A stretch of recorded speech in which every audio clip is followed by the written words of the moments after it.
The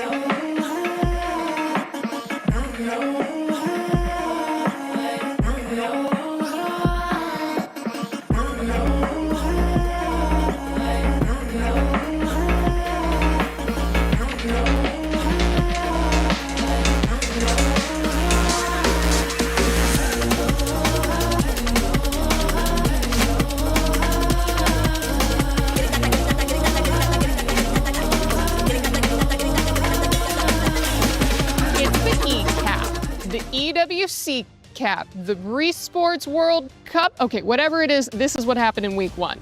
We crowned our first 3 champions, which means that we had even more losers. And God knows that I'm a loser. Wait, shouldn't this say that I love losers, not that I am? Can we fix this, please? But what happens when you lose? Well, you wind up here, the Boulevard of Broken Keys. Don't sing Green Day, don't sing Green Day. Every one of which represents a tournament elimination and crushed dreams. Losers live forever here, and if you listen closely enough, you can hear the voices of disappointed parents who said that playing video games is a waste of time. On the Valorant stage, 4 of 8 playoff teams were EMEA, and they managed to get 1 whole win. So move over, Europe, because the finals was 100 Thieves and NRG. That's right, all American, baby. These colors don't run, they soar. The Battle Royale of the Apex Legends final featured 20 teams, and no surprise, Team Falcons won. Wait a minute, no, they finished 8th. Sorry, it was favorite Team Liquid who... No, they finished even further back at 9th? Oh, because it was actually 2024 champion Alliance who... Oh, come on, who won? Unlimit? Sorry if I'm saying it wrong, but like most people, I've never heard of them. They beat every top contender to become the first Japanese team ever to win ALGS. This will also help them on the road to winning the club championship. Nope, never mind, that's their only team, and they're not even registered for the club championship. Still, my Japanese heritage is proud that we can produce both esports winners and heated toilets. Dota 2, or Dota Duh, as it's called here, started its first week of play with solid competition from... Sorry, actually, nothing of note yet. I'll have more on that next week. And finally, things were heating up on stage at Fatal Fury Wolf City. And I don't know if you're picking up on the theme here, but Dark Angel fought his way out of the losers bracket to top the regional favorites and get another win for North America. If only the Football World Cup had been so kind. Well, guys, what is happening? 3 tournaments and 3 new champions, no title defense, no favorites able to compete, and all underdogs at the top? I'll tell you what it is, because I've said it before and I will say it again. This tournament is about the losers. See you next week. C'est la vie. Such is life. In the land of dawn, such is life when all that remains are dreams. We don't expect the loss last year, and the result is not like what we want. I know that we were capable of more. But MWI is where barriers are broken and queens are made. Vouloir, c'est pouvoir. To want is to be able. MWI is a chance for ladies to represent themselves because there were no opportunities in our region back then. Çoğu insan Türkiye'nin kolay bir yer olduğunu, biz burada bunun yanlış olduğunu kanıtlamak için buradayız. From heartbreak to hope, from doubt to belief. We only want to take revenge on Team Vitality because they were the only team standing in our way. То, что я нахожусь здесь, уже доказывает то, что мечты сбываются. I think the 4th title will be ours. Who will rise above? 2 champions, 1 game.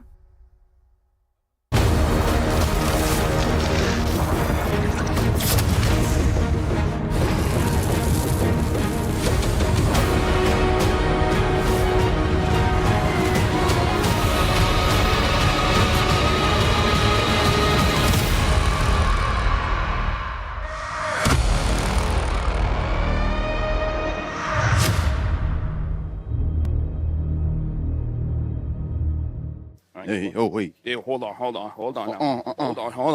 Hey guys, hold on. While we're playing this, I just gotta say, based on day 1, I feel bad for the team that gets Aurora, man. How is it that in Stream A and Stream B, only 1 win each? I mean, like, Hirara's cool, it's fun, but it don't get wins. What's going on? You know who didn't get a single win yesterday? What? Tournament favorites, Navi PH. They are on the brink of elimination as they face off against Falcon Daisies, who, by the way, I love as well. So Today is a very difficult day for me. My heart is breaking, LaFell. I can't believe the previous champions are going through eliminations. I mean, like, we'll see whether they can make it through. But for now, let's actually check back on the recap of what happened yesterday. Hold on. Bro, what? What?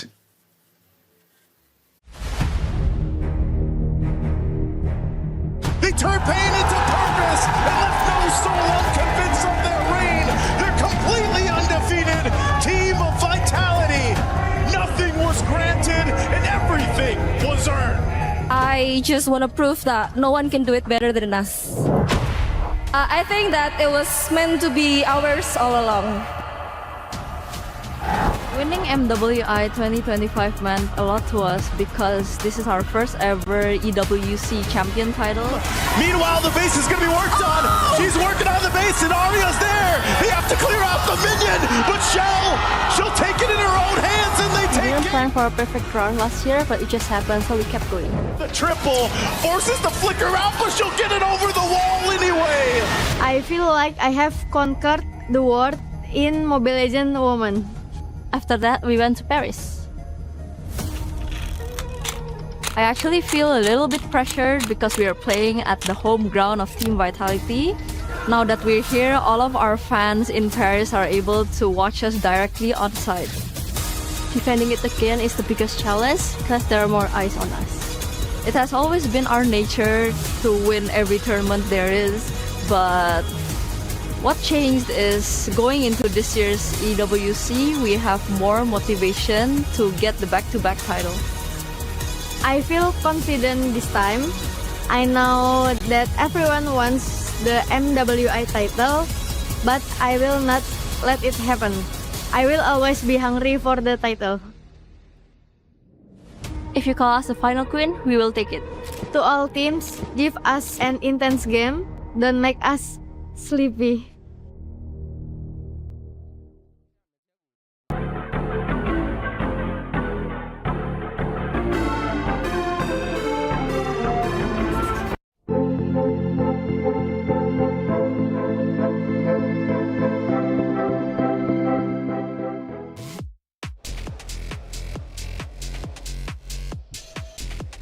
Welcome, ladies and gentlemen, to the Esports World Cup here in Paris, France. Today is day 2 of the MWI. We're talking $500,000 on the line, and most importantly, protecting your key. Today, 4 teams get eliminated, but if they don't, they continue to move forward to claim that very trophy. We have the biggest personalities here at MWI. These women are ready to play, especially what happened yesterday. We've got Genji, we got Vitality going head-to-head, and even better, 2 up-and-coming risers. Seda is looking insane, even though it's their very first time at an international tournament, but we cannot forget about Galaxy Phoenix causing the biggest upset so far here in day number 1. But with upsets comes the true reality of the tournament. And that reality is that 4 elimination matches are going to be happening today, ladies and gentlemen, after everything these ladies have gone through, from their preparations, from everything that led up to this moment.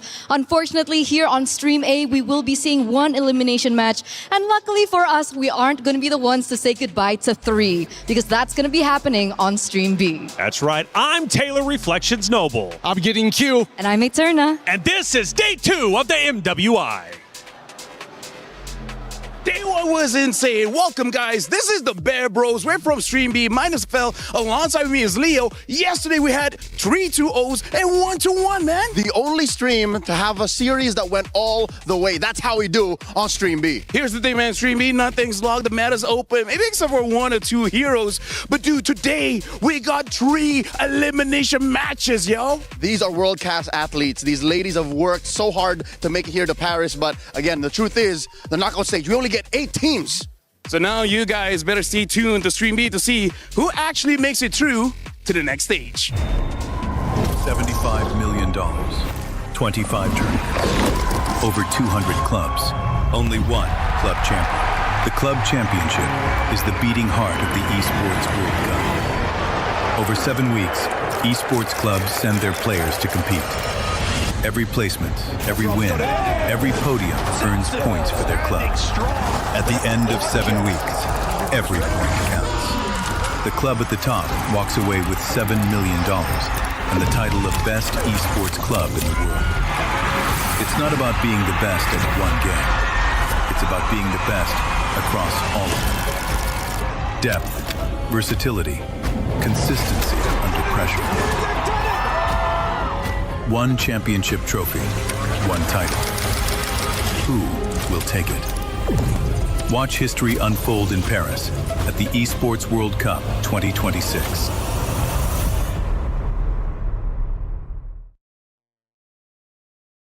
Play is in our DNA.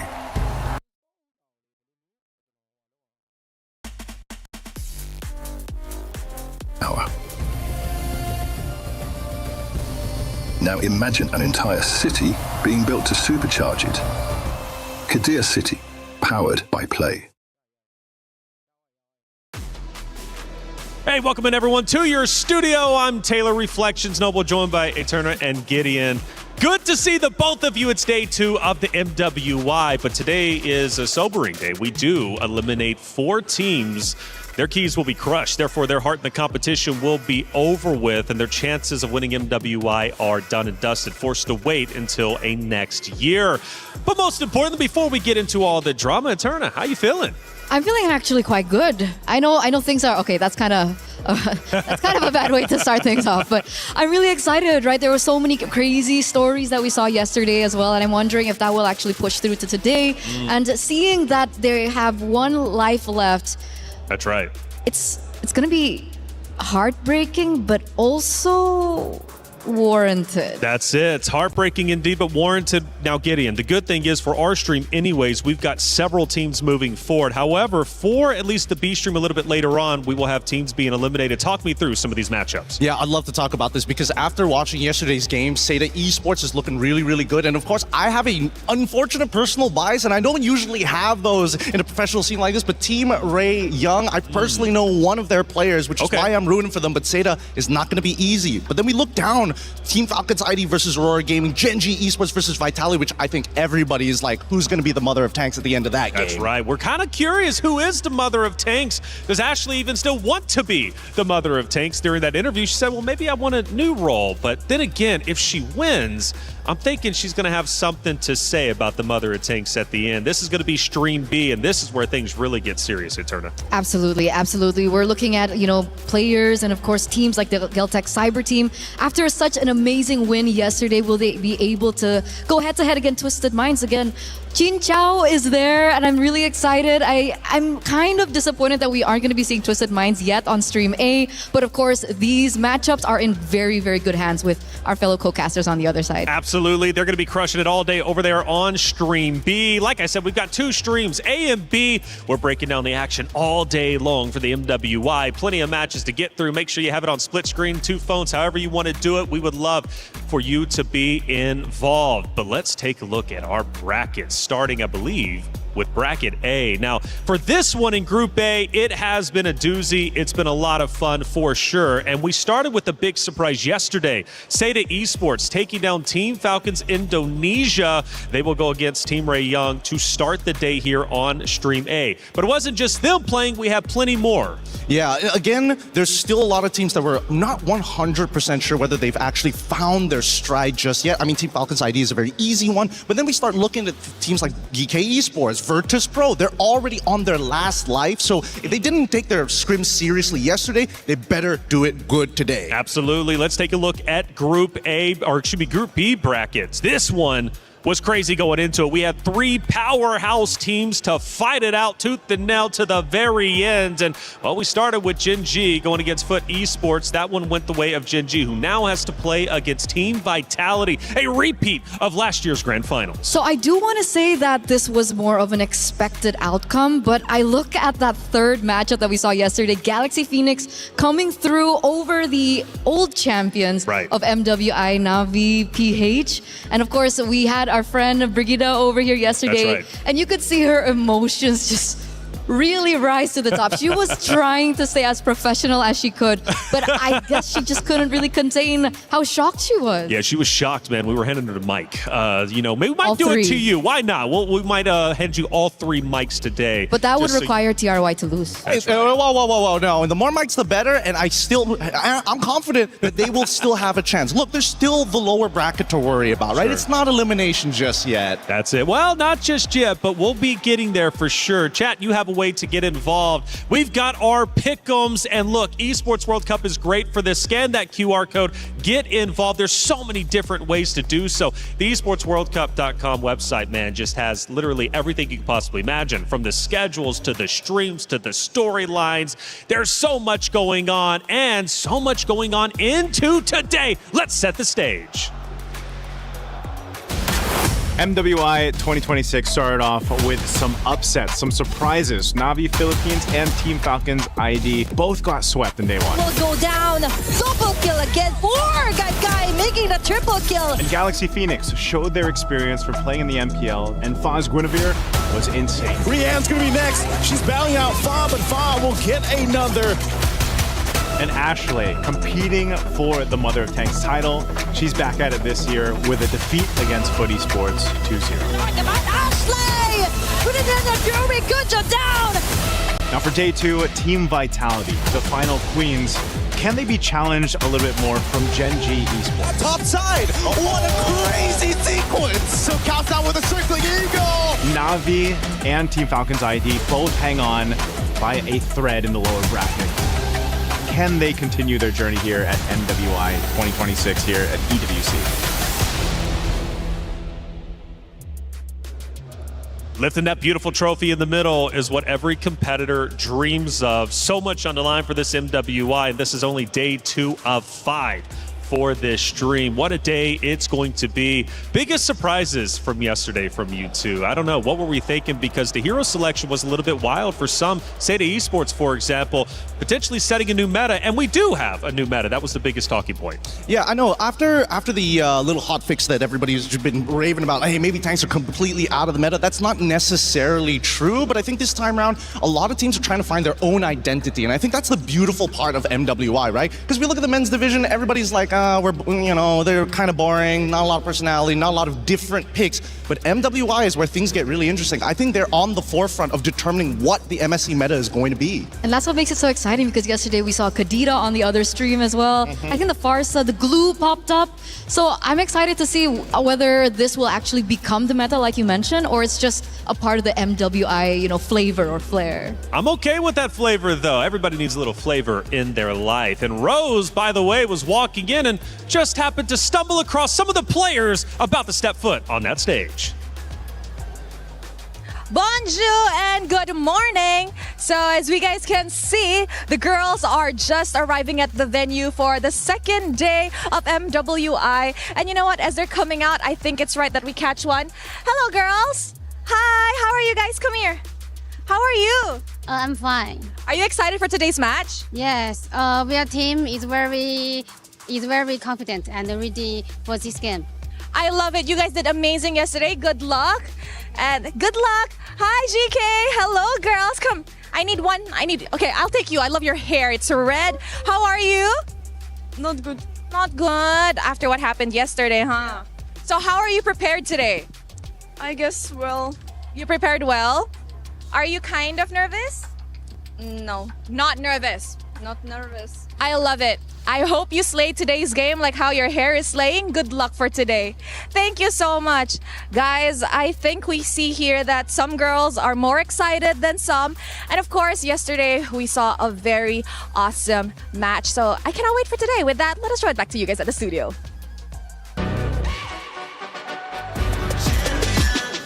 This ain't no regular thing. I came for the ring, you know what I mean. You see my name in the lights. Better get right, champion.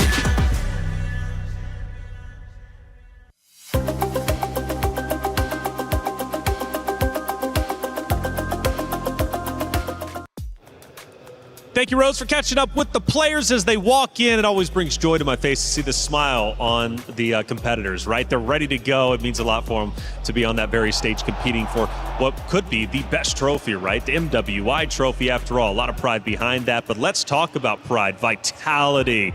My goodness, as you can see, Eterna is getting serious. Gideon as well. Look, talk to me about it. It's Vitality. It's Gen G. They face off a little bit later today. Yeah, so here's the thing about these two teams, right? After looking at last year's final, you would assume that maybe things are going to be the same, but I actually think the opposite. With how much the meta has actually moved, I really think that we're going to see a lot of great plays coming out from Vitality's side. I'm actually looking at Gen G. How are they going to adapt to it? Because there's a lot of similar plays, but they have their own flavor, their own style, most importantly, their own identity. That's what I want to believe. Like in an ideal world, I know VT is from Indonesia, and of course I want to see them triumph once again. But what would be the story if Gen G are able to find their revenge today, right? That would be the number one thing everyone's looking at. And I think though, I would actually argue something different. I think Gen G plays quite similar. You know, despite the change of Nicolette, obviously Rui has been stepping up as well in the jungle, but I do still think that one of the core members of Gen G, which is Ashley, still plays very similarly. Now, I think that is something that Team Vitality can actually rise above in this next matchup. Well, this is, in fact, our Crunchyroll story of the day, the grand final rematch, Gen G versus Vitality. Now, going back, getting into yesterday, Vitality played against MIBR loss, and that second game was a doozy. Went 26 minutes. It was the longest game that we had.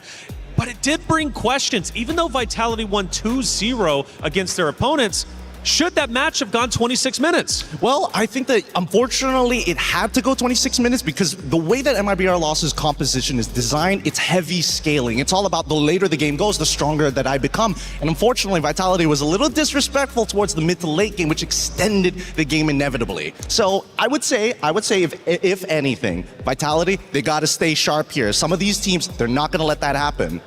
Well, Gen G yesterday also went toe-to-toe with their opponents. And I got to say, Eterna, for Gen G's perspective, when I was watching them, I was impressed by the way they controlled the battlefield, and their games weren't nearly as long as that second game for Vitality and MIBR loss. That's why they are a decisive team. They are a decisive team if they're able to get their hands on their comfort heroes, right? Obviously, Panda on the carry. We see Sayori also doing really quick work on the Valentina. But again, the one person that I'm still highlighting over and over back in Gaming Gladiators now as Gen G is Ashley.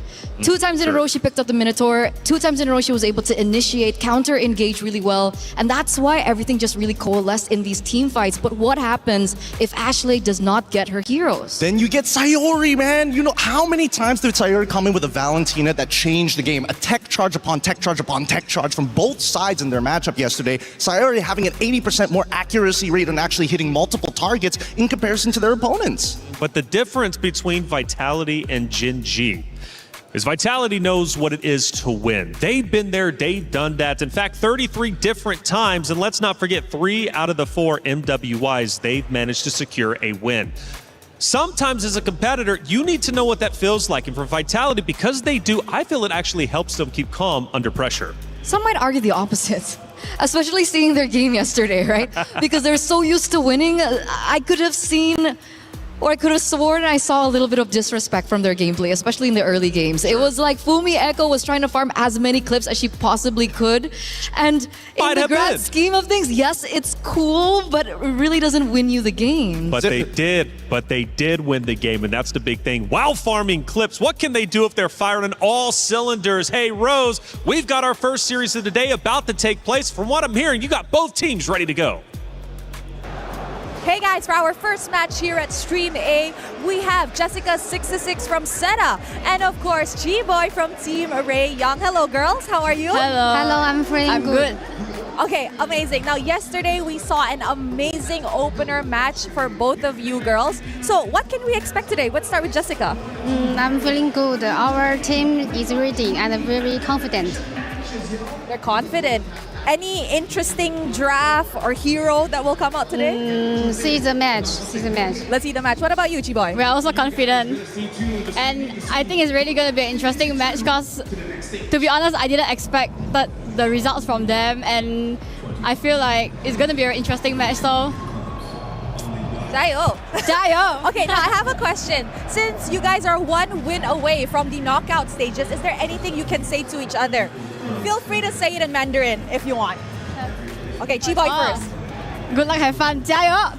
May the best woman win. Hey, may the best team win.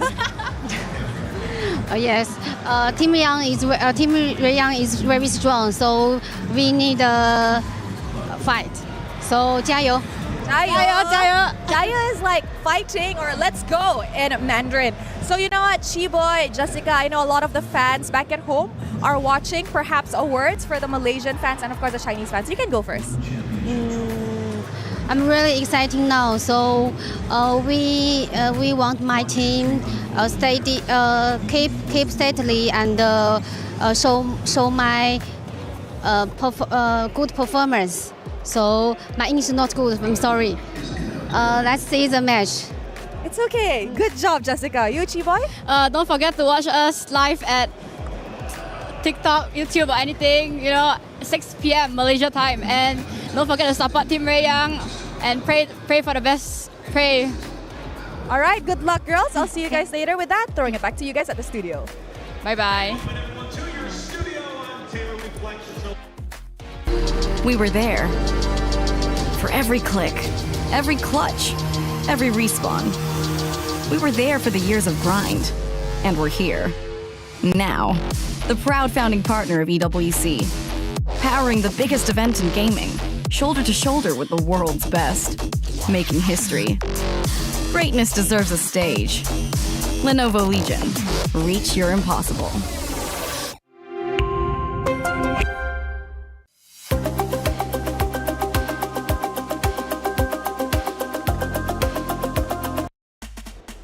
Thank you, Rose, as always, for that great interview. Both teams ready to jayo. It's going to be a lot of fun, and it's about to go down. It's Team Seda going against Team Ray Young. Man, this one's going to be a lot of fun. Seda Esports impressed us so much, and it is, in fact, the rise of Seda. Can they secure the first knockout stage slot? That's what's up for grabs. The loser, of course, goes down to the, lower brackets, and unfortunately, their key will be at risk of getting crushed. The winner moves forward. Gideon, yesterday, one of the big talking points about Seda coming in, first big international, right, for China. Now, this region hasn't got a lot of attention in the past. Indonesia has. Now, the question is China potentially catching up to the Indonesian region? And I gotta say, I know it's a big talking point, but I want to throw it your way. Why not start it off quite spicy? Because look, let's talk about it. Seda did in fact beat Falcons Indonesia 2-0 quite convincingly, and they did so in an unconventional fashion. This team was made for MWI, and clearly so in that matchup. I'm glad that you brought this up because we had to do a little bit of digging into Seda Esports, looking at not only just Jessica, but Zoe, Naomi. I'm looking at Kai. Okay. Kai is interesting because, again, there's no such thing as a team who just enters a tournament and all of a sudden has mechanical prowess, right? Especially when you're playing things on like Claude, Harith as well. UN had some bad matchups. So it's really impressive. Not only were they able to win those matchups, but they have a deep understanding of draft and macro, which is unheard of for a first-year team. Absolutely, and a first-year team making big waves, and that's what excites me. Seda Esports is looking great. And you know what's also interesting, Katerna, they did it with their sub, right, which is Miss. Miss wasn't there. Fanwa filled in and happened to be the savior. The question is now, who do they actually go with in that regard? Well, I don't know, but it's time to get our first matchup started. It's Seda Esports versus Team Ray Young. So many questions left unanswered. Welcome to Mobile Legends Bang Bang Women's International here at the Esports World Cup.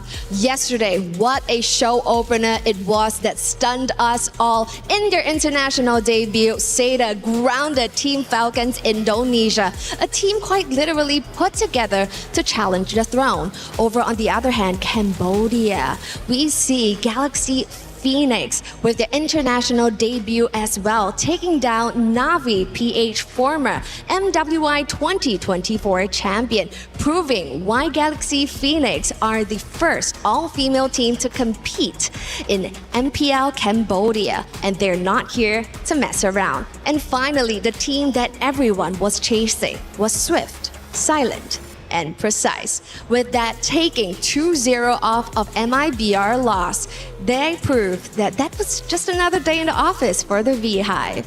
And now, yesterday, nothing was granted. Let's see what's on today. But remember, we're here in Paris, the city of love. But don't forget, when there's love, there's also heartbreak. So Damascus, show us what heartbreak could potentially look like. Thank you, Cheryl. Yes, these are the keys that represent every single team's tournament life. This represents your dreams to lift that trophy, and only one of these keys will remain intact at the end of the weekend, as I am right in front of the key crusher. Today we have 4 teams leaving the tournament. 4 teams will say goodbye, and whenever a team loses, the winning team will take their key and bring it right there to this key crusher to then destroy it in style. And let me be real, sometimes it gets quite loud. We have 3 elimination matches on the stream B side and 1 on our stream A, so do make sure you tune in to both of the streams. Exciting matches, couple to qualify to 2 more and others to stay alive in the tournament, but we are ready for our first match. And I've got my good friend, man like Hollywood's Rob TV on the stage. Rob, what's coming up?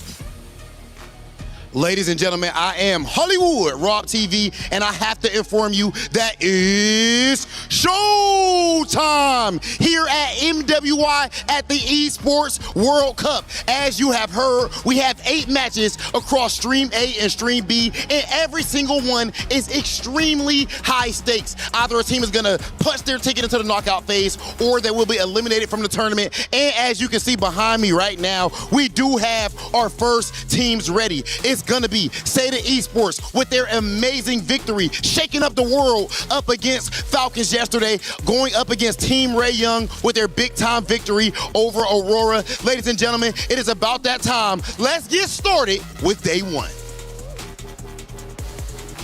Can I just say, our stage hosts are absolutely incredible. I'm pumped up, I'm ready to go, and so are the ladies on that very stage, doing their last checks before we get into our pick and bans. This matchup means a lot.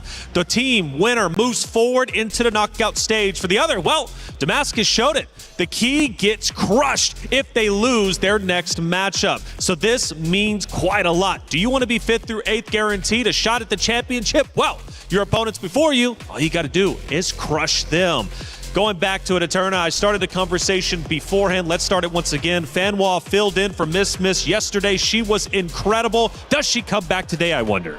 I hope she does. I hope she does. She showed us a very interesting flavor, and I think Renmar over from Stream B also really expressed how he loved the fact that Fanwa picked up the Tigreal. He thinks that in this current meta right now, the Tigreal is such a good pick, especially with the Assassins coming back. There's a lot of groundbreaking opportunities that the Tigreal can potentially target in the game, and there's a way that Tigreal has to try and limit potential heroes. Like cores would have to be able to pick up purifies and so on and so forth. So I'm wondering if we're going to see something of the same flavor as we get into the drafts now, because we do see it online and we already see the bans coming through as well. Well, I do want to pay attention closely to Guy from the side, of course, of Seda. Carrie and Claude was the 2 heroes she ran yesterday and did it incredibly well. Does she come back again? Because the big story here is the battle for the gold lane. Who's going to end up taking it? Because Quinn on the opposite side is also incredibly talented too. So Guy versus Quinn, this matchup means a lot. I think both of them are pretty, as of right now, based on what we've seen in international play that's been live streamed, Quinn and Guy at this point, dead even. This match is going to tell us who has a little bit of advantages, what are some of their strengths and weaknesses, whether it's in the lane or in the team fight. But looking at the way that the bans have been going so far, it feels like Team Ray are like targeting really hard on some of the meta picks in Hirara in comparison to Seda, who is just like no big chunky people. Exactly, and we actually see that chunky person come to play here for Seita. Baxia gets picked up now. This was an argument that we kind of discussed yesterday, Gideon, and we finally get to have you here as well. What do you think about the Baxia in this current meta? Do you think it's still a viable choice? I think that, unfortunately, yes, it is still a viable choice because that passive is really good. Especially when you're trying to like deny people who utilize either lifesteal or even spellbomb. Baxia says no. It makes that early game more devastating when you have your your whole team behind you. It's just that the nerfs made sure that, hey, Boxia, you can't do it by yourself anymore. But what do you think? I mean, it looked like the Boxia was either like slowing down in terms of that early game. It feels like the pattern just really isn't the same as it was before. I mean, it's not a crazy taxi situation, right? It's now, hey, I actually have to, have some downtime in the jungle before I come back out. And not to mention, even more so, coming down to the changes to the buffs specifically. So unless Boxia steals away a big buff, ideally the orange buff from their opponents, then they've got some options. But now we're also seeing the setup with Yves and Carrie. Seda, they did this yesterday. It's an honest-to-God draft. And now Claude from the other side of Team Ray Young. I like this response because it's a direct counter to Yves. Yves wants to ult and stand still. Claude can close the distance and gun her down. And that's why the Lilia pick is also so valuable, right? It kind of does the same thing. It naturally can be able to burst into like a further reach into the back line, so perhaps that would also be additional damage layered, of course, with the Claude to try and prevent this Yves from opening up the real-world manipulation safely. The carry and the Claude is arguably a winning matchup for the carry, right? It depends on the emblems and also depends on who gets the level 1 trade, right? I think that's the important thing. Claude, despite everything that they put Claude through in the current metagame, he's the all-rounder. He doesn't have any like hard losing matchup. He doesn't have hard winning matchups as well. Well, I mean, some of them are a little bit more favorite, but at the end of the day, even if he takes a bad trade, he can still heal back. And by the way, Fanwa is in fact playing. She returns to the stage. Miss not found. Maybe they're keeping her in the back pocket to come out a little bit later, but I can't wait to see who she ends up going with. Yeah, we have this quote in MLBB that we've been using over and over and over, and I think at this point it's a little overused. But if it ain't broke, don't fix it, right? They found so much success yesterday, and if they want to continue that same composition, that same, synergy and chemistry within them, I think there's no reason for them to switch things out, especially now that they're one match away from going into the knockouts. But the Lancelot is a ban that we see that gets taken away from Team Ray, and I think this is a huge respect ban from Tan. A lot of targeted bans here, really making sure that they don't want them to get like too ahead of anything. They wanted to set up a counter matchup initially for EXP, realize that as long as you take the Phoveus, you're generally okay. And now in the second half, because they didn't pick up their EXP laner, they axed out the big ones who don't interact with the lane. The Benedetta, the Alice. I think Alice is starting to become a little bit of a problem, but that's just me. I feel the same way. And especially we saw Jessica26, I think one of the key stakeholders of their games yesterday. It was actually kind of brutal to watch her on the Alice. It was really good. So it's a really good targeted ban coming from Team Ray, but what are the other options? Do you think that maybe the Paquito could come through? Is it too damage-oriented against the Phoveus? No, they're probably going to go Uranus here because, again, it's a direct counter. Phoveus can deal with the Paquito now that he's been nerfed a little bit, so his laning phase isn't as good. But same can be said about Phoveus, right? They also reduced his base damages early on into the season. But there we go. The Uranus already gets locked in, paired up with the Gato Kacha, and I like this pairing because now they have a way of, all right, we can slowly peel. We got RWM. Oh no, things are going bad. Gato is here to save the day. Okay. But now the final hero is needed here from Team Ray. They're looking for a jungler right now, and the options are quite limited. Do they go for something like the Suyo? I feel like it's a little risky up against the Yves. I think it might be a Hayabusa angle. It's tough no matter what because the assassin is required to specifically attack carry or force abilities out of Yves. Everybody else, it really depends on the performance of the laners rather than the individual jungler. Okay. Wow, never mind. I take it back. But it's going to be an Expo. This is actually a very interesting pick because if I recall from the qualifiers from Team Seita, it was actually them picking up the Exborg into an enemy tank jungler. So the Exborg comes through here, and we know that the Exborg back in the day used to be the quote-unquote counters towards these really tanky players in the jungle. This reflects how confident they are in specifically Quinn to carry this game because that Exborg is going to deal with just the front line. If he gets into the back line, he's just lucky. Well, it's our first matchup of the day, the first map of the day, Seita Esports versus Team Ray Young. They both love to push the meta. But on one side, you got Seita Esports representing China, trying to go the distance and show they belong here. But for Team Ray Young, they also want the same. Let's get map 1 started. Athena Mirko, take it away. Welcome to the Land of Dawn, folks, for match number 1, the opening. How you doing, Athena? Smash them. My name was actually Athena until today. But I'm willing to be Athena for today because it is going to be an intense series of matches, and I believe she experienced it firsthand yesterday. This time it's pretty much going to be the same. It's an upper bracket semi-finals to start off this day between Seda and Team Ray. So far, looking at the drafts, honestly, it's solid. It's just so interesting to see that both these teams, they were able to get a win yesterday. Obviously, for Team Ray, it was in Stream B. And now we get to see them in Stream A go head-to-head. Seda, obviously, taking down a Titan in Falcons ID just yesterday. Trying to bring the momentum to replicate the same result today. Yep. Everything that happened for Seda yesterday felt so fast-paced, and it's a surprise to think that they were able to accomplish that against a team from Indonesia who, for the longest time, have been very dominant in terms of the female MLBB competitive scene. Well, quick check on the emblems here. The Bargain Hunter for Name. Just want to snowball all the way. It's all about the poke early on, especially on the Eve up against Tan's Export. It's a risky choice, honestly. They're going to go all in on Fanhua, it seems. Yep, they're trying to go for the early invades. Now it's Fanhua who's slightly low on HP, gets knocked back, but there's Revitalize to help him survive. The last Insanity, though, is not going to let him through. That's first blood for Team Ray. It looked a bit odd at the start there, and then a double Revitalize came through, and then maybe you could see a little bit of what they wanted to do. So actually still wants to find more. It's Tan who they're possibly trying to target for the trade. But I believe that he is going to be, or she is going to be okay before this first turtle starts. Seda have pretty much positioned themselves around it though, despite that early loss. Big resource burnt out already. Jessica unable to get the XP crab.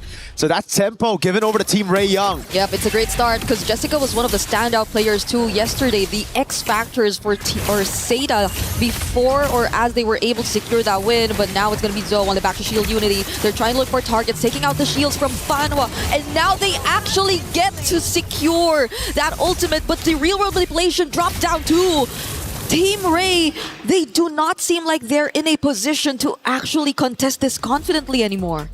They're able to bait abilities. They were able to take one down. I think right now it's all about the reset, coming back to it again.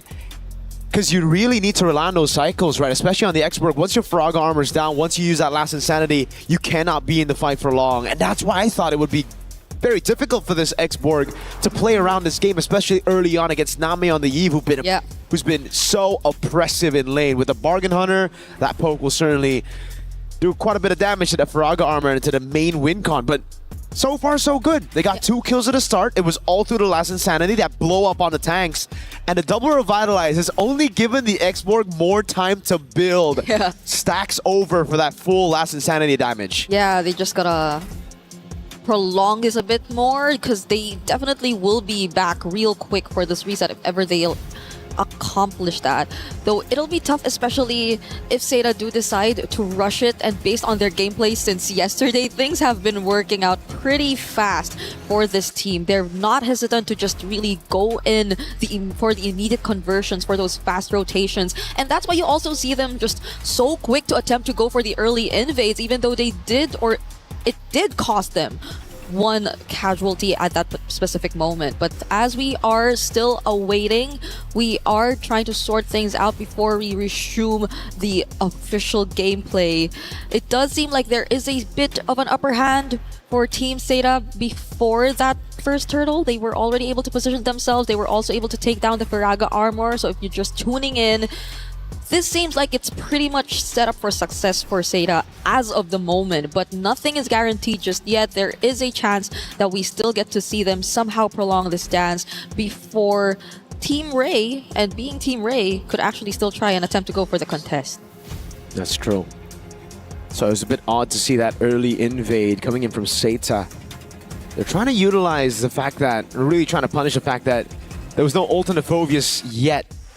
But it wasn't enough, really. Yeah. Even with double Revitalize, they just also lacked a ton of damage. And I think it was also the lack of synergy, because Jungle Man wasn't there. Boxer was too far away. Only got 4, then started the Shield Unity, and then got in there late. Was able to get a camp out away from Tan, but other than that, it was just actually just a waste of Turtles' Poissons over for Turtle number 1. Now, we do have a pause, ladies and gentlemen. Please do be patient with us. We're going to, solve this ASAP. ASAP.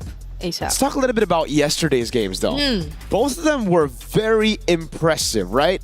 the panel did mention, no miss, it's Fanhua who's taking the helms. And so far, Fanhua's been fantastic. Yesterday on the Tigreal as well.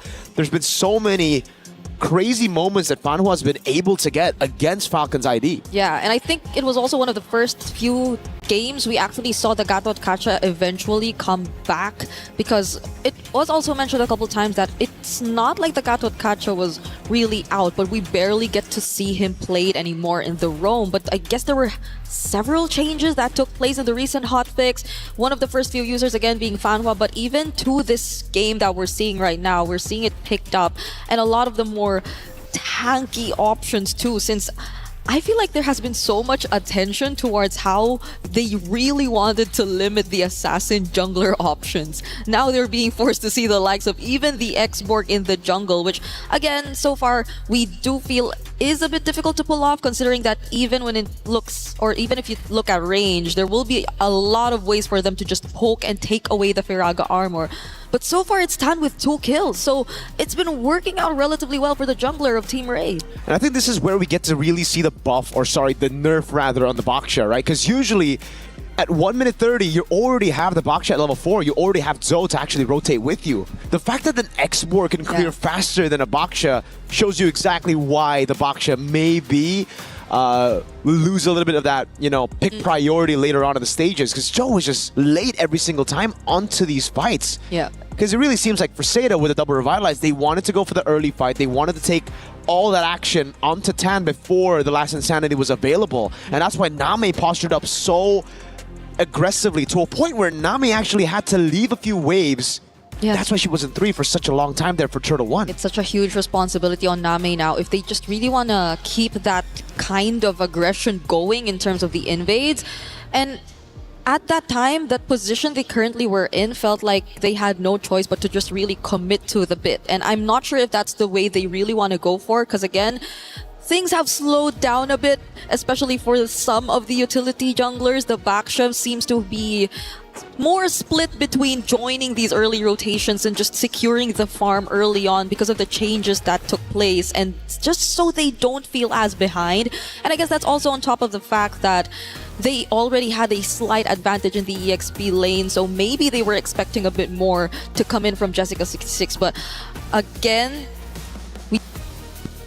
taking away that XP crab, we saw it happen, and so far Jessica26 hasn't been able to do much. Given, of course, it's a Uranus, so maybe you would not expect that much of the showy setup plays similar to when she was on the likes of the Alice or the Esmeralda even. Maybe closer to the Esmeralda though, because this is a very similar hero to the Esmeralda that she played yesterday. That's true.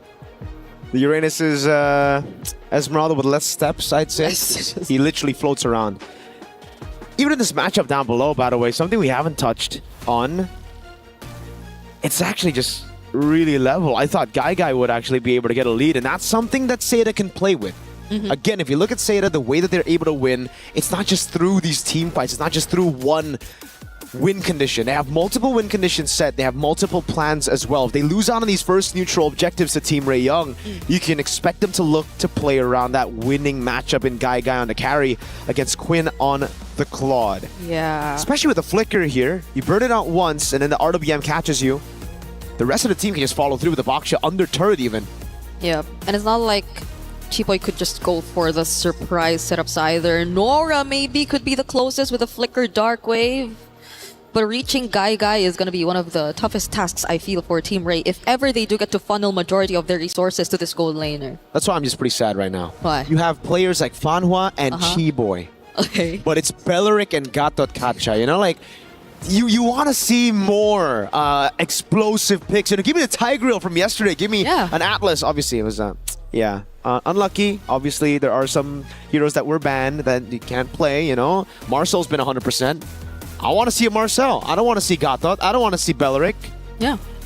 But it seems like Marcel's one of the first few roamers that you just see gone. It's always banned first. You can't let him through. Yeah. And I feel like that's gonna disrupt so much, because majority of like the female teams that we've seen at least play in the first day of MWI 2026 have been very heavy on team fighting. Like even now, even in this game, you see them really start strong with an attempt to just go for the invades and the disruptions, and eventually you do see early deaths and early kills here and there. So I feel like it would really disrupt so much of what they really want to accomplish. Yep.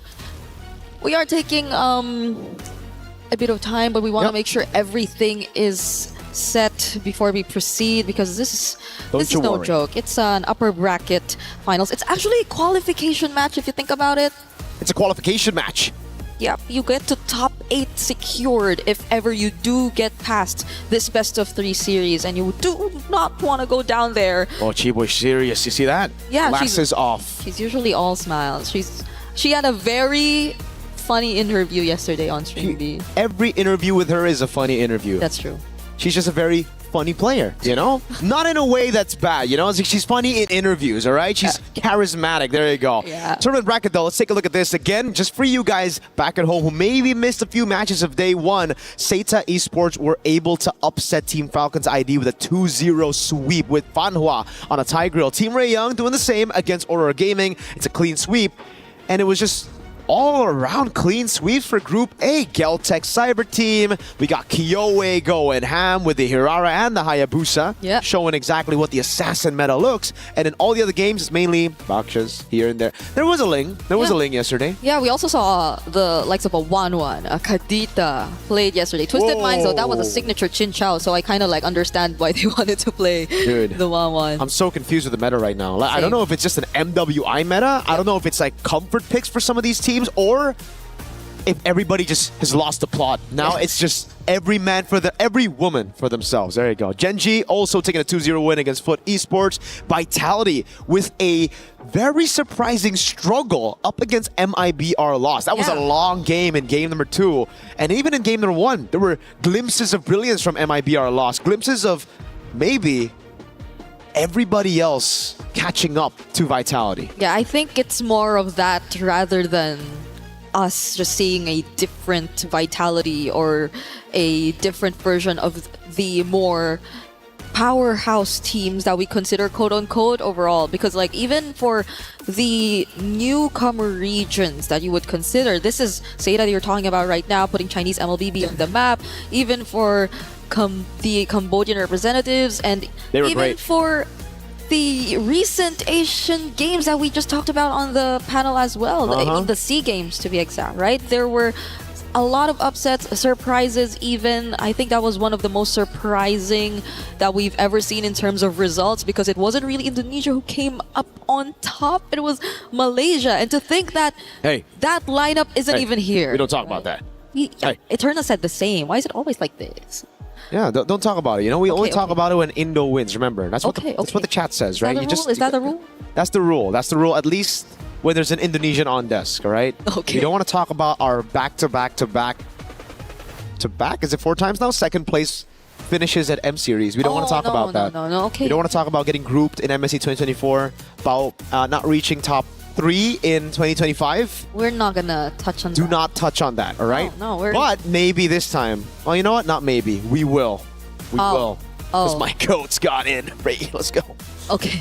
We are still in MWI, but I could feel the excitement. What do you mean? My goats are Vitality. Vitality are in MWI. Right. It's the same. Your go-to. It's a very easy fallback for me, you know? Like if everybody's like, oh, dude, your team never makes it to an international. I'm just like, dude, take a look at my women's team. Vitality's doing great. They are. They're like the greatest women's team of all time or something, you know? The team to beat. You remember what they Nothing said? crazy, just... What do they say? In their first interview, like during day 1 yesterday? Yeah, the video that they played again today? No, it's like, just please give us a fun match and don't make us sleepy. Don't make us sleepy. That's what Vivian said, but that's Vivian, you know Vivian's personality. I mean, Gideon did shout out the men's division just yesterday, saying that our women players have much more personality than a lot of the players that we have in the... We don't have players in the men's scene. We have robots who sometimes decide to show emotion, right? I'm a fan of those players who actually have those emotions, but I agree with Gideon. The women's scene, way more progressive in interviews compared to the men's scene. Yeah. They're dancing, they're shushing, you know? Shushing, they're making fun of themselves that they're not able to press buttons, and what else? The last time I saw Ton in International was Carl Teasy doing a shush to Onyx, you know? And it was last year.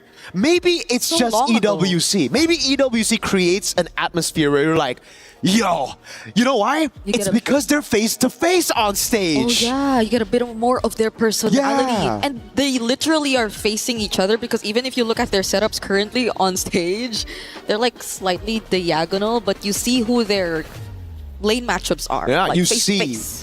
after maybe making a play, maybe a solo kill, Yeah. you can scream Sokolil over to your opponents. You can be like, hey, I got you. We saw so many of that yesterday too.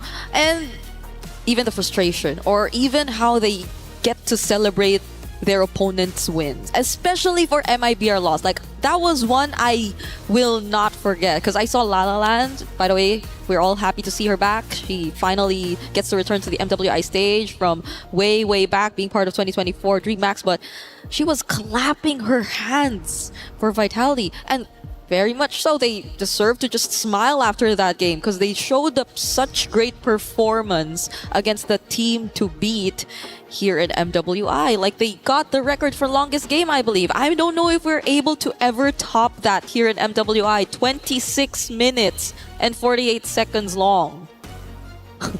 You timed it? No, I checked it right here. Oh, I thought you timed the pause. Sorry. Okay, it's the game time. My game. bad. I lost track of thought because I was looking at the conversations that Team Ray Young were having, dude. Chiboy got her glasses back on. She's locked in earlier, and now she's locked back. Do you think- off. Is it a lock in when she takes it off, or when That's she the puts thing. it on? That's my question. Because there are players who also tend to do that in the Philippines, like Super Friends. Like there Super are Friends. times he You know what, has Super that Friends? The glasses are like for show. It's like a fashion thing, you know? think so? Yeah, he's drippy. I think they are graded. Maybe we can double check. Maybe you can ask him. Nah, it's always better to assume. Okay. Therefore, in Athena's words, swag. She said swaggy play yesterday, right? Shoutouts to Athena. She said swaggy play? Yeah, When was this? Match 4? It wasn't with me, no? probably match 4, yeah. Because, In 2026, swag? yeah, we told her. Eterna loved it. She loved the term swaggy play. I think it's a 30-year-old thing, you know? Maybe if you're 30, you like swag. Are you saying she's 30? No, I think it's... Maybe.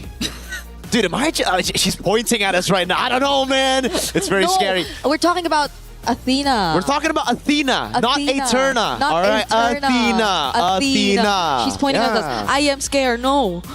You're No. scared. It's No, okay, right? It's him. It's him, not me. Not me. We're friends, okay? Oh, she did it. She did a band gesture. That's a band gesture in MLBB. I can't believe she just did that. We're still waiting, ladies and gentlemen. Please do be patient with us right now. Chat's loving it. At least chat's loving it, you know? Loving what? The banter. Oh, really? You're on MLBB Esports. See, I'm on MLBB. Oh. I see you guys here a couple times. Interacting with them. Like even Eterna one time, I saw her just chatting with the people in chat. That's so unprofessional, bro. Chatting on broadcast. No, she wasn't activated then. Oh, well, you know, I would never. What the heck? What? I just said you did too. Oh, no, that's like my moderator, dude. I got Cloudy working the double time, you know, at home, just on chat, YouTube chat. Hello. She's downloaded my personality. Now people are questioning. Okay. Questioning what? Hey, don't read it out loud, please. I do not want to see that gesture. It's a from her. question. You maybe guys want to open up chat. It's a question, you know? Don't read it out loud. Don't read it out loud. I'd love to. Someone said, yeah, right, Miracle. At this point, we're reading chat, bro. Right? I mean, Someone said hi, Brig. I don't see it in my chat. We need... What do we need? We need Casters Brawl. I mean, this is literally... Wait, they're doing rock, paper, scissors. Wait, what are they doing? Rock, paper, scissors, shoot. I can't see the other one. Okay. Yeah, same. I wish we could see both sides. So we could like at least cast. That's true. Yeah, but why is there someone in the middle though? That's a ref. That's the ref right there. Okay, they're slapping each other. See, in the this hands. is what you say when you talk about personality, right? Dude, none of the men's team have this. They're all so locked in, and like one guy's obsessed with King Bob or something. What's the most we've seen from the men's during a pause?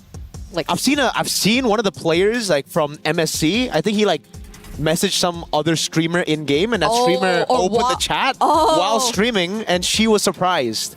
I think the message was ALABYU. None of you guys know. I thought we were talking about like pauses. Like things players do during pauses. Oh, during pauses. Yeah. All right. Our players just, they joke around sometimes, you know? Do they? Yeah, in Indo they joke around, they have a blast. Some lean back and sleep. Can you close your eyes during a pause? Wait, is this a 3-way rock paper scissors game? Because they're doing it now 1v. I swear it was a 1v1 earlier. Now it's a 1v1. Like it's a No, but they're doing free-for-all. something else. Like they're putting their other hand down. Isn't this like one of the? Dude, I got no clue what this game is. You know what this game is? Because we have some versions of this in the Philippines where you like put your hand down or like You smack tap it, the hands. smack it when you lose, or I'm not sure if that's the same or Is they this have what they something. did back without phones? I just play MLBB. Same. I mean, I love that Gideon's. Dude, I'm just constantly looking at Gideon. That guy is my Were you guy. expecting dude. an answer Dude, from no, them? I just want to see a reaction, and I always see a reaction from Gideon. That's my boy. That's why he's my father. He made me in a vat, by the way. Long story. Yeah. You have a lot of like fathers here. No. Is Naisu not? Naisu is everybody's father. That's true. He is Father Naisu. So many. Okay, now it's a 3-way rock, paper, scissors. It's a 1v1v1. Oh, she has to be out, right? So After that, how does that work? If you're the only one who's different, then what? Do you need just one to counter you, or both to get out? I have no idea. We have to ask them. Chat, maybe chat. knows. Chat. Does anyone know? Mirko's also What? I had no idea you were planning to do a Hirara cosplay. The Claude is a pretty good pick. Against the carry, it's all right. Yeah, weak side. You know, you can just play around. You can just go over and rotate around. Lilia is really good at playing in mid, just clearing it out. You know what? All of a sudden, I want to stick to the game. Just be professional, Brick. All right? Let's stop. Do we stop? They're suddenly. Be professional. The phobias. Talk about the picks. Talk about the picks. You know. Talk about the picks. What else have we not touched on? Sanford. What? Huh? What? Can I ask for help? Can I ask for help? Like help from like Gideon dancing on the stage or something? Dude, we need. What is that dance? Look at that dance. I don't know what that I don't understand. They seem so happy. What? No, they seem so happy, bro. We're Must have serious been the now. win. Can we not? Yeah, it's the win. It was. We're back in the game. Turtle number 1, not taken just yet. Seda. Oh, black shoes from Miku. All right, that's it. So they weren't able to reset for the turtle, it seems, and they just reverted back into farming for their own objectives, as Seda were very quick, as expected, to just secure that objective for themselves. So there's a very slight lead that you're seeing as of the moment. Nothing too significant still, though, but it's great because you're seeing them just really hold down their individual lanes and make sure that the matchups are going well for them. And it's all about Seda now just playing the slow game after getting the neutral objective, right? Yes, Team Ray Young were able to get the kill lead in this game, but it's just been kills over on Fanhua. Those are kills that you're willing to give out for Seda, right? So right now, play it slow, play quick when you have the neutral objective, and that's why the Uranus is also picked up here. It's all about getting tempo over your opponents, and as long as you don't group up, it shouldn't be too big of a problem to deal with these AoE damage dealers from Team Ray Young. Yep.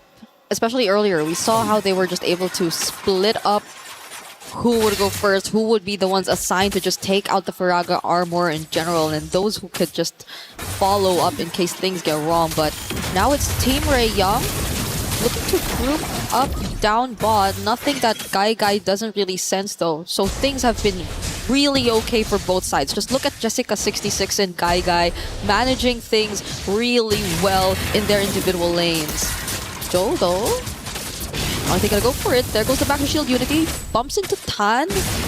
Firaga Armor so close to going down all over again. Yeah, she's got the regen though. It's all up to Name, I'd say, before the neutral objective fight, to be the one to poke her out. So it's the fact that they got the regen out already means that Tan's going to be very vulnerable to all these shots from Name, and that's why Team Ray Young are just going to look for Prio in mid, rotate to the neutral objective first, even against this tempo comp of Seda. Yeah. Even mid-control's been too difficult for them, and look at how they've positioned themselves around the bushes, approaching this objective. Not to mention the fact that Seda have also taken the advantage down bottom. Okay, that's the trade. That's going to be a trade. Yep. This is exactly what we were talking about earlier for Seda. If they don't get plan A, neutral objective, snowball out of team fights, they can just go plan B straight up, go into the bottom lane, play around this winning matchup, and put Guy into a winning, to get into a good spot. Fanhua also holding these bushes, constantly giving vision to the rest of the team, and that's why, even though they haven't been able to get a single team fight win, they're ahead in gold. Literally not grouping up together, but maybe right now they decide to do so. There goes the AOG, but the response with the Wrath of Dryad, it's just gonna hold Seda in place and not allow them to push through with that attempt. They seem to want to take on that fight, but Team Ray were just like, no. They're not. They got pretty much what they wanted, which are, I guess, some energy shields here and there, but the counter engage from Seda. Is it gonna happen this time? They want to go for the turret. Tan is there, obviously, but it's just tempo. Again, they get the gold crab, and they look for the rotation first into mid. Guy stays in the bottom lane. And this so far has been a macro masterclass for Seda. Yep. 2 deaths on Fanhua. The person you'd let die in these situations, gold. I'd love to see that right now for Guy versus Quinn, because when you have a level lead in the gold lane, that usually means, you've got a quite significant gold advantage over your opponent. That's 700 on the board with no kills. And possibly a turret. There you go. Turret tier 1 down below, taken by Guy. Yeah. It's been great for Seda. Wow.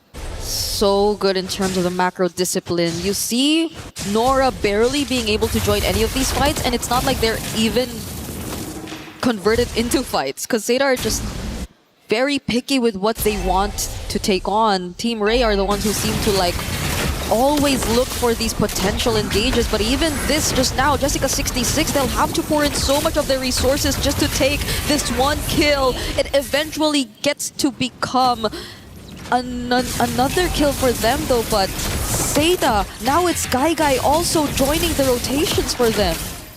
One thing's for sure though, they got the macro down to a T, but I think a lot of these individual mechanics haven't been shining too much for Seda in this game. It's just been Team Ray Young with the response. And they get turtle number 3. Final turtle of the game, 2-1 in turtles right now. As Seda look, they just trade across the board, but Team Ray Young have closing that gap in gold already. It was around a 1K gold lead for Seda. It's just slow again. Jessica, I'd say, a bit too rushed on some of those resources. Consecration popped way too early. I think the Revitalize as well. And for Name, spamming a lot of the poke, but not really respecting when she should recall. She's staying a bit too long in the lane. Had no mana to respond to that Team Ray Young rotation, but now it's Seda looking for tier 2 down below. Okay, creating space right there. Name and Fanhua doing their best, but it seems like Quinn just goes in with the blazing duet. Not sure if enough stacks were in it there yet, but they just wanted to allow Guy do her thing. Not that they were able to take the turret, but you could see how much they're trying to play around this gold laner. Seda have focused majority of their attention towards Guy, and Name doesn't seem to be as behind anymore. I mean, Do doesn't seem to be as behind anymore. They're already both level 10, even though Tan has all of the kills Team Ray has been able to secure so far in this game. They've got that better safe than sorry at the approach, Seda. Even earlier, Revitalize and the AOG utilized straight up after they saw Chiboy and Quinn walk up. Now for Team Ray Young, it's a turret down below that they want to take, but Seda have already sent enough members. Name recalling in the mid lane. They won't have the help of their mid laner. AOG! Oh, they're the ones to actually go in first. The taunt lands onto Chiboy, but he hasn't used the Wrath of Dryad just yet, and they do not need to in order to get the kill on Fanhua. Real world manipulation also laid down, but Joe unfortunately could not survive. That's a lot of resources, but still Seda couldn't find a single kill on their side. They've done a good job in the macro department, but again, every single time it comes to the skirmishes, when it it's them relying on the individual skills and decision-making. It just hasn't worked out for Seda. 3v4, that was the situation that Team Ray Young weren't even hiding there in the dive for turret. But it was Seda who bit on that bait, walked straight into it, with Name recalling in the mid lane, and now it's Team Ray Young trying to utilize this advantage. Straight on the Lord they go. Okay, they have the retribution still. And right now it's going to be Zoe trying to go in for the drive-by, but they're not going to be successful in doing so. The knockup from the Dark Wave as well, and the taunts keeping Zoe in place. Quinn going in with the Blazing Duet, only trying to go after Name, but Guy shows up and they decided to not push through.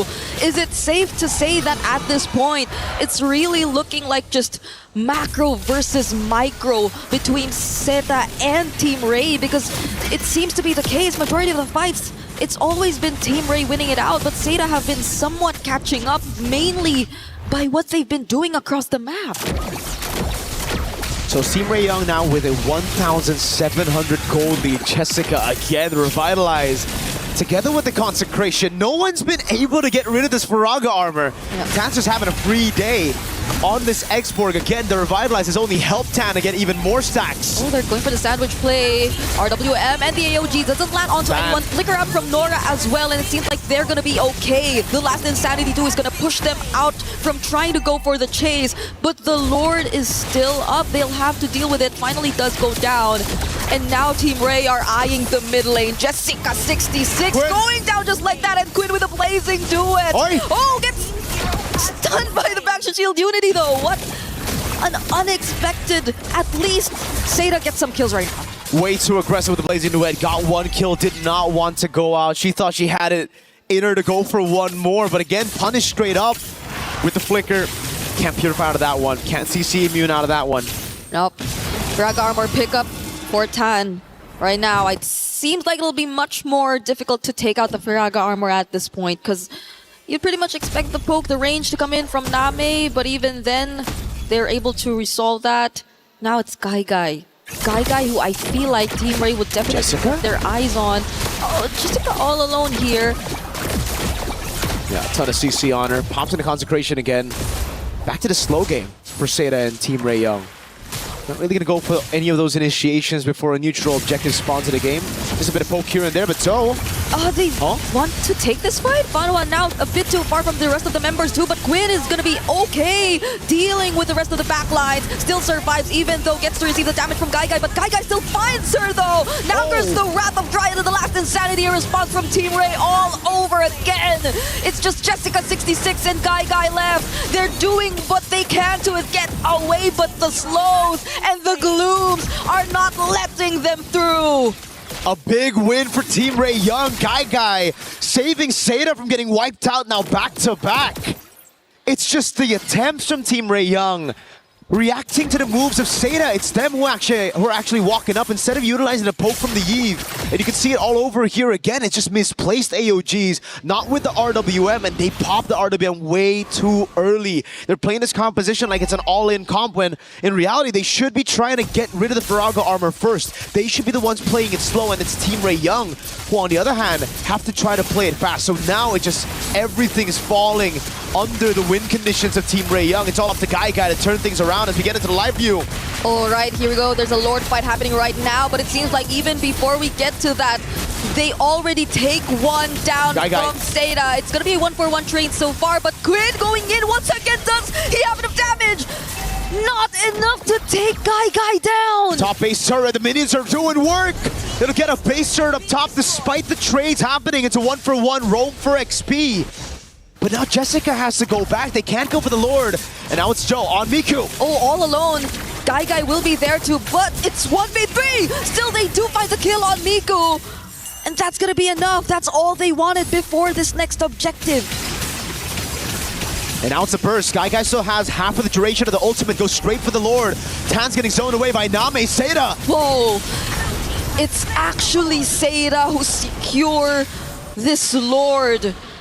After multiple back and forths between Team Ray and Zeta, those team fights which seemed like they were really well punished by Team Ray, now it's Zeta turning tables, and that's the real world manipulation they used just now, but at least they have the Lord on their side, so they will have another chance at taking much more map control.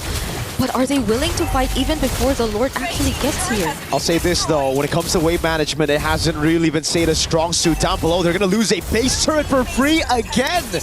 Both the side turrets for Seida have fallen to minions. And now it's Team Ray Young, who, if they are able to defend, will have an advantage for the next Lord. Yep. It's the far lane this time around on the base turret down below that they took. It's going to take some time for that Lord to eventually make it to Team Ray's Tier 2 turret. And before it even gets to that point, I feel like they've already managed pretty much majority of their other waves, so it's not going to be as big as a problem for them. Seida still, though, making their presence felt, but I feel like they definitely have to address this wave management issue. But instead, they're going for another team fight attempt, possibly pick off onto Tan, back to Shield Unity, but they already have the immortality on their side. San's already forced out 2, and they successfully take that Tier 2. Look at Quinn up top. Pushing already. They noticed the mistake from Seida, always grouping up for team fights. They call it a fight! And they're gonna commit to this fight. No one's being sent back home! Jessica. Guy finds a kill, but Team Ray are trying to hold them in this place. No one's able to recall. Joe finds another kill, but it's a double for Guy, and it's only Jessica66. Quinn's on but it. Quinn doesn't care! Revitalize already popped! But the minion goes down! And I think Seida will be okay and will get to extend this game. The dives here for Fanhua. Immortality down already. Guy's gonna go in again, and that's gonna be under turret going in. The Dark Wave lands on both. He's not gonna survive this. Name and Guy are trying their best, but there are only 2 members of Seida left trying to attempt for the siege. They'll have to reset, but at least they take away that purple buff. This is a slugfest. Team Ray Young, they want it to be a slugfest so that Quinn can just go for the end, but Jessica, aware, noticed the push, went into the purple buff bush, recalled straight out from there, and was able to clear out the wave in time while doing damage to Quinn. But this has been a big problem for Seida. They've just let these side lanes go and push into their own base constantly. They have to remember that Team Ray Young have so many threats when it comes to backdooring, when it comes to going for those segue plays, especially when the Lord's up. These waves are going to be building up. It's a base turret. Even if you deal with it like the way that Jessica's been dealing with it, it's still going to be pushing back towards your base. So you're going to have to constantly send some people down, or you burst the Lord before Team Ray Young can utilize this advantage. Honestly, Jessica66 will have to do so much given that. Random Giant forced out. Keep on getting bursted down. Nami actually picks up the kill, and they don't fight any trades whatsoever. Look at but Quinn. look at Quinn. All over again. Jessica has no choice but to stay in base just to anticipate these kinds of attempts. It's a 1v1 every single time. XP versus Gold inside of the base. The minion's already down there. Seida go on Lord. It's a desperate rush towards the Lord for Quinn, but I don't think she can get there in time. It's a free Lord over to Seida. They're not going to be able to contest. Name gets left behind though. There's going to be Nora going in with the Infernal Pursuit, but Guy's just throwing a bit too much of damage. Quinn is back, but Jessica is here to guard. Sandwich maneuver. Joe's trying to go for the pick. Quinn, no flicker. Oh. Do they know where she's at? That's the question. No, they don't. Quinn gets the recall safely. And again, it's Seida who are able to secure the Lord, but Team Ray Young still have control over the side. I don't know, the first time, I like what Quinn was doing. It was unexpected, but doing it 2-3 times, Jessica's gotten the read, and the team desperately needs a damage dealer. Without Quinn, it's just Mikuli left to deal damage alone, and you can already see how it has impacted the rest of the team. Chi-Boy hasn't had the best of time, just being a frontliner, taking the single target damage of Guy. Yep. The burst was felt. Look at her now once again, and the real work plus the AOG! Laid down together perfectly, but it seems like Team Ray are able to fight this under the turret. They're not afraid to take them on, and that's going to be 2 kills over to Team Ray. Very unfortunate for Seida. They had the Lord, but they were baited into a fight by Team Ray Young. And a quick punish followed. Now it's Team Ray Young looking to knock on those base turrets. The final one in the mid lane, but they have to still respect the Lord. It's Miku sent below to deal with this Lord. She should be able to deal with it as the rest of the team just goes for the Grand Theft Purple. It's Guy actually, no? Okay. Okay, she got it. Yep, they're gonna be okay. Tan has her own purple buff in her hands, and the Lord is gonna be dealt with in just a bit by Miku all alone here in the bottom lane. But things have been a bit weird for both teams. I feel like it's somehow getting to them too that we're reaching the 20-minute mark, and a lot of things are going to be much expensive, especially if you get taken out at this point. You will be having longer death timers. You see multiple immortality pickups too, but what is going to be the main task at this point for both Team Ray and Seda? Tan will not be as easy of a target to just take out the Firaga armor from. Guy too is 603 and doesn't seem like the best possible option if you just really want to go in for those pick-off attempts, because you really have to fight them head-on through team fights if you're looking at the composition from Team Ray. So at this point, Guy's just completely online, on top of the fact that Namai just picked up that holy crystal. It's all about the late game now. Equipment built up, and we know when it comes to the late game, it comes down to how they're able to also utilize the macro. Though it's strange to say, Seda have shown really good macro this game. The fact that they've left open those waves in the bottom lane, that's an exception. But now it matters the most as to how they deal with the waves incoming. If Quinn... wait a second, Joe just went in. They're fighting it here, not even near the Lord Pit. The Revitalizers are being forced out yet again. The AOG just nearby, already forced to pop. But no one's going down just yet. A knockback onto Fanhua. Has the immortality, is going to be okay. No one goes down in that exchange. And this is quite beneficial for Team Ray Young if they're able to recall in time and get back up here, because the wave in the bottom lane is pushing towards Seda.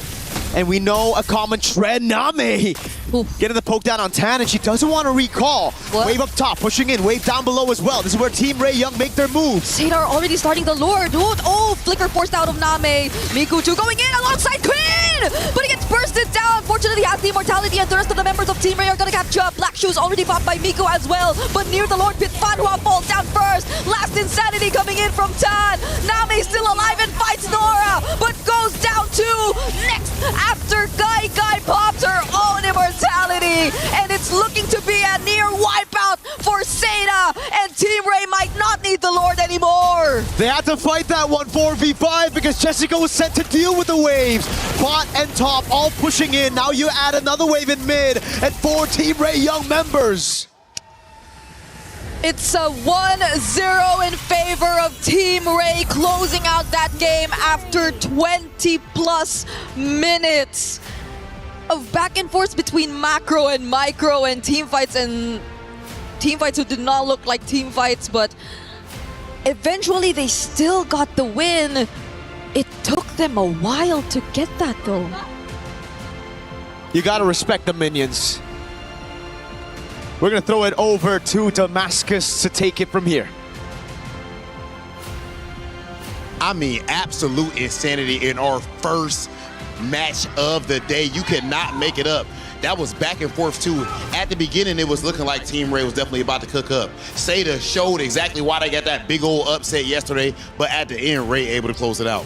Hey, that's what we want, man. 20 minutes long game to open the day, close as well. The big upset from yesterday, from Team Seda is not continuing on that momentum right now. So there's a lot to talk about behind here. We see the players coming behind. Yeah, there's going to be a strong briefing. You can kind of feel the energy radiating off right now, ladies and gentlemen. $500,000 on the line in this event. And of course, in this specific match, knockout phase qualification, the pressure is at an all-time high. And of course, the level of gameplay is too. Ladies and gentlemen, we're going to go ahead and send it back over to our desk.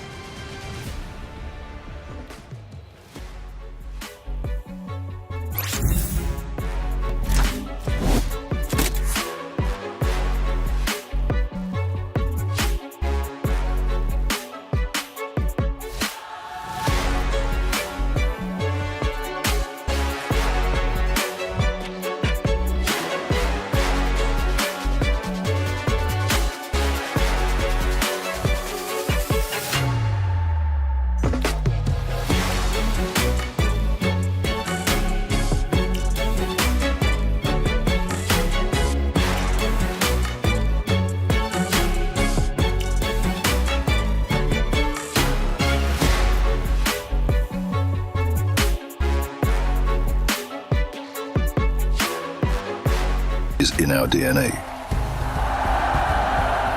Whenever we let it out, it becomes our superpower. Now imagine an entire city being built to supercharge it. Kadir City, powered by play. Hey everybody, welcome back into the studio. Map number 1 has concluded, and what a map it was. Seda Esports gave it their all, but Team Ray Young, too strong. A lot to talk about, a breakdown. Let's start. I'm Taylor Reflections Noble, Eterna, Gideon. Nice to see you both. We watched that. I'm learning as we go. Gideon, thanks for the instructions. You know, Seda Esports, early on, you could tell they were in trouble, but mid-game to late game, they did start at least having some life. I think a lot of it just comes down to Team Ray not being a little decisive here in certain moments, and I think that's a little scary on my part because my bias is leaning towards them. But at the same time, I think that Seda also needs to recognize, right? This is not the same Seda that we saw yesterday, and I think a lot of it just comes down to comforts in the draft, right? I think they had a plan in mind. It did not go the way they were looking for, and I think the laning phase is what really messed them up. And I think to add to that is, I think Seita maybe tunnel vision so much on these team fights and these objectives that they really forgot to stick to their fundamentals, which is housekeeping of the minions. Multiple occasions we saw that Quinn was able to look for opportunities to look for a backdoor. Sure. Unfortunately, she was unable to get them, but the fact that that opportunity was there in the first place, it's a big question for Seita coming in. And you know, let's go through some of these moments and take a look at the first one, because I want to piggyback off of what you just said in just a bit, especially with Seda versus Falcon Indonesia. But looking at this first point, Gideon, we are now 12 minutes in, and we've got a battle for the Lord. Yeah, a lot of these problems come down to, hey, who are the trigger men, right? And in this case, it's going to be Namin as well as Fanhua. They have the most important jobs to have the RWM and the AOG combined together to get this really big impact. The problem is that a lot of the heroes on the side of Team Ray, it really boils down to the draft, right? Hey, what are you going to do when Lilia just black shoes away? They just flicker outside of the RWM. There's not a lot of winning scenarios unless they're able to catch not only the Claude, but also catching the Expo. And I think that was the hard part.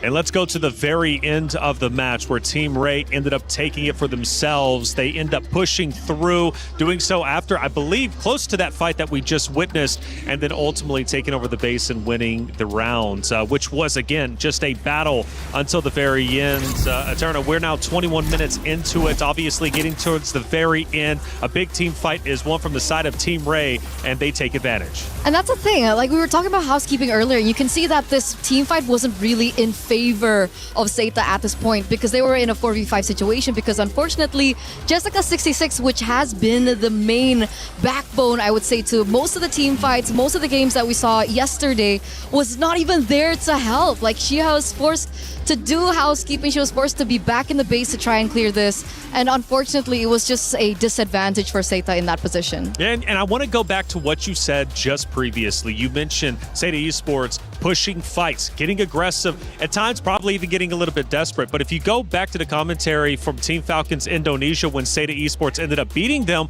I felt Falcons Indonesia was doing much the same. I guess so. But for Falcons Indonesia, I felt like it was more so on like the execution, the troubleshooting that they were unable to look for inside the game. The adaptations weren't there. And I think for me personally, the targeting was still very questionable from Team Falcon's ID. That's actually exactly what I wanted to bring up, right? It's target priority here, right? Not only is it at a high level, it's a lot more difficult to do, but I think the interesting thing where we see these teams in particular play, it's not just about pushing, it's the constant push and pull, right? It's constantly adapting and changing on the fly. Hey, I may have an opportunity to backdoor. If it doesn't work out, maybe we force a fight. They need to make those decisions quick because, as you see, if Quinn is walking back and forth, nothing is happening. Yeah. Well, hey, there was a lot of team comms. Obviously, you got to communicate well if you want to get the victory. Let's listen in to some of the team comms in map 1. Kurang orang, Cak. Ni. Aku cari nyawa, Aku cari nyawa, guys. Carry. Nice, bro, guys. Thank you, guys. Kita boleh menang. Main. Bodoh, nice. Nice team. Thank you, Rotan. Thank you, Rotan.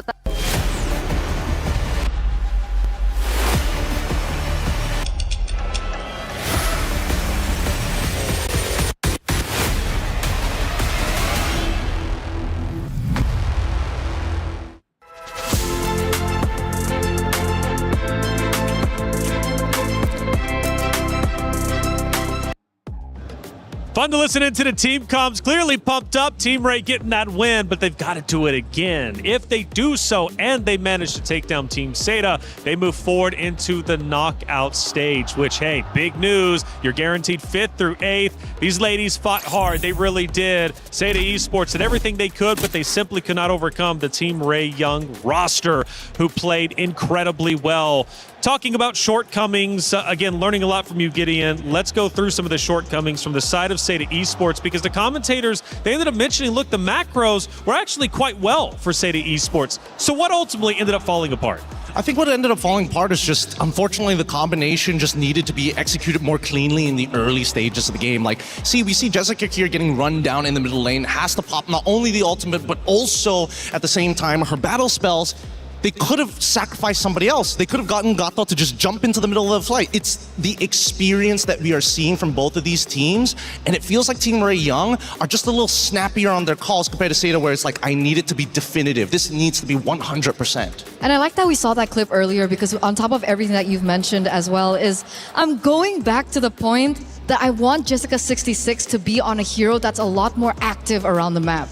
The Uranus is great for macro, it can control like minions and so on and so forth. But the fact of the matter is Jessica26 has been doing so much and is way more impactful when she's on heroes that are setters, like the Alices of the game, the Paquitos of the game. Naturally, the Paquito was a bad choice in that particular draft, so maybe they ought to prioritize Jessica26's hero earlier on, maybe? I think that it depends on whether or not Esmeralda is going to get banned on blue sides, particularly, right? And I think Team Ray Young, they've done their homework very clearly, right? I want to make sure that you're on something that doesn't have as much impact anymore. We're going to put you on Uranus, and hopefully you're going to just be somewhere out there in the galaxy, you know? Be as big as planet as you want, but we are attacking your team during the fights on neutral objectives. And going back to a critical moment that I was really impressed with, that backdoor attempt, you know, Seda, they were pushing, I think it was either mid or right lane hard. The backdoor attempt alleviates some of that pressure and forces Seda Esports to come back. For Team Ray, that was a heads-up play, the first one we've seen at least on main stage. I think, all right, so yesterday, I think their backdoor attempt was a lot cleaner in terms of execution. This time, I think Quinn tried to force it a couple of times, like very clearly, and it costed them a team fight because of that. A better team would have gone all the way into their inhibitor at that point. So I think that Team Ray Young, there are a couple of things that they're going to have to work out upon. Are they too reliant on that? Like Quinny, Claude, backdoor.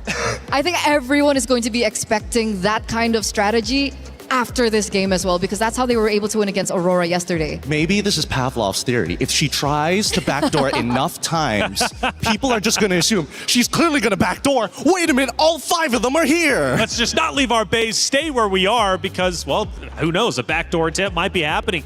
I don't know, getting in the head, man. Look, playing a little bit different. One of the things about these two rosters, though, is they love to push the meta. They really do.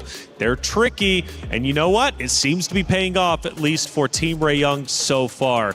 But I got a feeling, I really do. I think Seda Esports is about to tie this thing up and we're going game 3. It could potentially. I'm thinking about it.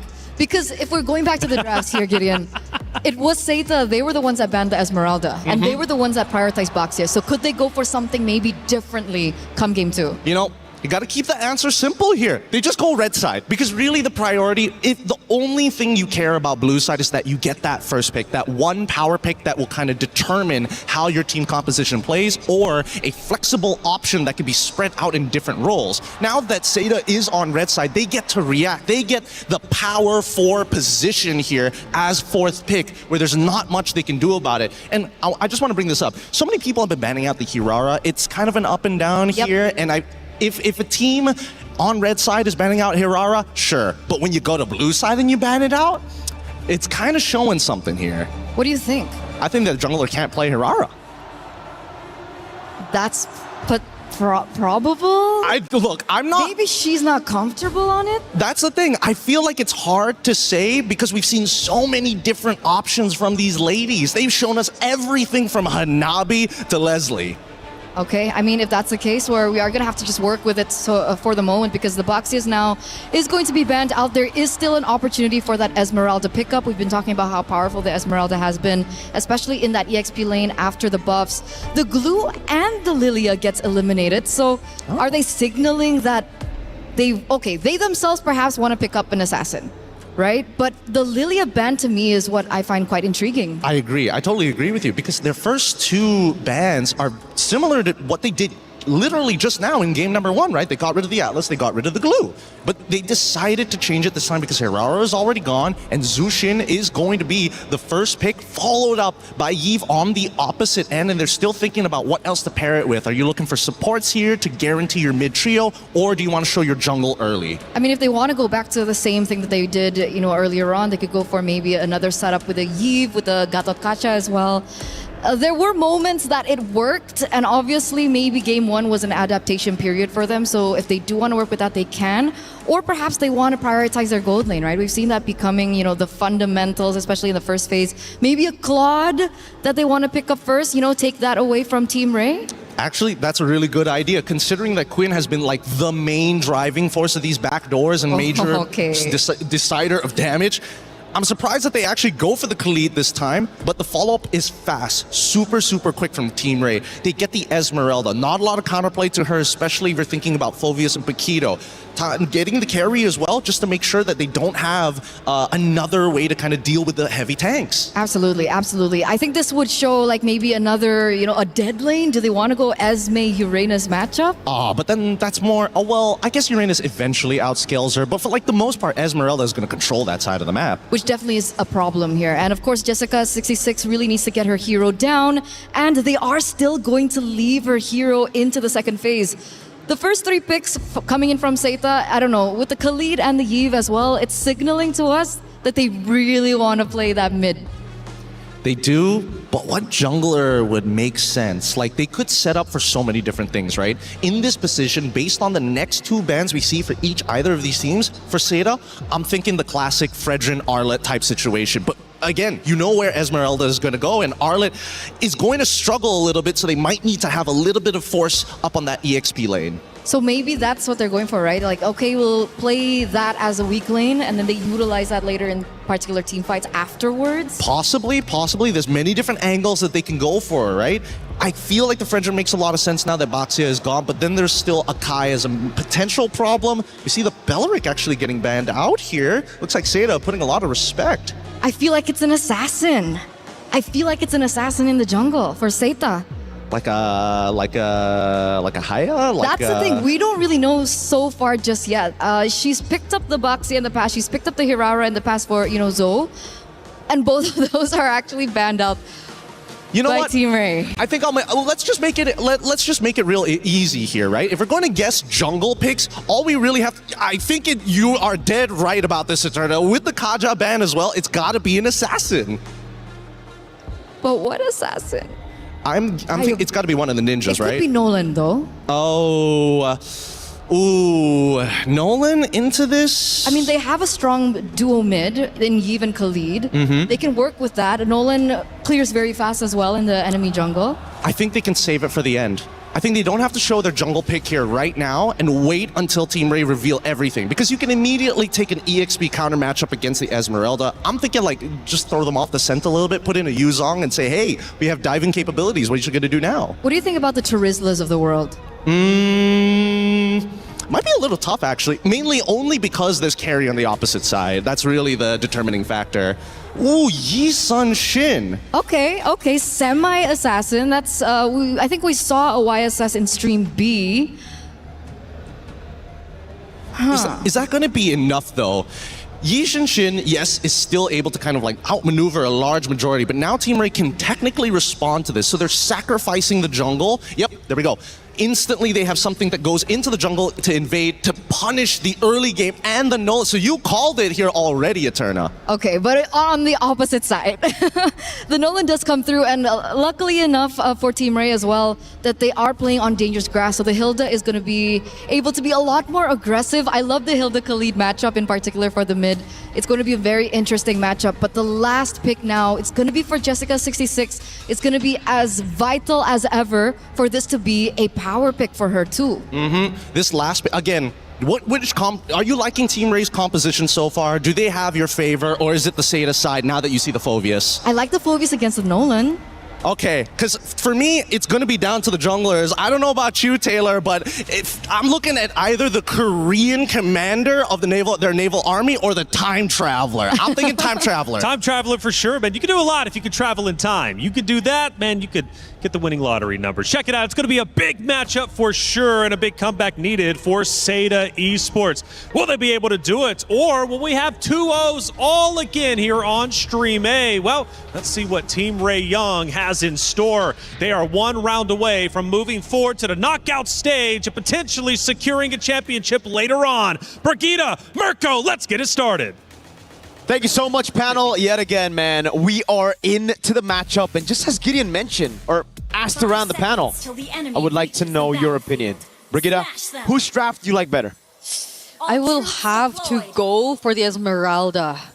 Mainly because it's been such a great time for her, and I like how they've been trying to resolve the issue of scaling for Seda head on through the Hilda Jusin mid duo that you're starting to see right now in the hands of Chiboy, just making sure that Joe is not going to have a great time farming in the early stages of the game. Fortunately, has a bit of help from Guy, but that's where I'm really going to put my eyes on. If they're successful enough to keep this early game momentum going, then it's going to be tough for Seda to scale into a position where they want to be. I agree with you, especially considering, again, this Nolan pick is just so good at invading early. Nora's already got the prio bottom lane. They go for the dive, but there's damage reduction under that turret. And if you look at Nora's emblems, it's a bargain hunter. Team Ray Young know that they'll be ahead in this game. They'll be the ones with the snowball. So they're trying to go for the throat as early as possible. Tan, though, takes the golem away. Already a camp stolen. 15% change.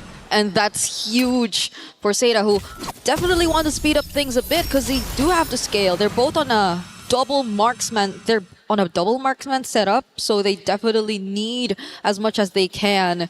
But fortunately for Team Ray, they've been controlling majority of their lanes so far, and the carry Claude matchup is pretty much something you've seen happen time and time again. It's been an okay lane for them. Nora, two games in a row, early game, has controlled the lane against Jessica, who we are not really seeing the setups from just yet. The same level of aggression we saw from her yesterday against Team Ray this time. And even the minions in the mid have been under control by both Miko and Chiboy. So this next turtle is looking to be like a huge advantage for Team Ray, considering that Nora's up level 4 too. Yep. They're not actually going to utilize this level E just yet. Zoe gets level 4 with the Lizard down below. Nora up top against Jessica. Both level 4, but again from Miku. She's going to be delayed a little bit from getting that level 4. Very soon, though, she'll have it. And Nami is actually still behind. This looks great for Team Ray Young. Tan is just going to focus on the turtle as Chiboy and Miku are going to be in charge of zoning out Fanhua. Joe could not even approach the turtle either. Mountain Shocker already committed, but they've already gotten the turtle. And Nora, look at what she's able to do against Jessica 66. Yeah, those buffs on the Esmeralda are really showing. Those nerfs on the Phobias really showing as well. This matchup wasn't really a good matchup even before the patch, but after the patch, it'll really be a lot more difficult for Jessica to go 1v1. She has to just participate in the fights, going in for those dark waves instead of going 1v1 against Nora. Especially with the Bargain Hunter, man. Nora, if she gets more of these golds, if she's able to participate in more of those fights, almost a kill in mid with a fracture on Name. And now they're going to be looking for bottom lane for sure. They already have this winning matchup that they didn't have last time around. Chiboy's cutting. Yeah, the more that the map opens up, the more things are gonna be difficult for Joe. Just look at this one level gap already existing between our two junglers, and it could just turn into more if Team Ray find the more successful rotations across the map, which I feel like they're very comfortable doing already. There's not much pressure on the mid lane. You don't really expect to see Jessica out of nowhere, because Nora's been the first to rotate out always, almost every single time. And a fraction right here, forcing out the BMI with a lot of damage already. That's a lot of threat for Guy and all the other special heroes. What kid? Chiboy taking first blood against the jungler of Seda. What a way to start this game after 3 minutes of them just farming, and now Quinn also finding Guy. How unfortunate for Seda. Sokolil for the Hilda against Joe on the Yisun Shin. And that's why the panel was questioning the YSS choice, especially with the Claude and the Eve already picked up with an Esmeralda basically guaranteeing XP matchup. Hilda just free to go all over the map into the jungle. All the way from level 1 we saw how oppressive Chiboy could be on the Hilda. Yeah. And there's no respect from the rest of Seda. Or rather, maybe they just have so many things to deal with. Fanhua should definitely be walking together with Zo. But even up top, they won't be able to get rid of the carry. Quinn's all good. That's another neutral objective for free to Team Ray Young. They're trying to commit onto this, man. Mountain Shocker utilized, but the whole team's coming over. Yep. That was a trade attempt, but then you clearly see how quick the responses are from Team Ray. They already decided to switch lanes, and yes, things have been really fast-paced for Team Ray at this point. Just Chiboy not letting go of Joe.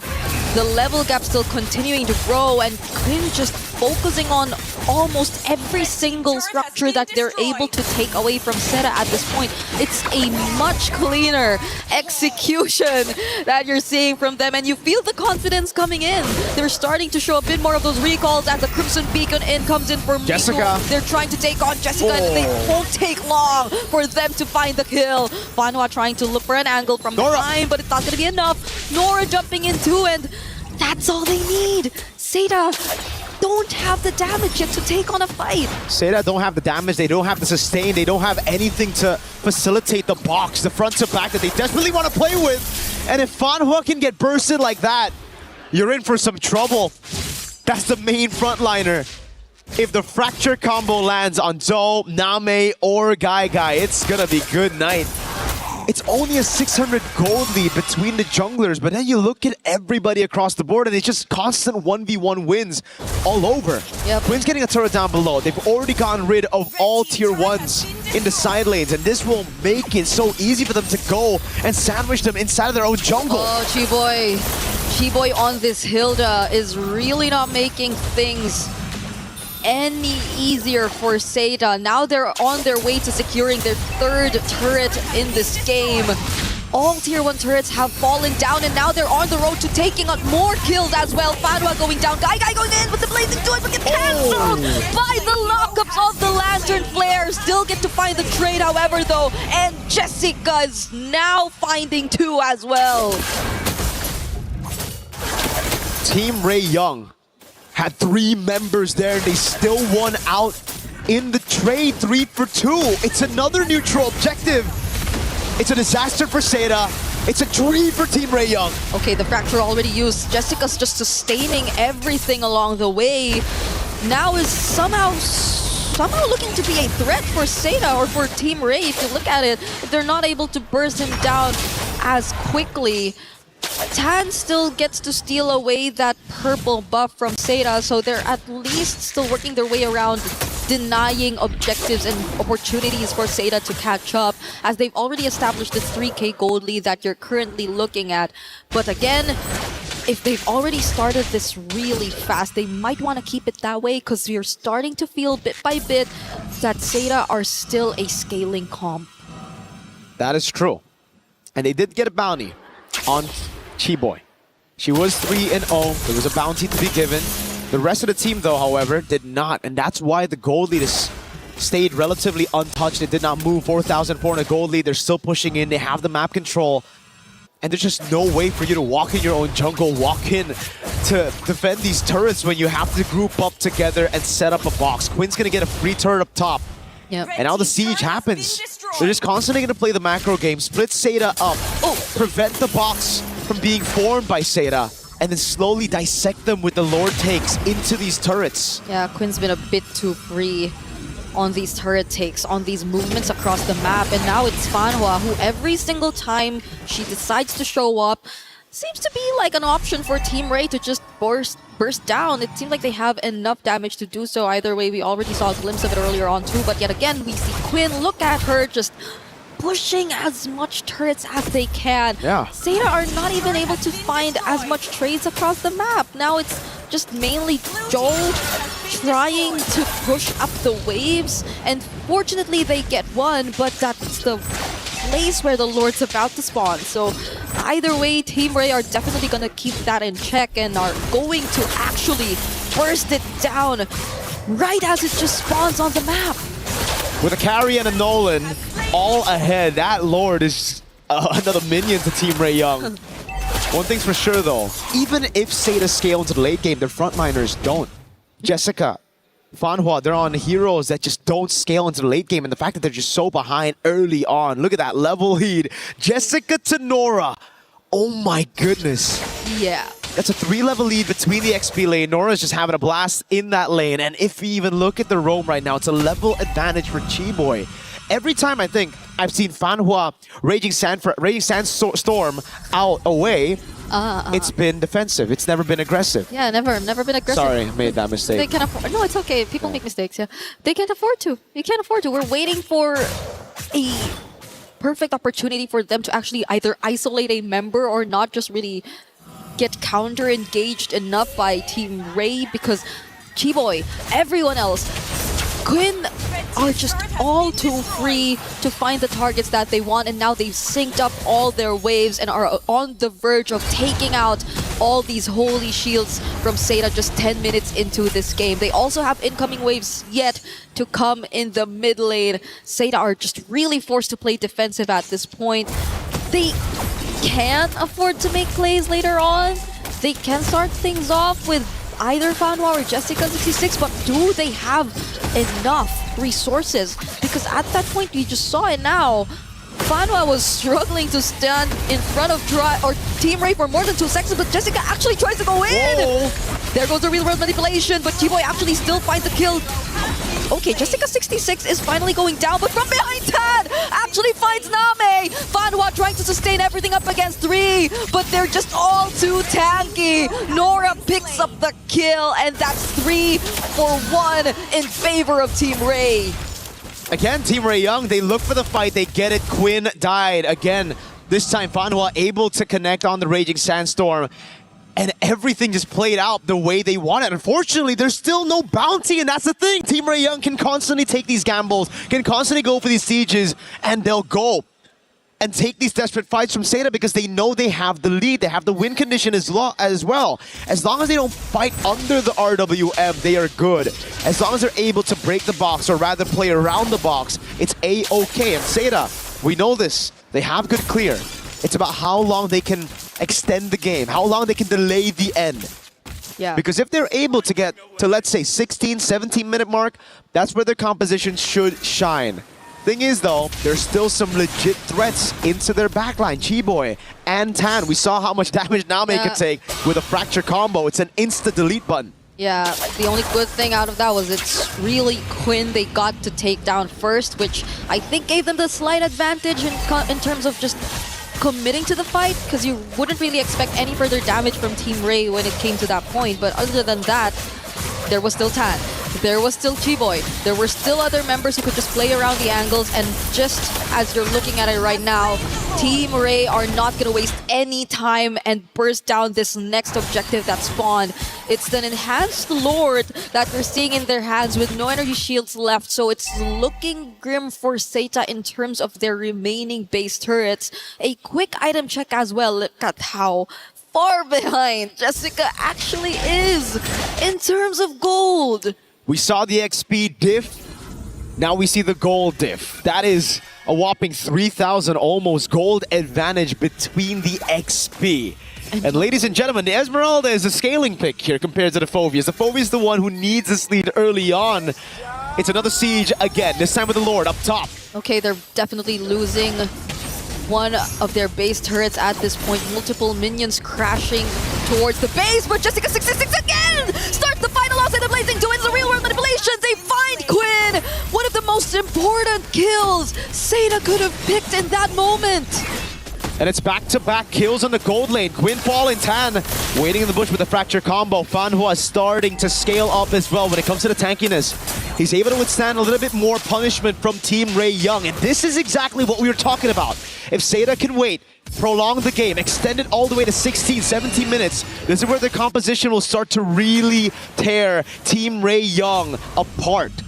they have a pretty good comp to fight around outside of the base. But once they're kind of stopped into playing, when they're forced to play in the box of Seda, we see how easy it is for them to burst Quinn down. And this is where, for Quinn, that glass cannon build isn't working out. We're going to have to see a little bit more defensive items from Quinn here. Either win a crown or an immortality, or heck, maybe just a straight up rose gold to deal with Name. It really makes me wonder how it happened twice in a row, though. Like, them just really getting to pinpoint where the gold laner of Team Ray is and making sure that their resources are enough to take her down. Because essentially, that's the most crucial part of the game. Like, they take her out, there's not much push threat, but now it's Team Ray trying to start up a fight. Fanwa getting knocked up, and now is trying to escape. Quick Sandguard trying to survive, but Miku finally picks the kill. And at least a successful attempt from Team Ray this time. We cannot take away the fact that this is still an almost 10k gold lead. It's just that they're not able to close it out. And Seda are doing such a great job at just prolonging this entire game. It's an unstoppable force versus an immovable object right now. And Seda, they're the ones inside of their base, immovable, holding on for dear life, having a composition to do so, clearing it out so quickly. But anytime they step out of their base, it gets really tough. Team Ray Young are the ones that can cut, again, with Tan, with Chiboy, through the jungles of Seda. Just because Seda have no map pressure. Anytime they walk up their own jungle, they don't know what they're walking into. A possible trap by Team Ray Young. And again, even if they want to walk up to Lord, they will never be in time for the contest. It's a carry and a Nolan. Every time it's up, it just gets bursted down. And this is the third Lord of the game.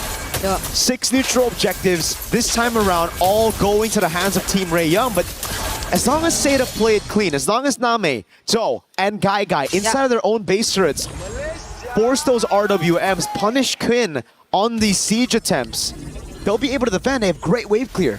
Yeah, it seems like the blueprint is going to say the same for Seda. They don't want to fight this outside their base. They know how to play that surprise attempt they've been going for twice in a row. And with a Winter Crown pickup for Jessica as well, I feel like they can be more creative in terms of their approach. Because Team Ray, definitely by this point, has to expect what's to come, right? They should have an idea of roughly what Seda are trying to do all over again in this upcoming Lord Siege. So let's see how they respond as these waves come crashing in yet again on the base. Losing out on 2 base turrets already for Seda, but they're not starting the fight just yet. They're dealing with the Lord, they're dealing with things one by one. Knockus from the Lantern Flare, Fanwa and Jessica are not going for the engage, and now it's Team Ray who find the perfect engage! They're going for Quinn all over again, but this time Quinn actually gets to survive. Fanwa falls next, Jessica 66 will actually force her way through, and they find the kill again, but is it gonna be enough? Guy trying to join in, pushing Team Ray back, and another successful defense from Seda is accomplished inside the base. It's all about creating the box, and Seda have created a box again in their own base. Team Ray Young, they can be as creative as they can, but it just, as long as they can't penetrate through that box, get all the backliners in one fell swoop, it won't be enough.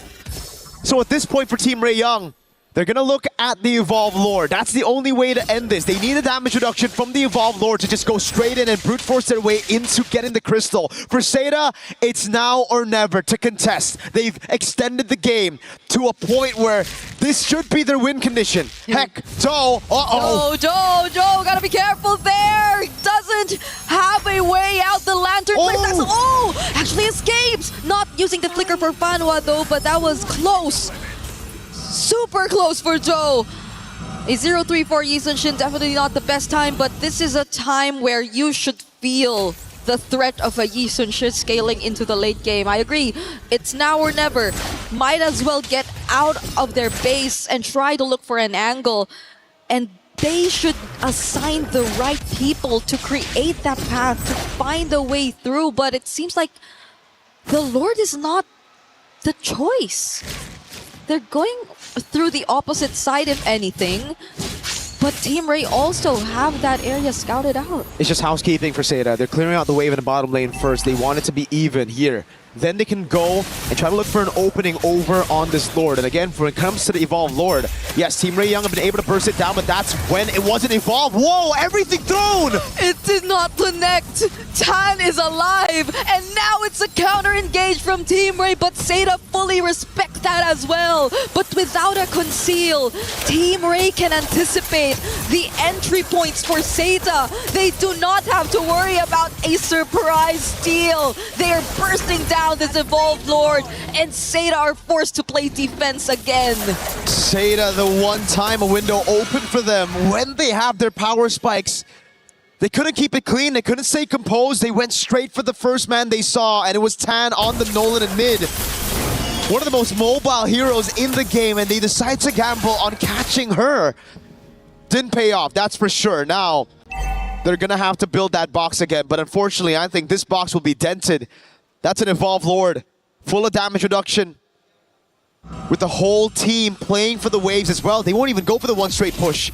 They will build the waves in side lanes. Then they'll group up in mid to look for the end. This is the wave to end the game if there's any to do with it. Seda, can they defend? Oh no, Tan actually finds Joe, brings her down to half HP, and Fanwa 2 popping the immortality and going down, falling Starbound onto 3, and the Lord already inside the base. Quinn is trying her best just to gain access, but her immortality gets popped too, but it's gonna be okay. Team Ray are finally able to find the winning push as they take out 3 from Seda and secure the 2-0. It's a knockout stage. Slot confirmed in for Team Ray Young. And for Seda, they've made their mark on the MLBB scene, but they're gonna have to go through a grueling lower brackets to make it to the top 8, to make it to the knockout stage. Yet another climb. For Team Ray Young though, the damage reduction to the final Lord, every single neutral objective in Game 2 going towards them. We knew it was coming, it was just a glimpse of hope. A little bit in the skies for Seda. It shined bright quite a bit a couple of times, but then the one time that they had the chance to fight, to contest for the Lord, they blew it through Tan's crazy move. Sidestepping, dashing away from all those initiation tools. Yeah. They burned so much of their resources at that point. The flickers, the raging sandstorms, and everyone just trying their best to keep up for that pickoff attempt. You would understand the frustration that you would see from their faces after that match. But I believe we get to talk to the players and we throw it to the stage. Now that was an absolutely amazing performance. Now what a showing from Malaysia, Team Ray Young. I would say, coming up with terms from what I've seen, macro maestros or even menaces. And right here I have Queen beside me. Hi. So yes, for you would be, 2-0 straight up for 2 days in a row. Is this the results that you guys have been expecting? Yes. Can you expand on that? What preparations did you guys do to ensure that you guys got the success that we're witnessing here today?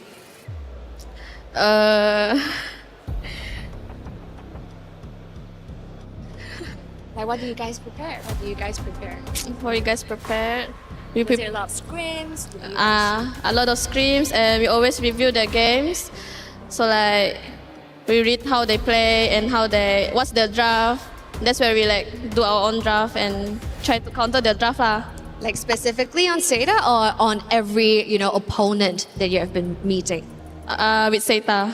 Oh, with Seda. So a lot of homework has been done. And taking a look at our venue here, we're very excited. Damascus, we do have a question for Quinn. Yeah, it's been fun to watch, of course, people supporting the regions. You have plenty of fans at home and people all the way from Malaysia as well in the venue. Do you have any words for the people who are supporting you all the way from Malaysia?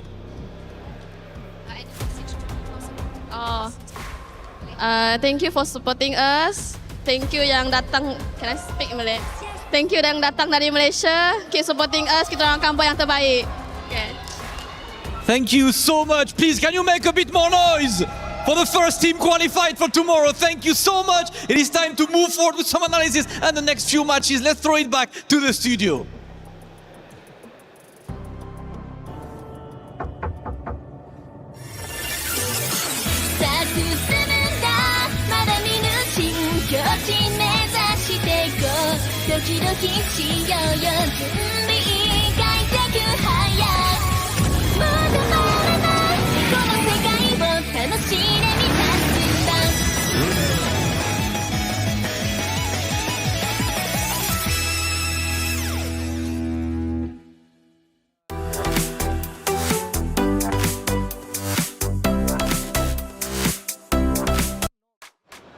There it is. Our first game on stream has been done and dusted with. Of course, it was Seda Esports putting up a tremendous fight, and they really did. But Team Ray Young gets the victory. They push forward and are officially our first team in the knockout stage. Hey, welcome back into our desk. I'm Taylor Reflections, Noble Eterna, Gideon.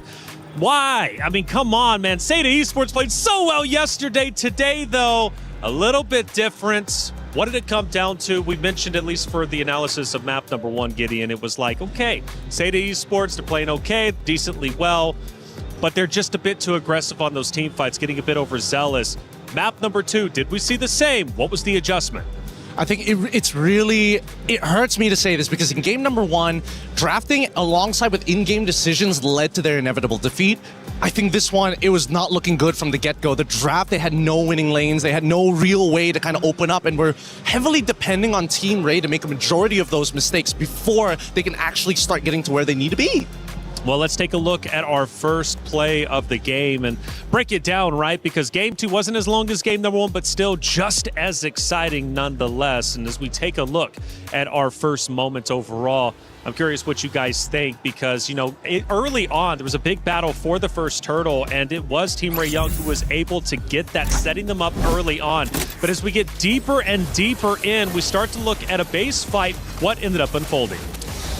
I think that the hard part about it is just, as this base fight, it's kind of unwinnable in a lot of these cases, mainly because of how much money that they have, right? They have such an inflated economy and so many more stats. However, if they all make the big mistake of walking into that RWM, they're just asking to die. And I try to, you know, the rule of thumb, 10K goal means? It's over. It's an instant GG. It's over. 10K means it's over. And that's why I really agree with everything that Gideon said. It all came back down to the drafts. The fundamentals, again, is what's really shaky about Seda. We were talking about fundamentals in terms of in-game from game number 1, and in game number 2, the fundamentals of the drafts just really weren't there. So that's something that they really can bring to their next match tomorrow. Well, as we start looking at our second moment of the game, tells a bit more of a story as to why this ended in the way that it did. I believe it's going to be a little bit deeper on. First we were 16, now we time travel into the 20-minute mark in Eterna. What are we looking at? I mean, at this point, I'd really want to hope that 10K gold gap just really didn't mean anything, but at the very end, it felt like the firepower just really wasn't enough. They tried their best to try and defend the base, and we can even see that Guy is doing her best to try and clear out that lane as fast as she possibly could, but with so many on top of her already, it just felt like it was way too much. And to Seda's credit, Gideon, they did push them back at least once or twice when, of course, Team Ray started to push up into the base. So Seda did put up a good defense. Ultimately, in the end, though, they were just too far behind. I think it's about also ticking the right check boxes, right? It's like, yes, there is the 10K. They made that one defense. Had they done it just one more time and were able to actually trade back in terms of inhibitors, maybe there was a good 50% chance of actually winning that game. But at that point, especially since their composition doesn't have enough wave clear, with no inhibitor, Lord pushing in, it is just too thick. And Sky Piercer. Don't forget the Sky Piercer abuser. You guys are goofy. I love it. I've had such a good time being here for MLBB. I'm learning so much from the both of you.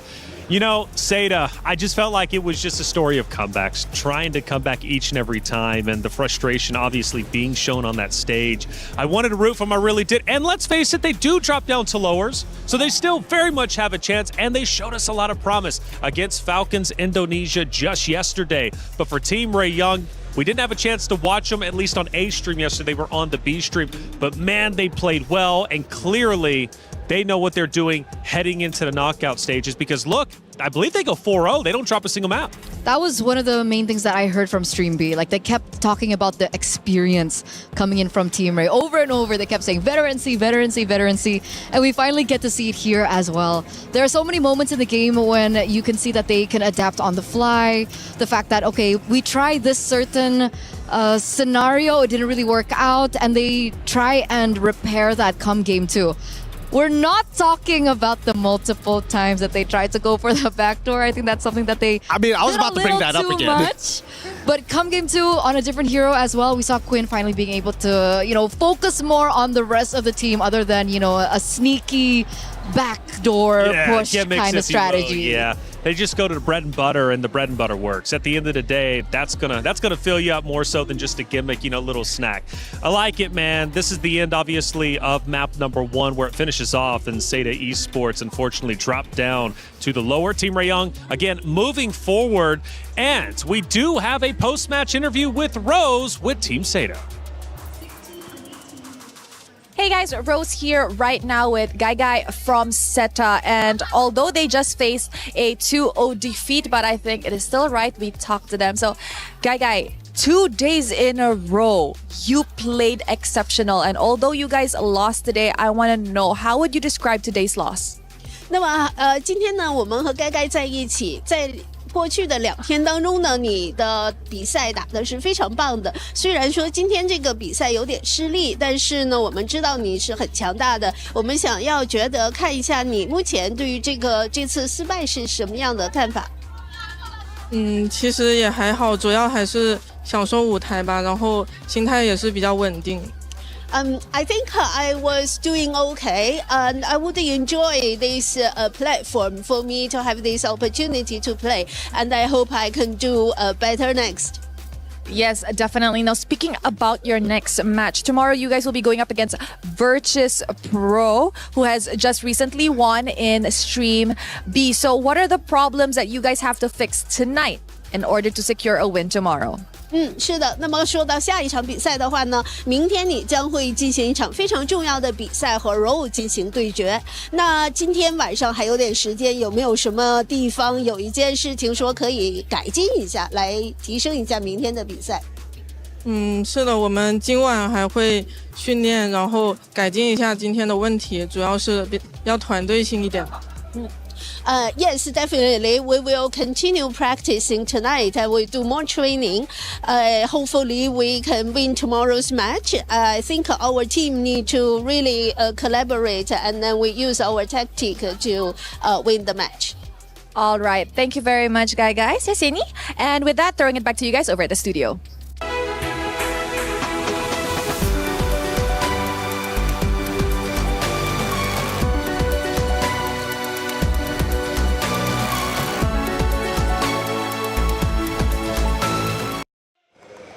Good to see Seda still in good spirits after all. They know that they still very much have a chance for revenge. They're going to have to work hard, though, especially fixing up the errors as they move into the lower bracket, because it doesn't get easier from there. Your life is on the line, and the pressure will be at an all-time high. Again, a great matchup, though, for both of these regions and great teams. Team Rayong, I didn't realize they were as strong as they were on that stage, which is scary to think of. It's just building up to this inevitable destiny that all these teams are moving towards. I can't wait for this playoffs already, because we're already seeing superstars not only being made, but making sure it's like, hey, I am known. You gotta know me as I'm knocking these teams out and they're getting crushed. Crushed indeed. And speaking of crush, unfortunately on the B stream, one of those teams will have their keys crushed. GK Esports falls 2-0 to VP as VP moves forward. They haven't made it to the knockout bracket just yet, but they still stay alive, and that is what they want to do. They want to stay alive so they can thrive later on. Here we look at a couple of moments from our B stream, and hey, it looks relatively close, Gideon. I want to say that it is relatively close. I see a Freya already there, but again, a Joy showing up this late, especially a 23-minute game as well. Looks like I got some homework to do later on. I think we all do, especially after the new meta. And you talked about it, though, Gideon. I mean, look, you love MWI because you get to see a whole bunch of different team builds you normally don't get to see. Eternal, did I just see Ling for a second there? Yeah, I think they subbed We've been seeing a few links actually on Stream B. Really interesting. The games I casted, I didn't get the opportunity. I know. It's so uncanny. I really want those assassin plays here in Stream A, but we haven't really been getting them. But I'm actually really surprised about this, and I feel like it's a huge loss for Geeke. I mean, they did so well against Geltec. I know that they lost it 2-0, but despite it, I could see the moments and the brilliance that they had, the potential that they had as well. With Alexa there, Yui there as well. There was just so much promise from this team, and also bringing in experience as well from that region. It's really sad to see them go today. I'm hoping that maybe MWI, their format changes, and we're going to get round-robin group stages. That's what I want to see.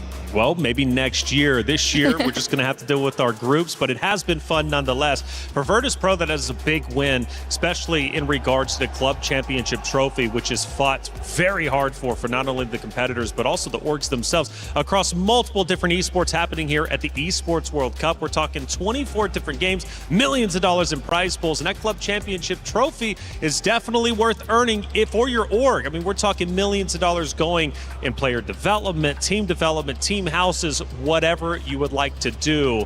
It's definitely worthwhile. For Virtus Pro, they need those points. It's only week number 2, but the weeks are going to catch up fast. It'll be week 7 before you know it. It's been a fun time, and it's going to continue to only increase in the fun. Let's talk about our next matchup. It's coming up quickly. Falcons Indonesia versus Aurora Gaming. This one, much like B-Stream just witnessed, is going to be an elimination match. There is going to be a player losing their key, much like you just lost your cue cards. Yeah, I'm losing. I'm losing everything. I'm losing everything, and I might be losing a representative here. Team Falcons on the brink of elimination, and I actually got to talk to another coach that's in MWI. He's the coach of Falcon Daisies, and we were also both wondering, like, what happened to Team Falcons ID, because it feels like very different to how they performed in the qualifiers. Well, let's talk about it, right? Falcons Indonesia coming in was a true contender for the crown, and we were definitely hyped up to see them. They go against Seda, Gideon. The series, it's rough though. Doesn't look good at all. And we question Seda Esports, especially the setup for them that we just witnessed, and even yesterday. They love to push the meta. It's a new meta. What are they going to throw out there? Maybe it threw Falcons Indonesia off a little bit too much, because even going into round 2, their hero pick, and I think it was Brigitte mentioned, like, look, this was just thrown all together. Their heroes were looking wild, like they were wanting to win a best of 1. But I mentioned the club championship. Trev, what's happening with it? Hey guys, Raimundo here from Team Falcons ID. And as we enter an elimination match today, how are you feeling? A little nervous? A bit. Okay, so Raimundo, I think I'd like to ask you, how is the team's mindset approaching today's elimination match? Because this is the last match, right? If we lose, so we will play as best as we can, because the yesterday is, I think it's so bad lah. The gameplay so bad, our comms still bad, so yeah, we will do the best today. Okay, now I gotta ask, if you said yesterday the comms were bad, the gameplays were bad according to you, so what did you guys do at night in order to kind of fix the problem? We talk with each other, and we fix every comms, every miscommunication from out game in game, and so I hope we can do the best today. All right, you know what, Raimundo, I'm pretty sure a lot of the fans back at home are supporting you guys. Is there anything you want to say to them? Thank you for supporting us until now. So I hope we can do the best today and show you guys that we can do it. We will in the final. All right, semangat Raimundo. Yeah, thank you very much. And with that, back to you guys at the studio. Is in our DNA. Whenever we let it out, it becomes our superpower. Now imagine an entire city being built to supercharge it. Kadir City, powered by play. Rose, as always, thank you so much for the interviews, catching up with Falcons Indonesia before they head into the matchup. And it was a great interview to kind of get a bit of an insight as to what went wrong yesterday. And Gideon, it seems like team comms right now are a little rough. Yeah, I think understandably so, you know, having not only to fly all the way here into France and then afterwards you just have to acclimate as soon as you get here. This is why when I'm looking at that format, it's so brutal. You only have 2 opportunities to try and qualify to the playoffs.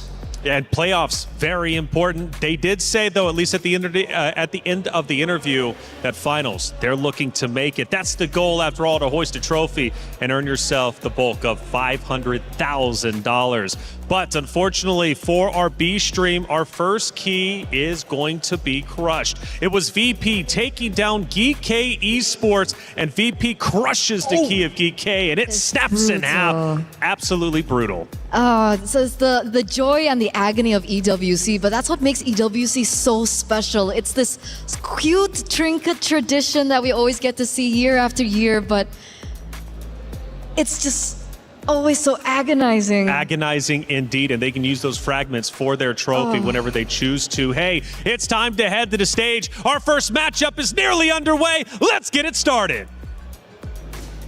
Thank you, Taylor. It is time for our first elimination match here on the stage, on Stream A. Sorry, as Stream B already had their fair share of keys being crushed. But right now, one of the dreams is going to have to go to bed. And one of the teams here on the low bracket, a surprising one with Team Falcons taking on Aurora Gaming. Now that's absolutely right, Damascus, because Team Falcons Indonesia is actually known to be one of the favorites right here in this competition, potentially contesting the throne from the Indonesian counterparts. And they find themselves here in this position today. Whereas over on the other hand, we see Aurora Gaming. They had a loss yesterday, but they went down not without a fight. So, can Falcons Indonesia actually clean up their act, clean up the communications, because they need to do it stat? This is a do or die. Or Aurora Gaming, over on the other hand, light up the skies and light up the exit path over for Falcons Indonesia. Let's get to it and let's head back to the studio.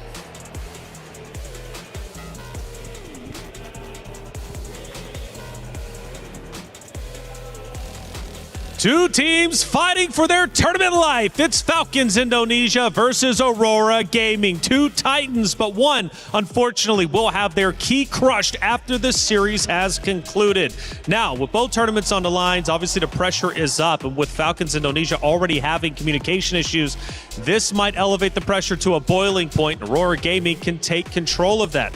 And speaking of Aurora Gaming, they've got untapped potential, and we just witnessed Team Ray Young win and look strong, but Aurora Gaming put up a wonderful fight against them yesterday on Stream B, which makes them arguably look the strongest going into this matchup. Yep, and I think that at least for Aurora, there's a lot that I'm expecting from them here, because at the same time, when we're talking about like, hey, let's do some research on this Falcon ID team, and you see that yesterday's game, you're not learning much from it. So technically, Aurora, in terms of pre-preparation, the coaches on Team Falcons ID actually have a bit of an advantage. I agree. I think everyone around the world is really expecting a lot coming in from Aurora Gaming, and in general, as a whole, we've been seeing so many surprises coming in from the Mongolian region, particularly from the MLBB women. So with them coming through, we did see an amazing Lunox come to play for Zulana yesterday. It's definitely a hero that Team Falcons ID will be looking at come this drafting phase as we get to the first game. So I'm curious, will the Lunox once again show up? Lunox or Liv versus Aurora, which is going to be good. Obviously, Liv from Aurora, and Mob Secco, the gold lane, they're going to be battling hard. That's going to be a fight that I really look forward to, obviously, especially from the hero selection. I mean, considering everything, like Aurora, we saw that they can brawl. They can really get scrappy with some of these ladies. And I think I need to see some of the mechanics, right? The individual mechanics, individual prowess of each of the Team Falcon ID members. Because if they want to make that statement, they have to win the lane first before you even start thinking about going above and beyond. Absolutely. It's going to go back down to the fundamentals once again. And as we take a look into the drafting phase so far, we are seeing quite an array of bans. We do see the meta bans come to play. The Marcel, that really hasn't seen the light of day come MWI, especially here on Stream A. Phovius and Guinevere respect bans, I believe, especially for the Guinevere. They are trying to eliminate that because it was one of the win conditions coming in from Aurora. Hirara, Matilda, and the Atlas. to boot. And it just makes the Zushin stocks go up just a little bit, right? Don't have to worry about the Marcel, especially the Atlas. Like, there is an angle for Zushin here if they wanted to, but they can easily start pivoting into other areas, right? That's where I want to see where Team Falcon's mind is at. Are they looking to play for the overall composition, or are they looking for just star players to win this entire game single-handedly? And sometimes when we look at all these teams, they usually go back to that. They usually go back to the star players. They usually go back to the comfort picks. But it does look like the Yve is going to be prioritized here instead of that Jushin.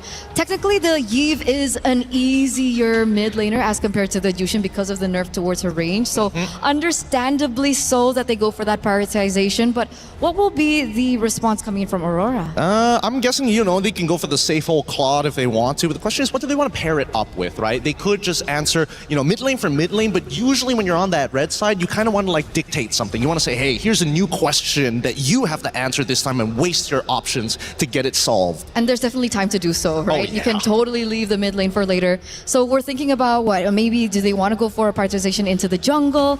It looks like the Belleric and the Esmeralda.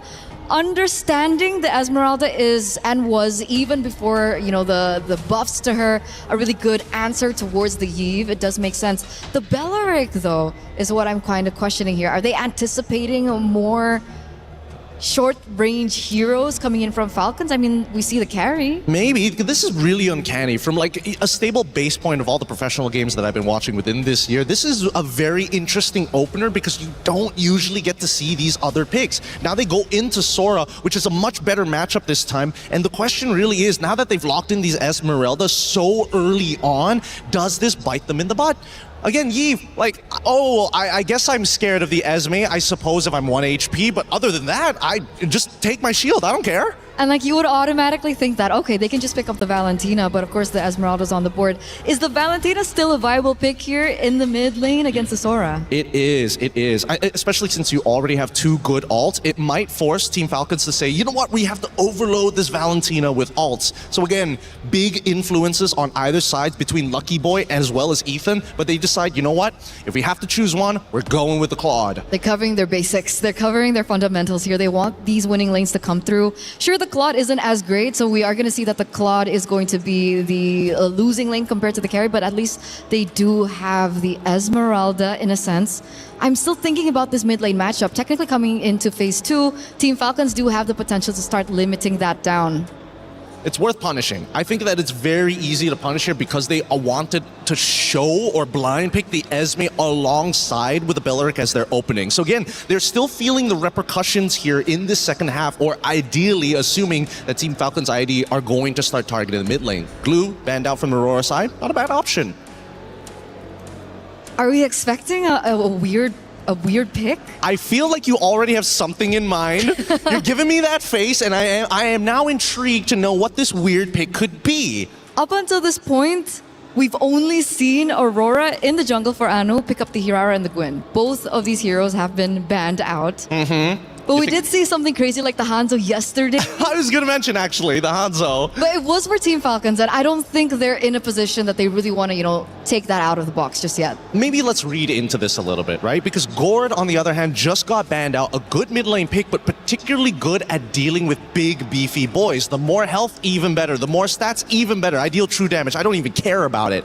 I think that Falcons want to get more beefy boys on their side. All the quote-unquote anti-tanks aren't really there, and you're going to have to wait until Claude gets the 3 items before he can actually deal with the tanks. Yeah, so we're thinking maybe like heroes like the Akai, we've seen it yesterday. Fredrin and Baxia are still potential heroes that can be picked up here.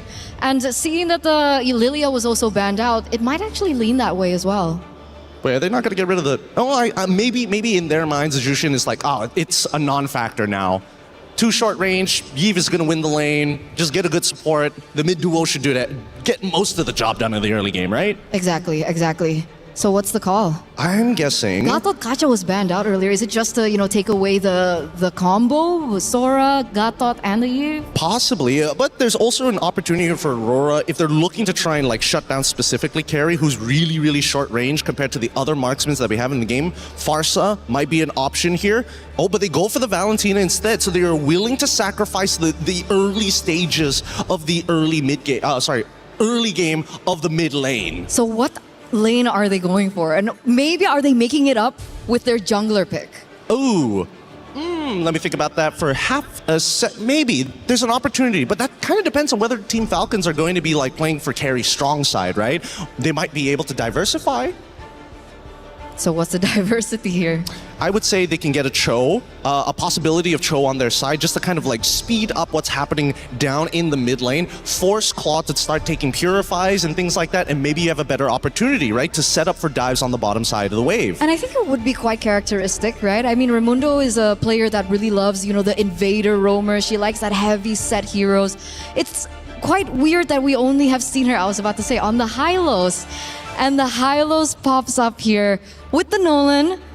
Not the hero that I was expecting, but naturally you do have the assassin here, which maybe warrants why they banned out the Lilia instead of the Jushin that you mentioned. Yeah, makes a lot of sense as a matter of fact. Again, really well done for Lucky Boy alongside with Ethan. They clearly have a plan in mind and they're trying to adapt that plan. Really try and dough it through, you know?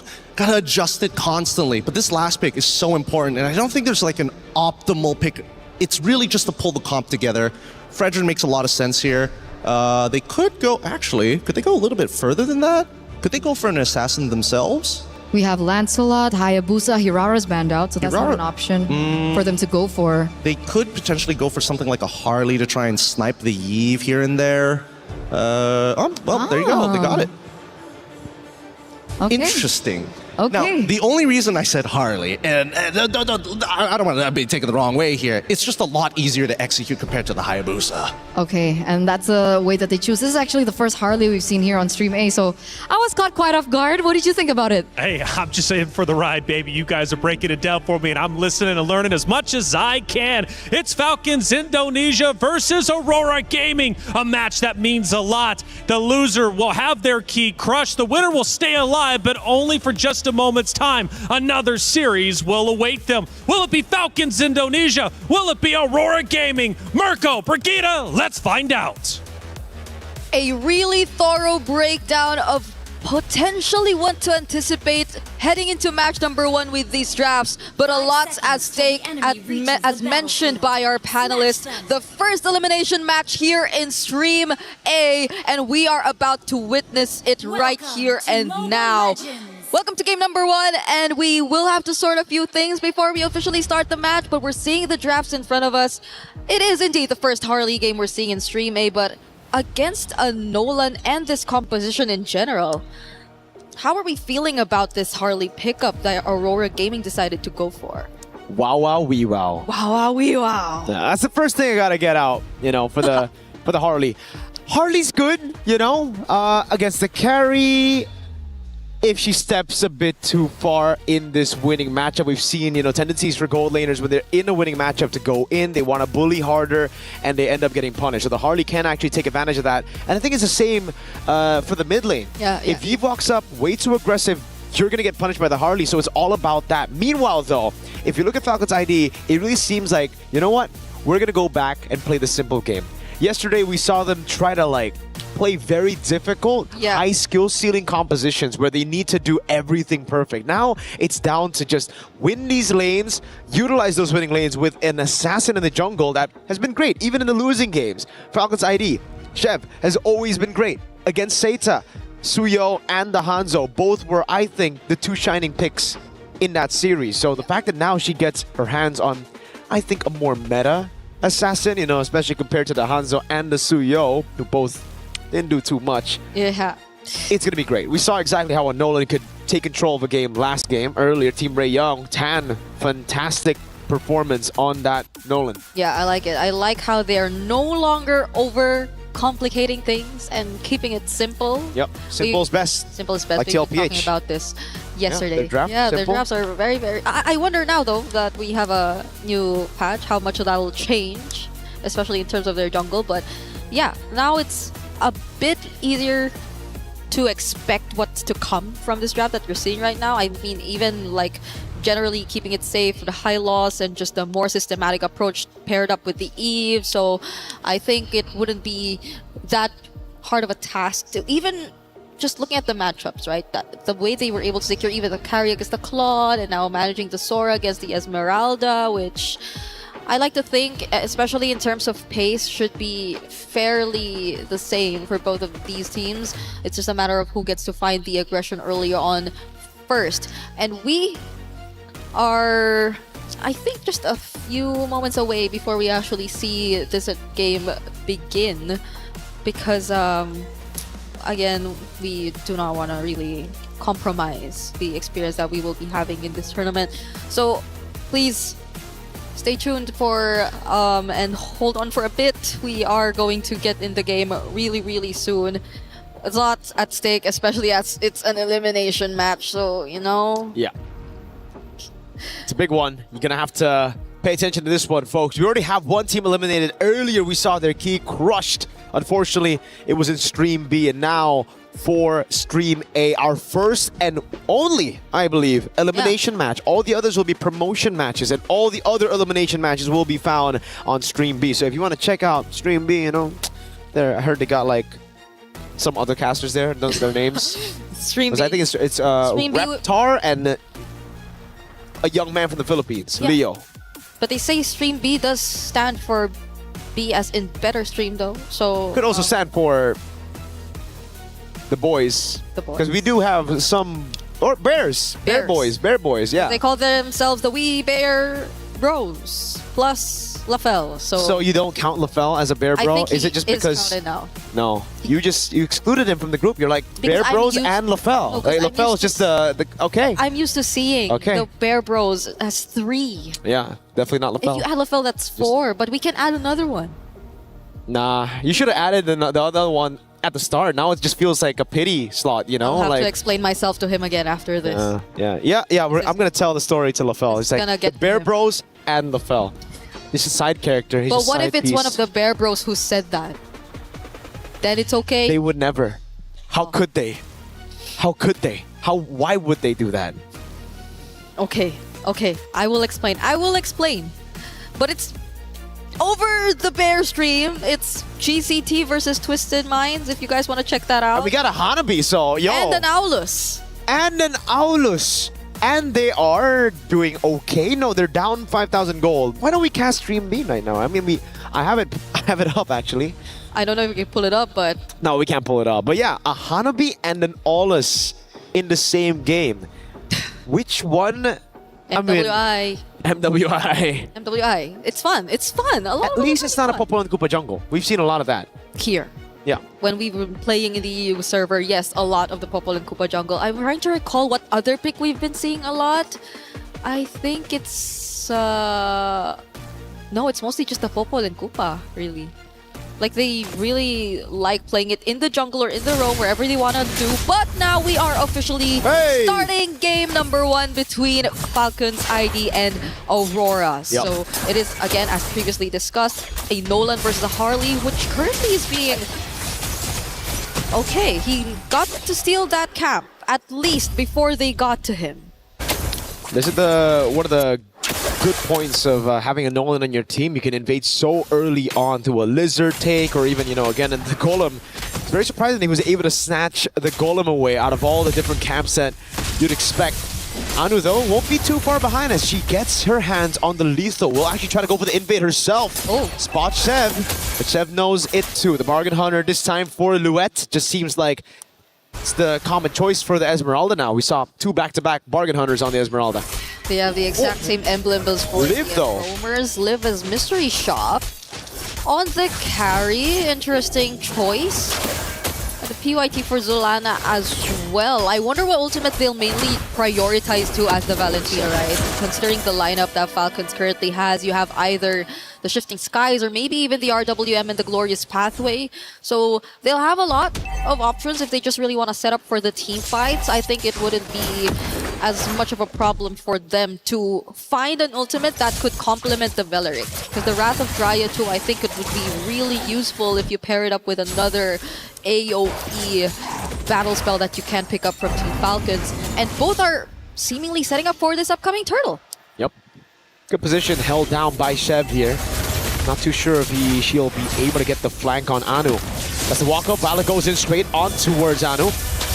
Already with a hat. They're going to go all in with a fracture everything. Oh my goodness.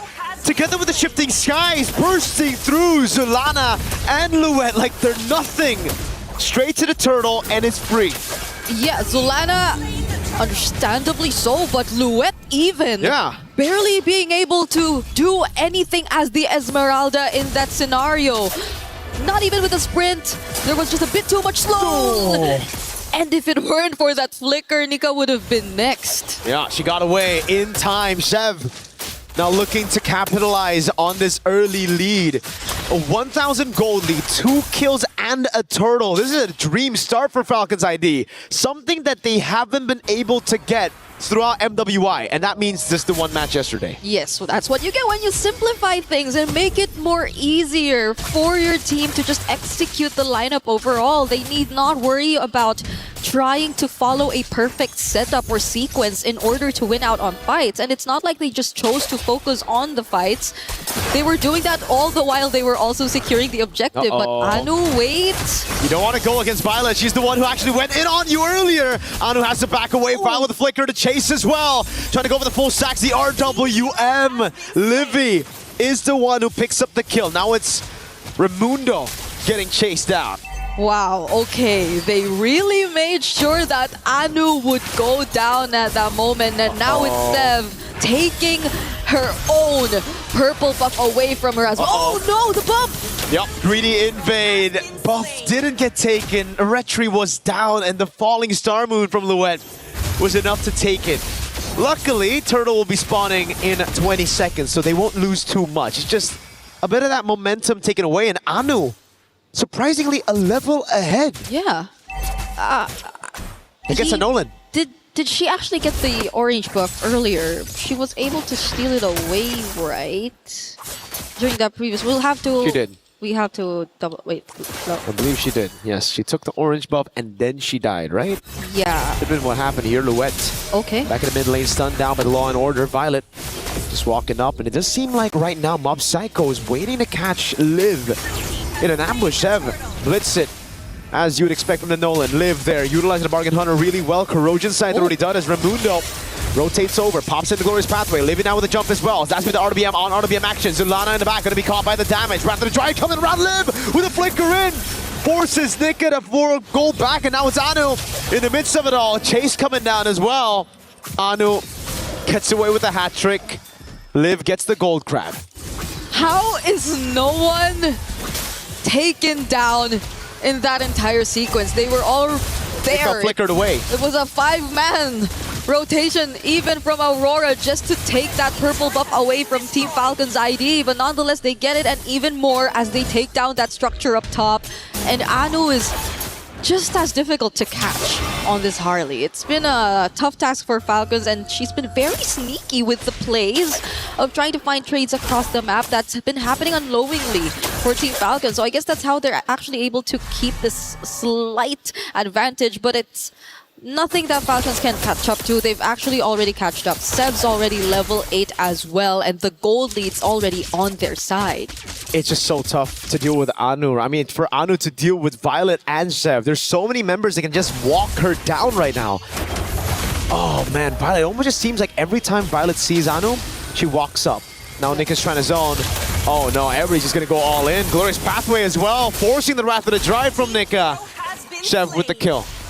Okay, there was no way Nika could have walked out of that. That was 2 members onto her, Sev! Forcing out the BMI from Mob Psycho, but that's another turret that Falcons are actually going to take for themselves. But again, Anu doing what she can, trying to find as much trades across the map. They're trying to keep this lead very small. Oh, goes in deep. It's a bait. Mob Psycho pops into BMI. Sev is in the base. Chased down by Nika. Can she get away in time? No. Nika takes her out. Meanwhile, though, Luet's caught all alone, isolated down below. And she's taken down as well. Falcon ID soaring in the skies here in their first game of the elimination match. Okay, Sev's down. They won't immediately get to go to the turtle, but it's not like Aurora are planning to transition to that either. They're going to focus on securing their purple buff first, and it's actually Violet who starts off this turtle, and it might not be the plan for Aurora as it's an immediate burst for Falcons on this objective. They'll take a bit more of their time. I believe even earlier we saw a slight advantage in terms of the gold towards Liv compared to Mob Psychos. A bit expected if you were to look at the matchup, but now it's Aurora just really trying to move as a unit this time. Uh-oh. Nico with the flank on Violet. Doesn't seem like they're going to pull this off. Violet clears out the wave in time. Everybody backing away. It's just too risky to dive Asura. Violet's been on point though so far. Yeah. Every time with the chase as well. The Glorious Pathway on Nika. Law and Order as well. They're catching. Flicker out though.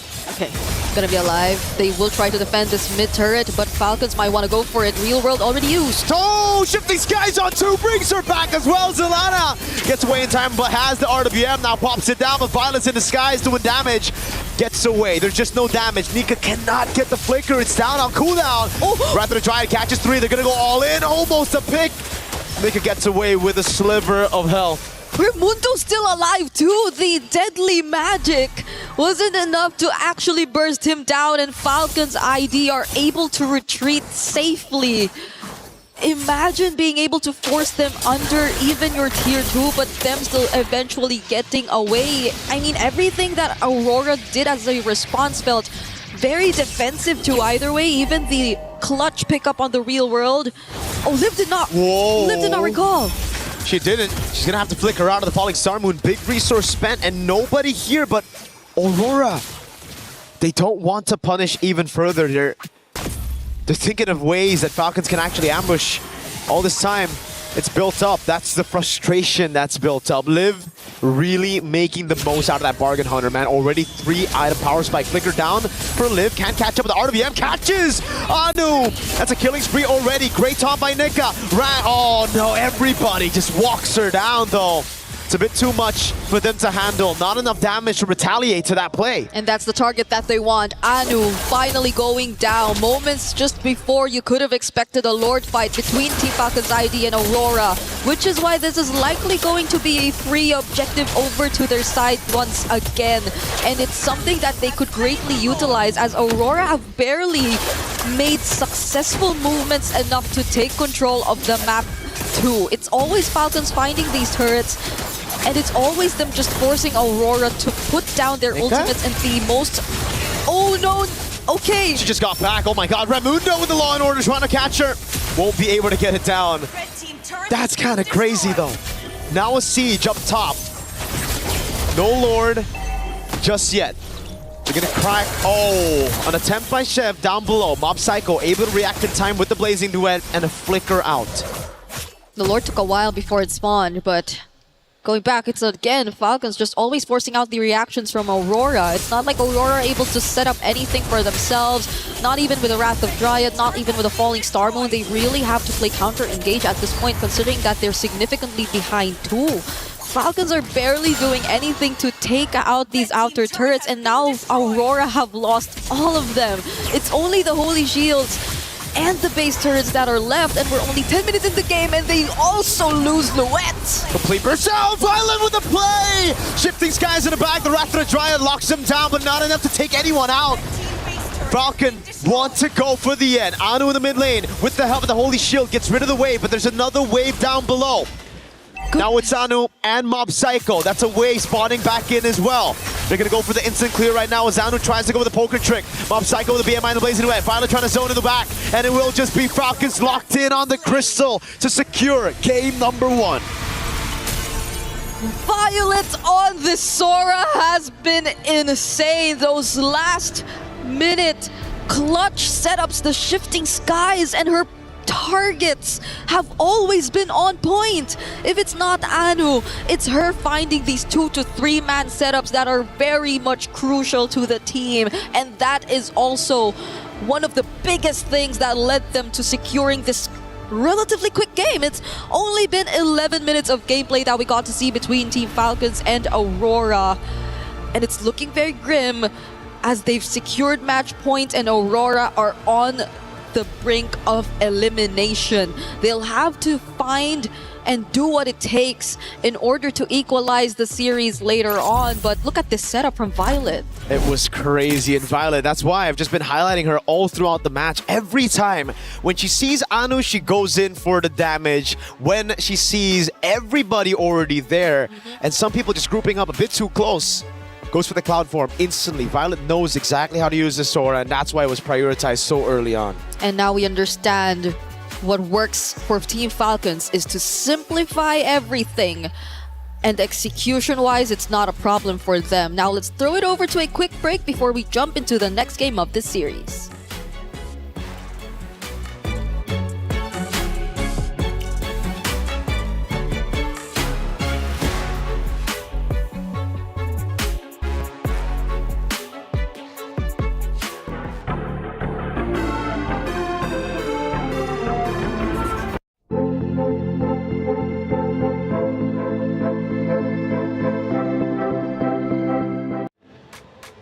Man, what a fast map one. This is loser's bracket. You would think there would be more of a challenge, but Falcons Indonesia, they come back. They did their homework from that beatdown say they gave them yesterday, and they are looking unstoppable. Hey, welcome back into the studio. I'm Taylor Reflections, Noble Eterna, Gideon. What a map one. I guess there's a lot to talk about. First off, Falcons Indonesia coming into it, Eterna. We knew that their communication was a little bit rough yesterday. Today, though, it seems like they had no problems talking it through. Which is why I was so surprised that was a problem in the first place, right? Because a lot of these girls that are on the team, they've been together for a very, very long time. Sure. We even have reunions coming in from the same team. So the fact that they were able to, iron out the kinks overnight, it's an expected result, I would say. For sure. Well, they were one of the contenders, right? One of the heavy hitters. Let's take a look at one of our great moments throughout match number one. And I want to see if it was at the very start. So it's actually a little bit later on. We're getting towards the base. They start to break through in regards to Falcons Indonesia. Yeah, it's a pretty unwinnable situation at this point, right? Again, once you have carry, all the tanks just kind of don't matter. And as long as Raimundo doesn't accidentally hit the wrong targets to stun, genuinely, there's kind of no way out of this, right? It's an unwinnable situation since early, right up till mid-game. It's just continuously in favor of the side of Team Falcons. And look at it, only one missing turret. That was it. They absolutely dominated, and it started at the very beginning, Eterna, with the first turtle fight. You could really see Falcons Indonesia were playing very, very well together. Violet with the Eve was just unstoppable, trapping everybody in, and they did not waste any of those moments. And this is the moments that we've been waiting for since yesterday, because I think you were the one to hype her up, right? Violet, one of the backbones of the team. She's been around for so long. The experience is definitely behind her, and we finally get to see her shine. And I'm so grateful for the coach as well. Finally, they were able to find a draft that can really accentuate their gameplay and therefore being able to be as dominant as they were from the get-go. We are seeing that this is one of the, I would say, shorter game durations, 11 minutes and 21 seconds. Yes, and this is why Team Falcons are so, after, this is a complete 180, because this Falcons is a scary Falcons. Sure. They give you almost no chance to kind of escape the death trap that they've set up for you. Every little bit of gold that you see, and especially, look, most haven't even hit level 15. All of it was being funneled by the two side laners in Zev as well as Live. Wait a minute. That's not 100% correct. Well, either way, the three turtles are. I know that for sure, man. And the 10K gold difference between the two obviously is quite significant. And one thing that I learned, if you're 10K gold down, it's hard to come back. It's pretty much done and dusted, as I keep continuing to learn from the greatest and the best MLBB has to offer. But hey, man, it was definitely a tough series for sure. And Falcons Indonesia, again, looked absolutely incredible. And from start to finish, and it finished in 11 minutes, our shortest that we have seen yet. It was Aurora Gaming who just couldn't get anything started. Now, we mentioned the veteranship of Violet, obviously. Falcons Indonesia building the team around them. Now, on the side of Aurora Gaming, who is that sole unit? Who is that sole player that they're like, okay, you're the one to step it up. We're just going to back you up? I think that's really hard to tell, but when it comes down to impact and how she's been able to carry through the game, I think a lot of that really has to do with both Anu and Zulana. That's specifically for me. You can have a different opinion later on, Gideon, but Zulana was forced on a hero that is great because obviously a Valentina gives you so much versatility in this particular team fights depending on how creative you are and how much grasp you have over the other heroes, especially specifically for the opponents. But the Valentina up against the Eve early game is just so difficult. Like, what do you expect her to do? Even Anu in this particular situation, you did mention the Harley pick as well, but it looked like the Harley was so pressured in the early game that there was barely enough time for her to shine as well. I agree. It did look a little bit uncomfortable here, and that's why I was thinking that, man, these Falcons are like so different. Truly, being able to kind of just walk into the enemy jungle. And not only that, they also perform some really complex dives with two people already underneath the turret. They look to kind of break open a lot of different ways. So some great high-level stuff that's actually being implemented well now by Team Falcons. Well, as we head to the stage once again, one more round loss from the side of Aurora Gaming means their key will be crushed and their Esports World Cup run comes to an end. Aurora Gaming must fight hard to force a game number 3. If they can do so, well, they have a chance to continue to move forward. But Falcons Indonesia, a contender coming into this tournament, might have stumbled day one, but right now they are running full speed ahead, looking incredibly strong and looking to make quick work of Aurora Gaming unless something catastrophic happens and Aurora Gaming is able to come back in map 2 in a dominant fashion. But one thing that I realized again, that early game, Aurora Gaming, they've got to lock in and they need to shut down the teamwork of Falcons Indonesia quickly. And I know they can do it. I know that they can do it because as we were watching their qualifiers, they had to go through so much pressure, right? They basically went back to back elimination matches, so their mentality has definitely been tested. And in this particular situation, perhaps that's exactly what they need. Maybe they need to be on the brink of elimination to have that additional pressure, to have that additional motivation to eventually step up. If we're talking about motivation, we got to talk about the information they now receive from that game 1, because previously we didn't know what Team Falcons was going to do. Sure, a couple of picks here and there from yesterday's games, but now they see the playstyle, they see what they want to implement. I think Aurora has a better base to actually adjust in the draft now, because that opener on that red side just was not it. They didn't get the right answers in that first phase, which really hurt them in phase 2. It's Liv versus Mob Saiko. I mentioned that in the very beginning, and clearly Liv got a ton of value in game number 1. But Mob Saiko, where is she at? What can she do to improve in game number 2? I think number 1, you got to get a support that's able to kind of bring in the pain, right? Call your jungler to start on the orange side, and hopefully, if they are still on red side, they end up by gold, because I think that rotation was a little slow because of the initial invades on that top side after they made the attempt, and then from then on, it always felt like they were just one step behind. And it's so sad because you'd expect her to be on a Claude, a hero that eventually can come back into the game. But there were just no opportunities for that to happen. And I think at that very end, we did see her really struggling to try and clear out the lanes. Maybe a little bit of panic set in, that the ultimate that she utilized just really wasn't on point as we expected her to be. Well, we start going into our map reveal, and then ultimately the hero selection. Again, for Aurora Gaming, they've got to fight hard to come back. We push into Expanding River coming up next. One thing though, Violet has been on fire. Her Eve was phenomenal. How does Aurora Gaming deal with it going into game 2? You know, the easy way is to ban it. I think that's like the simplest solution. Make the mid lane just a little bit more volatile in that case, but they gotta have some secure picks if they're going to make that motion. Secondly, the fact that we got Expanding Rivers, we might even see a repeat of draft number 1 and how the game ended up, because again, those big conversions off of neutral objectives is something that Team Falcons has shown that they are great at. And now we get into the drafts. Game number 2 here, another do or die situation. And we are seeing some similar bans come through, but the main difference is both teams are going to be swapping sides. So Aurora now are going to be on blue side, and they still feel like the Matilda has got to go. Yeah, it's a little frustrating to deal with, I'm not going to lie, but Matilda is an enabler, right? Most people are thinking like, oh, she's super meta. No, she's meta when you pair her with a good meta hero that she can compensate for. Like Fredrin. Oh no, I don't have a dash. Matilda saves me from it. Oh no, I'm short on range. Matilda helps me gap close. That's the beauty of this hero. But notice that even the Bellerics are getting taken out here, which is rather surprising. I would like to see whether this Belleric trend is going to continue.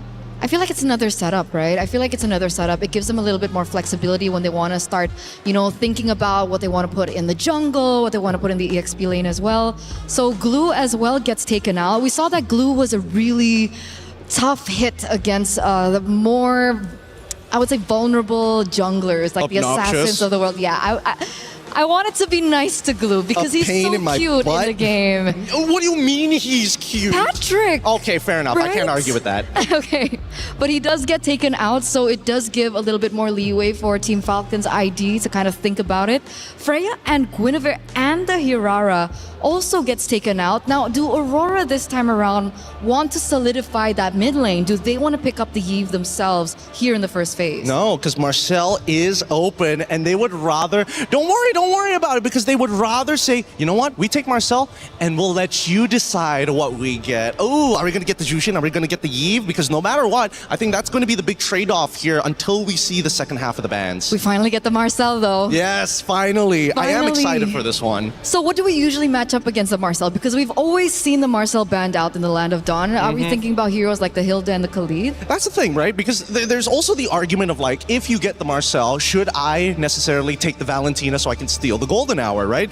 And Team Falcons, they're like, heck no. No way. Give me the Eve right now. We're going to close out this game as quickly as possible, but there's a good and bad because of this, right? That RWM, it can be negated instantly. Absolutely, absolutely. So, I mean, in the second phase when we saw the Eve, we did see like the Gourds of the world being banned out. Perhaps that could still be considered for Aurora if they want to try and fix their mid-rotation that they really lacked in the first game.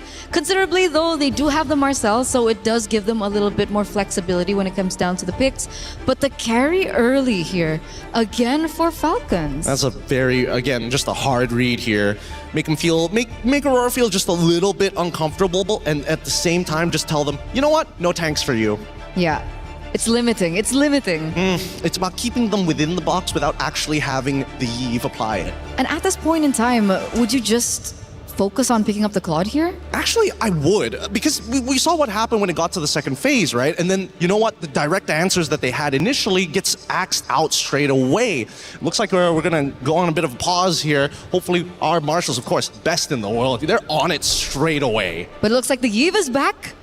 What do you think about the Eve? Well, I'm clearly worried, and Gideon, you mentioned that we could in fact still have another mirror matchup from previous, which is a big worry. 11 minutes is so incredibly short that fundamentally something fell apart for the side of Aurora Gaming. If you give Falcons Indonesia their comfort picks from game number 1 now heading into game number 2, I think you're going to have a lot of issues. Aurora Gaming could very much be in trouble. But what is the justification for Aurora not to just ban Eve outright? Well, I think the justification especially is when you have the option of Marcel still available, you don't really want to break that trifecta just yet. I mean, it used to be a trifecta. Now the duo purple mid laner mages. And the fact on top of that is the fact that Zulana is so versatile in the mid, and she really has some unique picks that you normally would not think would work, but has worked out for them in the past. And they have that pocket Lunox for Zulana.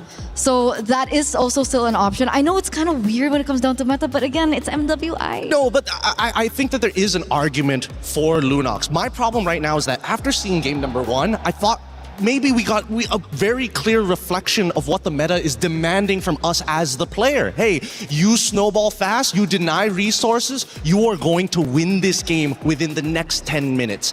Every other game that we have seen here today, 1 or 2 turnarounds nets us maybe 20 minutes, maybe even 18 minutes. But do you think that has actually shifted? Is that a meta effect? Because I think when it came down to the wildcards, when we reviewed their games, it felt like despite being able to control so much in the early game, one mistake in the latter portions of the game loses that entire, gratification point. Yes, that is also true. It puts you out of that 10k GG zone, right? It keeps you within the 6Ks where you're just a full component down, and then you just have to compensate it by waiting for 5 minutes. That's usually the case here.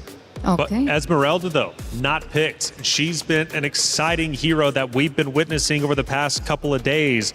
With Esmeralda now gone, Aurora Gaming is clearly trying to make adjustments, and now it is the Marcel. Now, how does that have an impact? Because clearly what didn't work before needs to work this time. I think they learned, Like they prioritized the Esmeralda in game number 1 and it really didn't work out for them. So this time they're taking a little bit more time to think about it. Yep, it really bit them in the back, I'm not gonna lie. It was a hard read, a blind pick. And with this Marcel, it's a little bit more flexible and a lot more compositions, but it also really helps that the Yves just decided to show up on the opposite side, right? And now it's convenient for them. It's like, yes, this is a blind pick, but now we have a direct way to deal with the real world manipulation. Which is great. It's a great read. But going to Falcons Indonesia, let's say it is in fact a perfect world for Aurora Gaming. They see the same comp. What is the comp to beat that comp? Like outside of team fundamentals, outside of team strategies, what does Aurora need? What is the X factor pick in order to truly counter Falcons Indonesia? 2 suggestions, depending on what kind, because we only see Marcel, right? There's still 4 more picks for Aurora. I'm thinking if they want to be hyper aggressive, they're looking for winning lanes. They're looking for winning lanes, people or heroes that can actually knock down these turrets really, really quickly. A couple of those could be leaning more into the Brodies and more into the Hanabis, kind of dependent on the lane bullies that they're looking for. But EXP especially is super vulnerable in the second half of the draft if they just wait for it. And I think that's really important, especially to try and facilitate Anu. Because back-to-back, we've been seeing her on a hero that maybe is kind of forced. We saw her on game 1 on the Harley, and the fact that they didn't have winning lanes, it really didn't give Anu that space that she really required. Come game 2, I feel like Falcons ID, they really did their homework. I think the loss that they suffered yesterday gave them that point in time of motivation to be like, hey, we need to do our homework, because Anu's heroes have been taken away from her. Wait, so let's say she gets put on a tank. Wouldn't that just be good enough, you know? I guess we'll see. It feels like that's what they're trying to do, right? Put her on a tank, take away that big impact and say, hey, you have to be the foundation for the rest of the laners, which are, well, at this point of time, they haven't hit that ceiling. And that's why I feel like Matilda being banned out was bizarre, yeah. So I guess for Violet's sake on Falcons Indonesia, how do you isolate her and get her out of there and get her away from the team fight? Because Falcons were wolfpacking together so incredibly well. For Aurora Gaming, you could tell there was bits and pieces where they wanted to isolate, but they just simply could not find the opportunity. Violet was a major key problem in game number 1. I do have to agree with you. Her Sora was definitely a problem, and Aurora understand that. So they pick up something of their own here. They pick up the Arlet, and we were talking about this before, and the Akai comes through here for Aurora. I don't know why they didn't decide to just go straight into Phoveus, but I guess it works out, whatever they're most comfortable with. And Sora is still a pretty decent matchup depending on what the emblem setup for this Arlet is going to be. But again, we're seeing a very similar picks being thrown over. And remember, this is the Akai Arlet combination.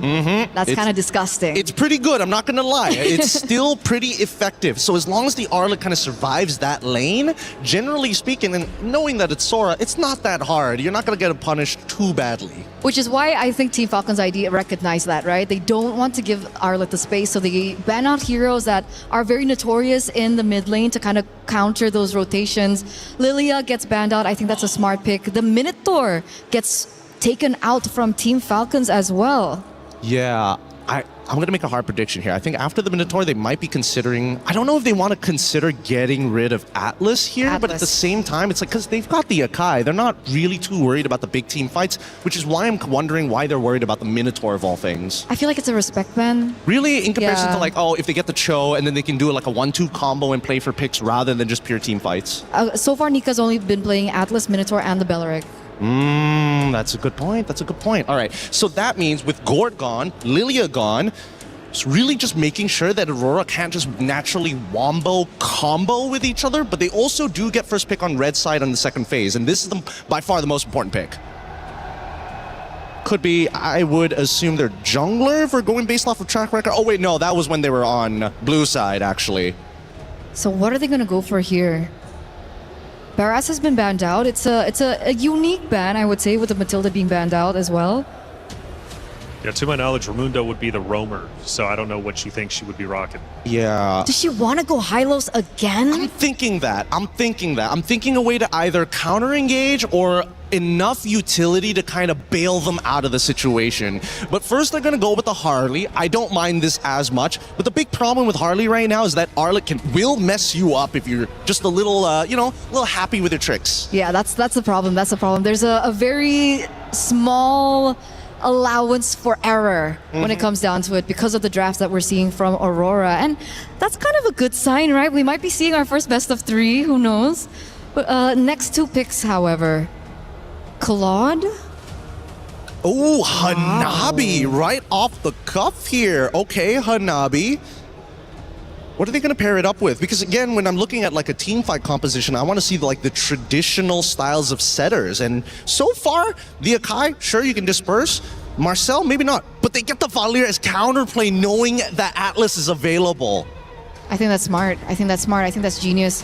The Hanabi, however, is an interesting pick. It's definitely one of the unorthodox picks that we've seen here at MWI. We've seen it a few times, I think, Stream B, but we finally get to see it in action here. I think my main concern is how volatile and how vulnerable this pick is, especially in the early stages of the game. You know, from the side of Ray Young, though, going back in time onto that side station match that you mentioned, Quinn ended up picking out Hanabi and going 8-1-8. So it does have an effect and can truly impact the game. It's definitely interesting. Yep, no, that's actually correct. I was casting that game and I thought maybe the Hanabi isn't going to do as much as I thought, and then it did. Now, the final drafts have already been complete. An early style composition that's very magic heavy on the side of Team Falcons in comparison to Aurora, who again, I think they have to play around the Hanabi as well as the Valier as the main anchors of the team. Valier especially. If he doesn't have that Seer, they're going to be in a lot of trouble once they break through the back line. Well, there's been a couple of changes on both sides, but was it enough for Aurora Gaming to take down Falcons Indonesia and force to game 3? That's what they need to do to stay alive. One more loss means their key gets crushed. It's Falcons Indonesia, Aurora Gaming, map number 2. Mirko Brigida, take it away. The Marcel makes it way to the Land of Dawn in Stream A finally for the first time, but so does the Hanabi. It's back and it's about to prove whether or not this could be the key to securing that 2-0 sweep for Team Falcons ID, or for changing the course of Aurora Gaming's fate. Welcome to game number 2. This is match point for Team Falcons ID, and we're seeing a lot of the combos that we're not used to seeing really getting in the hands of our team. I'm talking about the Arlott Akai in the hands of Aurora Gaming, but how much could this impact the space that they could create for Mob Psycho? Is it really enough with just an Aegis to get away from all these people who could chase like the Harley and the Hilda? No, definitely not to get away from the chase, but great against CC. Now the thing is, there's I guess a bit of CC with Violet. We did see how oppressive Violet could be with the CC on the Sora all over the back line. So at least you'll be able to deal with that.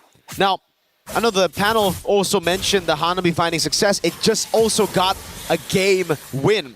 Geltech, Osprey drafted it for Geltech. Yep. And they were able to get a win and come back against Twisted Minds over at Stream B. So this Hanabi's been rising in stock, especially at MWI. We'll see exactly if Mob Psycho and Aurora can try to get a win here as well. No, unfortunately not a win over on the Gold Crab take, and Chev knows exactly what she wants to do, man. Against the Hanabi, it's all about those dives early on. Yep, at least they still have the Aegis, so that's one of the main tools that they could definitely capitalize on. Obviously just wanted to bait it over there, but Mob Psycho's smart enough to not just use it at any given moment.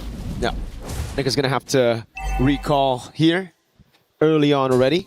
It's all about the level 4 start here, and it's coming down to Luette and Violet. Anu with the help. The XP Crab given to Luette. Still no level 4 though. She's been zoned, I believe, in this lane. She's actually quite a bit behind. Down below though, Chev with the gank. The Aegis procced already. Mob Psycho stays alive, but on the other side of the map. This is a win for Aurora. They have control. The jungle's down below.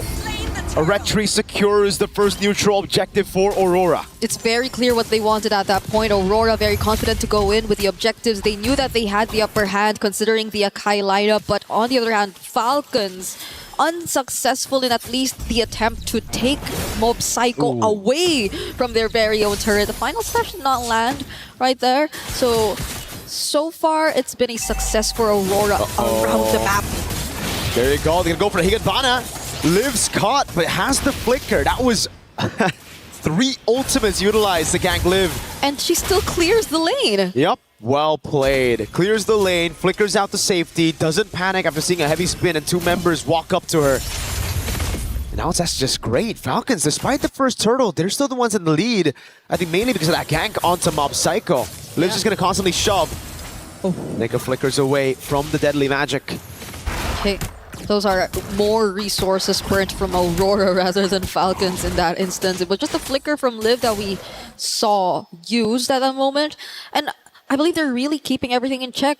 With Raimundo just constantly putting herself in these kinds of positions, they're very much aware of how Aurora's trying to move around the map, and look at that! Yeah, Raimundo doesn't like Nika, that's for sure. She just keeps on walking up, getting those damage axes down on her. Yeah, she's gonna have to recall again just after recalling, just after coming back. Violet though up top. They try to go for the dive on Silhouette, flicker out the safety, and that means a disengage for Falcons. Yeah, it's great. So far, we've seen Hilda's perform exceptionally well in the previous series that she's been picked up. Disruption, and maybe not even directly towards Anu because you really don't want to do that against an Akai jungle, but more so on the members who are trying to create space for Aurora in general. So you see Nika's really struggling to just positions herself first because it's always Raimundo finding these bushes and taking control over them. But it's a different story this time. We're looking at a turtle and it's a 5-man rotation from Team Falcons ID. Yeah. Mob Psycho sent up top to the weak side. Gonna try to go for the clear and possibly a trade, and that's why they give the neutral objective control away to Falcons. They're gonna go for the mid prio first. Clearing out mid. Zulana in position, the turtle resetted by Raimundo. Well played, Sev. Trying to get level 4. Final slash coming down as well as they go all in onto Raimundo, but she's able to flicker around. Now Violet comes in for the back line. Good heavy spin in this engagement. Liv is tearing them apart and flicker forward. Liv gets first blood. Luette now next to the chopping block as Nika's able to pop in the golden hour, but gets very low. In the end, it's Luette down. Anu has to walk away, and the neutral objective won't even be in the sights of Falcons. They're going to go straight for the turret in the mid lane. That is one of the very few warranted flicker forwards you get to see from gold laners. Liv, confident enough to put herself in that position because she very well knew that they would be winning the fight anyway, that they would be finding the most important targets and they would eventually get the right amount of support from the other members right after the objective, which they took just now because, as you mentioned, they prioritized map control. They prioritized faster conversions into objectives they felt were more necessary for them to just ramp up the pace of this game, and it's working wonders for them so far. It's already a 2K lead, and with this, I think you could really maximize the threat of Sev just surprise attacking these members of Aurora who are just very vulnerable to the deadly magic. There's so much to look out for if you're Aurora, like you mentioned, Zev, with these deadly magics, with the creative angle she's been able to get onto Aurora, especially with this front-to-back composition falling flat early. It's a good stun. Now with the final slash as well onto Liv. No flicker. Good cash by Aurora. Finally on the board, but look at Falcons straight with the response. Conceal. Okay. Good disengage by Zulana. Zev up top though. 1v1, deadly magic and the damage. The Aegis comes around. Now Nika's coming in as well, providing support. Zev needs to run away. And Mob Psycho somehow survives the assassination attempt up top. That Aegis is actually making a difference, no? Like survivability-wise. I didn't expect that. It's really helping Mob Psycho keep herself alive, even when Sev just found the perfect opportunity to potentially take her down. So it's a bit unexpected. And yes, if it's just that, then you don't really need to worry. But Raimundo! Final slash and the max range of that skill 1 to get her stunned, forcing the flicker out. But Falcons again are the ones proactive on the map. They see Aurora making moves to get a gank, to catch a member. Falcons go straight for the objectives. They're gonna go and get another structure, so all tier 1s down for Aurora. It's actually Raimundo's handling the sides, no? Okay, he will be in a very dangerous spot there though. In exchange of maybe a bit more control on the other sides of the map, courtesy of her teammates. But then, Aurora, at least bit by bit, they're finding kills here and there on crucial members such as Liv and even Raimundo. They're still going to have to dig deep though. They are a game behind. This is an elimination match. Nika's walking up, trying to open up for Anu, but she's going to get chunked down now. Oh, even through the heavy spin, CC immune. Golden Hour only catches one and it's Violet. who's able to escape. Now Louette jumps into the midst of it all. It's going to be the RWBM to lock her down as Zev goes for the poker trick behind them all. Live with the flicker in. Zulana pushing her back, and that's going to be Nika with the backup as well. Aurora backing away. Falcons now with the neutral objective control. Third turtle of the game. Louette is trying to go for the damage. Raimundo's walking up. And that's a neutral objective given over to Liv. I don't know if that's intentional. Yeah, Raimundo really hurts though. Raimundo on this Hilda, and the Hildas we've seen really hurt though. Especially when they get to lock on targets such as Zulana. You get to use your starting turns away, and I feel like there's nothing else stopping Falcons from just pushing forward and trying to close in these specific targets. We're taking a look at the equipment right now, and there seems to be quite a significant lead between the carries or between the gold laners. Oh, Nika doesn't get away from that! Nope. Okay, Deadly Magic takes her down in that moment. Nika got slain by Deadly Magic. Yeah, this is tough for Aurora at this point. At this point, they're already losing out on so much map control. The moments that we do get to see them find pickoffs, it requires so much of them to really sync up, and mostly it's been from Anu and Louette, but without them, what else can they really rely on? It's taking a bit of a while for us to see Mob Psycho actually get online. So do they just really wait for Falcons and rely on the potential counter setups that they can go for with the Golden Hour, with the Heavy Spin, or with the Final Slash? It's a big problem. It's all on the combo. Deadly Magic and the poker trick! A good Final Slash in the Higanbana for a trade back on Shev. But it's Raimundo up top now looking for the play. It's a Golden Hour coming down as well. Nika with the Golden Hour catches them as Zulana goes for the shots. Not enough to take anyone down, and look at Violet cutting their movement so Liv can get another tier 2. Mid and down bot, it's both down. It's another Falcons winning trade. Yeah, their conversions. And it's weird to say, but it's a conversion after losing one of their members. It's them just making sure that they're very efficient with time, with space, and that Aurora are not able to get as much. But they're starting this Lord. Falcons have information though. Anu has a heavy spin. They might be looking for that. Now it's going to be the Shifting Skies catching two. Heavy spin, pinning her down right now as Nika's still able to survive with the Deadly Magic sticking down on her. That's the rest of the team. Kiting back on Louette as Nika's still able to survive right now as that's going to be Violet on the skies. Nika's waiting in the bush. Gets the hit in the end. Liv flickering forward, getting onto Mob Psycho as Zulana gets caught by the poker trick. And it's the Void Blast of Livy to claim a double. And it's just Nika left alive. One member, it's the roam. There's no chance of a steal. Falcons are gonna get a free neutral objective on the Lord. One of the most aggressive carry games we've seen this entire day long.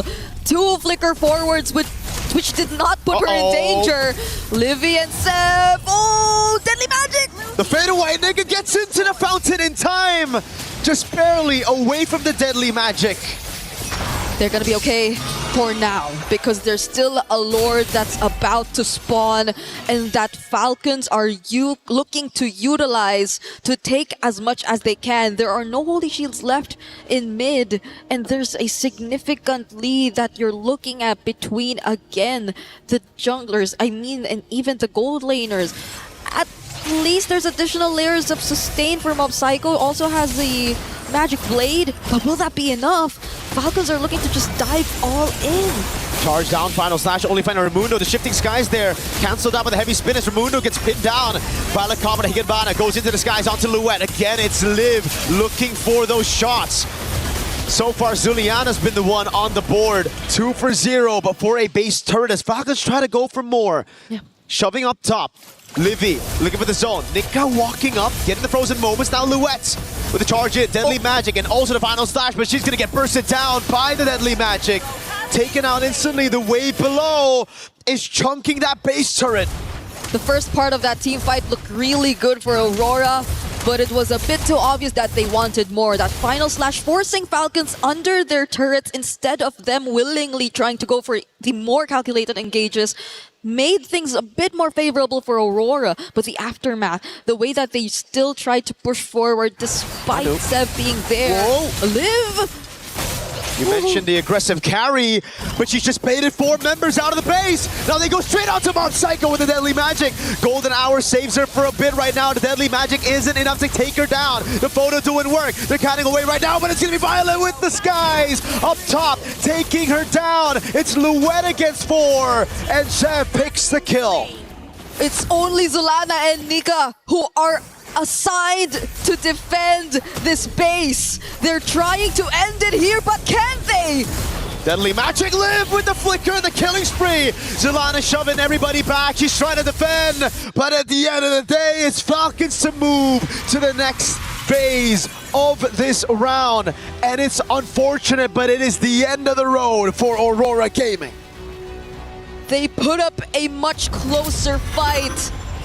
It seemed like they were starting to find their way around things, but Falcons would just not slow down. They do not want to hand over these opportunities to Aurora Storm, and this is where it ends for the Mongolian representatives.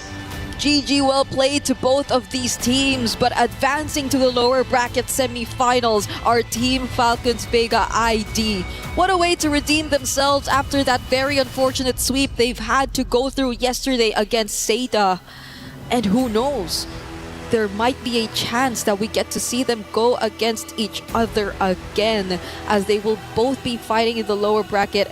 But we get to find that out as we head into the knockouts, as soon as we get everything set in stone for our top 8 teams. Because as of the moment, we are still yet to find out who are the other teams to complete our lineup. But we're taking a quick look at the replays. And if we said an aggressive carry throughout this game, this last sequence showed aggressive everyone. All these flickers, and even from Violet, even these space escapes from Sev and Liv. Just such a perfect way to show and exemplify how to utilize the carry. And it's a bit unfortunate for the Hanabi in this game. It's a bit unfortunate. She was technically the in-game MVP, but it's just tough right now. We're going to have the key moment. Yeah. It's one of the saddest parts. Your heart, your key. You will have to hand it over, and it will be crushed right in front of your eyes. This is a moment we have to watch, so let's throw it over to Damascus. Yes, this is the moment. Our first key crushed here over on stage A. Team Falcons bringing the key, and it is time, of course, to delight into pressing these buttons and absolutely shattering the opponent's dream. Unfortunate for Team Aurora Gaming, unable to match the pace that was set from Team Falcons. First key on the stage A. Ooh. The sounds of dreams absolutely shattered. Team Falcon still alive in this tournament. We'll see them playing more and try to qualify to this stage 2 of this MWI. Falcons saving their life right now. Another chance coming later. Let's take a look at the highlights.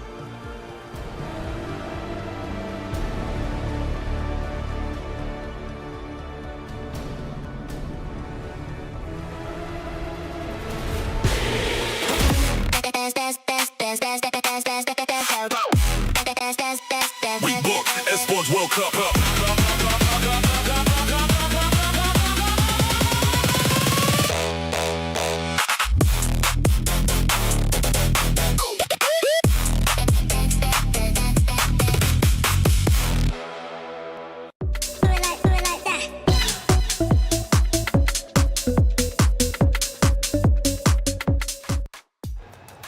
Well, in the end, it was Falcons Indonesia getting the quick win over Aurora Gaming. And you heard the snap. The key was crushed. Aurora Gaming, it was great they made it to the stage, and they should, in fact, be very proud of that. To make it to the MWI stage is a massive accomplishment. But their run cut shorter than they probably wanted. They will not see the knockout stage. But Falcons Indonesia will continue to move forward. Gideon, another quick map that ends within like 10, 11, 12 minutes. honestly, I wasn't expecting that, but it's good news for the fans of Falcons Indonesia. Yeah, they're going to be very happy with that. And by the way, that sounded... Honestly, the Crusher is not too far away from us. I thought it'd be like even further. It was really loud. That sounded like a gunshot. That was scary. But coming back into this, I think the major problem here, it's not that Team Falcons ID are playing at their absolute peak, because I know they can go even further based on their previous history.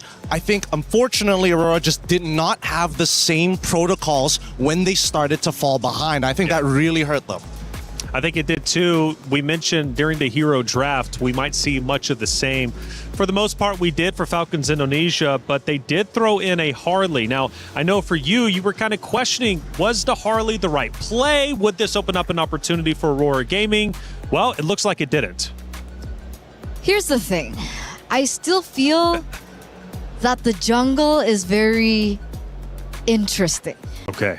It's like I'm still undecided. Do we still want to say that the tank jungler meta is good, or is the assassins better? But for the most part, the Harley has been very 50-50. Sometimes it works, sometimes it doesn't. It really depends on the composition of the rest of the members of the players. And that's why I feel like in this particular matchup, Team Falcons, again, did their homework so well. The jungler picks were shut down, all of them. Well, let's end up seeing how that Harley ended up working out in one of our first plays of the game. And clearly for Falcons Indonesia, they run Harley. Whether you're a believer or not, it seems to work out. We're now 4 minutes and 50 seconds in. This is towards the beginning, Gideon. Yeah, no, this is where, Zev initially, again, Zev doesn't necessarily want to always be the one initiating. He's looking to clean up. He's looking to really isolate a target. And when you isolate that target, it kind of affects the 4 other members who are around you, right? So again, instant reaction once the deadly magic comes out.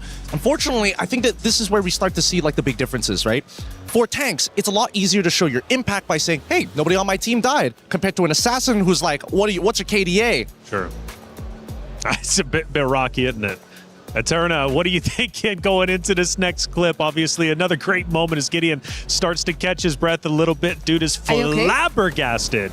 He needs 3 mics. Are you feeling good? Oh, he needs 3 mics as well as Vic. I'm just, look, Harley in this game had no reason to be able to find the picks that he did. Look, all these heroes have either CC, a way to push him back, a way to kind of like dodge the initial deadly magic, except for the Hanabi, of course. But other than that, it's just, I can't believe that they got away with it, to be fair. I love that moment, by the way. Because I was questioning in the early game. I was like, why isn't Harley being as aggressive onto the Hanabi? Because technically early game Hanabi, not as powerful, not as strong as well. And then we finally get to see the moment. The Harley goes up into the top lane and tries to get the Hanabi down, and she instantly goes Aegis. Yeah. First skill. Yep. I mean, dude, the fact that she is going for shield max is crazy. Most people want to focus on the wave clear, the second ability where she throws out a projectile and bounces around. She went straight for the defense. Well, here we take a look at our bracket for Group A. We continue to move forward. As you noticed at the top there, Team Falcons Indonesia did take that early loss yesterday to Seda Esports, but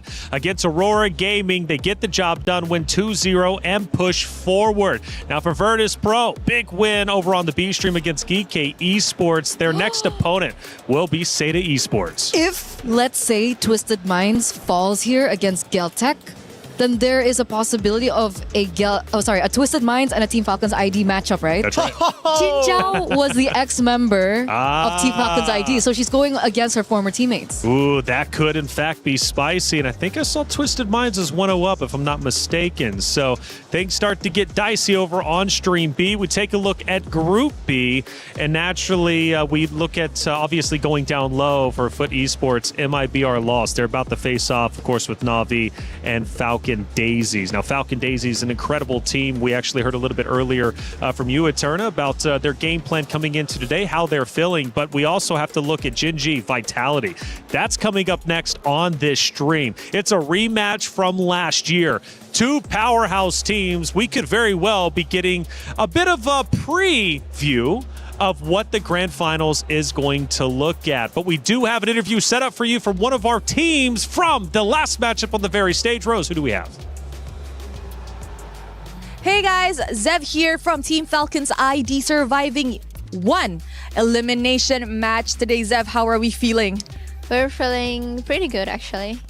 I love that, and I'm pretty sure you also feel relieved because you guys survived the first elimination match. Now, I gotta ask, what actually happened yesterday? Ya, kita karena ini pressure tinggi kan, di turnamen, jadi mungkin kayak ada hal yang mungkin ternyata kita abaikan aja sebelumnya. Tapi ternyata setelah kita temukan there's a problem in our team, so we're going to fix it, and we already did. So yeah, we're pretty good now. She said that yesterday was more towards the pressure of being in any tournament that got to them. Hence, they lost their first match. But they saw the problem. They worked on it last night. And I think we could see the result today. Now, congratulations on that 2-0 clean sweep game. We see that you guys are back on track. So what else can we expect from Team Falcons ID moving forward? Of course, we're not trying to survive here. We're going to be... Of course, we want to be a champion. So that's our hope. I think that's a pretty banger line. They're just not trying to survive, but they want to win it all. You know what, Zev, since you guys survived your elimination match day, is there anything that you want to say to the Indonesian fans back at home that are cheering for you guys? Terus dukung aja guys. Kita akan terus ngelakuin yang terbaik kok. Kita nggak cuma main buat cuman surviving gitu. We're gonna try to win the game. She said to everybody back at home, you know, just keep on supporting us because like she said earlier on, they're just not here to survive, but they are here to win it all. Thank you very much, Zev. Congratulations. With that, throwing it back to you guys at the studio. Play is in our DNA. Whenever we let it out, it becomes our superpower. Now imagine an entire city being built to supercharge it. Kadir City, powered by play. Not just here to play, we're here to win. Love that mindset. How far can they go? Obviously, it's up to them to decide. But it's not just the current players on the rosters of Falcons Indonesia. We also have Funi, ex-Falcons player, to hear from Rose. Let's hear what she had to say. Hey guys, Funi is here in the arena. Hi. How are you? How's Paris treating you?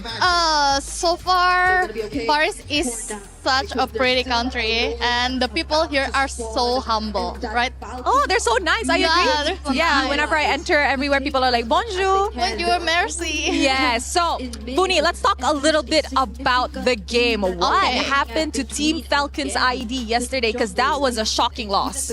I think it's just because they were nervous. Because I think they were playing good, very good, but I think they were just nervous to be in the international stage because they skipped last year, right? Yeah. Okay, you mentioned that they were nervous yesterday, but today, after watching Game 1 and Game 2 is looking amazing. Yeah. How do you think they will be after this? I think they learned from yesterday already. I think they will bounce back even more. I think they will make it to the playoff stage. Let's go! Let's go! You know what, Funi, any words for your Indonesian fans back at home? Should I say it in English or Bahasa? Up to you. Oh, maybe I will just say it in Bahasa. Because, guys, jangan lupa buat dukung tim-tim Indonesia karena mereka butuh banget dukungan kalian. Dan semoga tim-tim Indonesia bisa bawa pulang pialanya. She said to all the Indonesian fans out there, please don't forget to support your Indonesian representatives as they do need your support. And hopefully they will be able to bring back a championship back at home. Thank you very much, Funi. Thank you. And with that, throwing it back to you guys at the studio.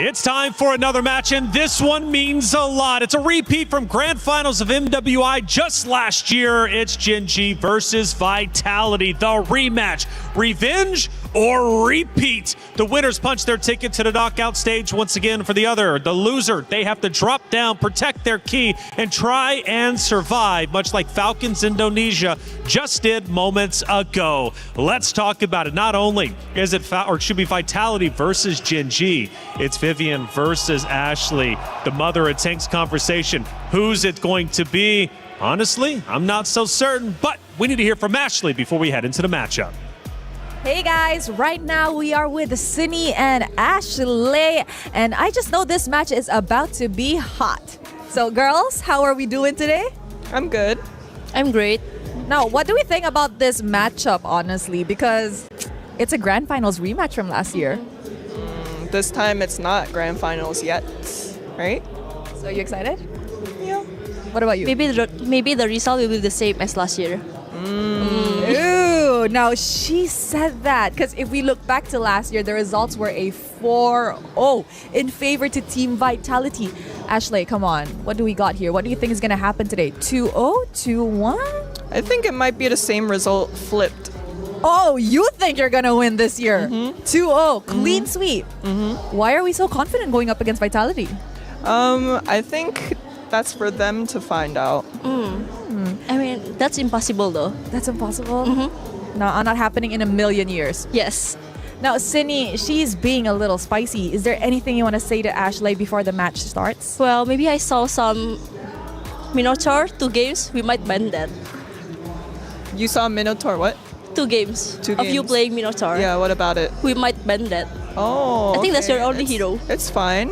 What if that's the strategy? Because last year you guys banned, what was it, 5 of my tanks? Really? I mean, maybe we thought that I think you don't have any other heroes than that.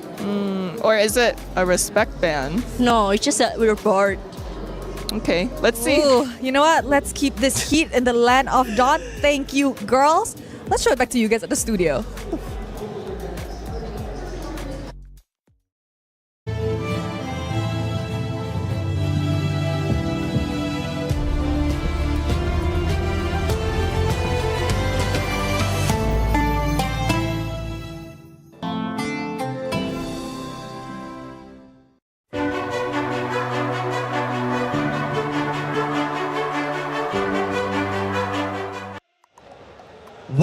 Wow, that was the first Spice we have seen yet. I thought it was going to be relatively tame, right? Because Ashley was like, we'll see how it goes. But Cindy was like, no, this is how it's going to go, 2-0. Yo, Cindy, Vivian was one of my favorites. Cindy might be taking that spot. And it's so different because last year they had the same face-to-face. I think it was in the grand finals, and she was like, we'll see how it goes later. Right, she was super chill. She wasn't nearly as spicy as Vivian, and then we see that from her. That is insane. She came out swinging. But rightly so, because after all, Vitality is in fact the returning champions. They've got all the confidence in the world, but they did have a close series against MIBR loss just yesterday. Will that have an effect going into the series? Well, of course, we need to find out. It's Vitality versus Gen.G. Let's go to the stage to set it up.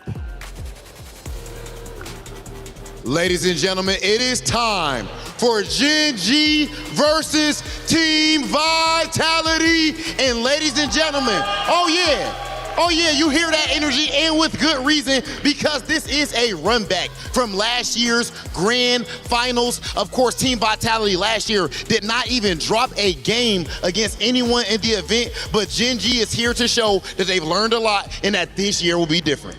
That's absolutely right. Now, yesterday, we have seen the Hive being tested. But of course, even with a 26-minute game in Game 2, that was because a team caught them off a surprise by a surprise pick. But this opponent that they're meeting in a few moments' time will be no stranger because they have met them last year in the grand finals. And Gen.G is hungry for that win. So, will it be redemption or total domination? We will see that in this upcoming match, and of course find out who will emerge victorious and punch that early ticket to the knockout stage. Over to you at the studio.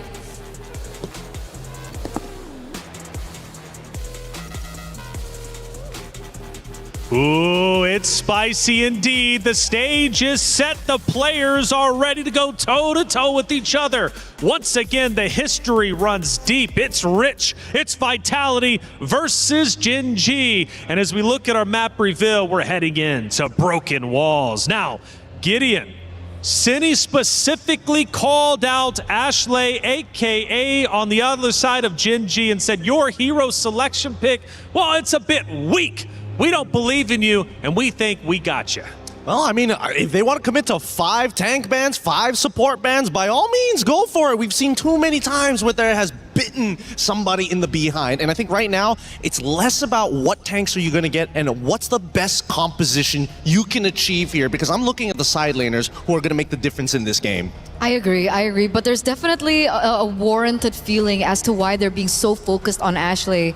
Ashley being the backbone of the team, she's captain as well. In and out of the game, you can see that she plays such a pivotal role for Genji and how they function, how they were able to secure their 2-0 victory yesterday. So arguably, could you say that about Vivian as well? Or do you think Vitality has a bit more like of a robust team that's confident if their leader falls? Here's the thing, right? Captain uniquely is Cine, not Vivian, for Team Vitality. So if you say that, I would say, yeah, maybe, because Cine always is able to step up in the game, but it feels like the attitude all comes from Vivian. Yeah, I think it's great to always have somebody who's got that attitude to be that front face to really intimidate your opponents, while the brains is telling the rest of them, this is how we're going to apply our plans. And so far, based on what we've seen in the banning phase, Paquito, the glue, already getting axed out on blue side by Genji, Vitality getting rid of the Marcel, it really seems like this is the most standard openings in terms of bans we've seen so far. I would say yes, especially now that we see the Herrera up next. Yeah, I mean, it's all coming one full circle, as expected here. But not only am I interested about Arya alongside with Chell, Panda and Fumiko, I cannot tell who's going to win that lane. And I feel like, based on what the draft is, I'm just going to leave it to the draft because their skill levels in the team fight are so similar. They're so mechanically inclined. And I want to argue for Arya as well, right? Arya has also been such an important role as well in Genji. And she's been able to beat a lot of the top tier EXP laners, I think, in her region. And I feel like this is the moment that she proves that she could be the #1 in the world. Well, as we are going through the hero selection, I want to remind everybody that this is, in fact, the battle of adaptation. You have 2 elite coaching staffs, 2 championship caliber rosters, and this series, in fact, could come down to the drafting and macro execution. So this is just step 1 between these two and could very well already determine who's winning the first map. Again, their backbones are important, and also their coaching staff, because Rex Vin, initially from Monster Vicious back in Malaysia, has been helping them so much with these women's team. And Genji, this particular roster, loves coming down to Malaysia to actually participate and scrim against some of our teams locally. It's back-to-back boot camps. Back-to-back, MWI last year, MWI this year. They have a thing for Malaysia. They do. And I think it's great because we're close enough to still be able to scrim against the Indonesian teams just across the coast. Which is very important, and that's why we're seeing them develop so quickly, so fast. So Esmeralda gets banned out there by Team Vitality, and it looks like the Minotaur has actually been left open. So was it the interview hinting at a second phase ban perhaps against Ashley for the Minotaur, or maybe do they have something completely different in plan? It's a tough call on this one. I think that the Glue and Atlas have been pretty consistent bans overall, but this means that both sides want to play for their mid lane, right? So they got their mid lane. The question is, are they looking to scale? Are they looking for control? Or are they looking to just play tempo? And I think so far with Abaxia, I would assume it's tempo, but we've seen many teams pivot right at the very end to show, no, we're actually going for a hyper-aggressive style. Okay, it really depends on how they're going to be able to draft around the Baxia, right? Because the thing about the Baxia is, the least I can say is Baxia is very dependable. Like, you can utilize it in a way for objectives and so on and so forth, but Team Vitality do really quick work, right? They pick up the carry to try and counter the Baxia later on in the game, and obviously the Akai that's also risen in quite popularity. I'm wondering if the Arlot might show up to find that combo between the Akai Arlot. Oh, it might be a little difficult now to actually get the Arlot, because again, yes, Esmeralda, one of her big counterplays has already been taken out. Same goes for Paquito, which is a little more 50-50, but the scary thing is, no matter what you pick first, the counter pick comes out immediately after. If they go Arlot, they go Phoveus. If they go Phoveus, they can go for some other lane bully like, oh, someone like Uranus or something to outscale him or sandbag him. Okay. So it's really who makes that first pick. And unfortunately for Genji, because they're on that blue side, they kind of don't have a choice. I feel like do they want to prioritize Ashley's hero here? I mean, they did mention that there were 5 picks that she was. Whoa! That's not normal. Hey, and that's not normal. That is a signature Panda pick last year. The question is, does the Granger still fit in this meta? I gotta figure out whether they got enough damage. I mean, okay, an idea is forming in my mind. You're gonna poke out your opponents, we hit them with the Abyssal Arrow, and when they're low, we give the kill over to the Granger. We want the Boxia to open up the map, which would mean one of two things. Either A, their EXP laner is going to have damage, or B, they're going to have a support who's actually, who's big enough and tanky enough to be able to actually not only take the damage, but apply a lot of high base damages. So are we thinking like a hero like Grok? I was thinking, maybe not Grok. I was thinking like Hylos because it's very consistent in the early stages of the game. We see the Arlet get played here, so perfect timing coming in for Team Vitality. Expect to see the Fulvius ban in the second phase. Yeah, they really want to be able to alleviate the pressure on the Arlet, make sure that the Arlet can roam around as fast as possible. And the fact that we see the Selena on the other side, it will also help the farming from Boxia. You know, like Boxia has been nerfed quite a bit. The farming pattern is a lot slower nowadays. And I feel like the Selena being able to pick up that, you know, tricky emblem, she's going to be able to help rotate with the Boxia. Yes. I'm getting the rough ideas in my head right now, because if there's anything that I'm most worried about, it's the fact that if you don't pair Selena with a concussive blast support, you're never leaving that lane quicker than your opponent. And so far, luckily, Vitality is focusing very much on this Arlet. Getting rid of the Uranus first, okay, that's totally fine. They're focused so much on this Arlet that, hey, maybe there's an opportunity that the mid lane isn't going to be as bad.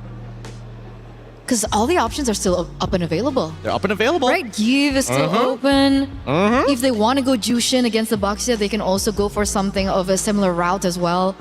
They could even go for something like Gord. It sounds scary, but where's Selena actually going?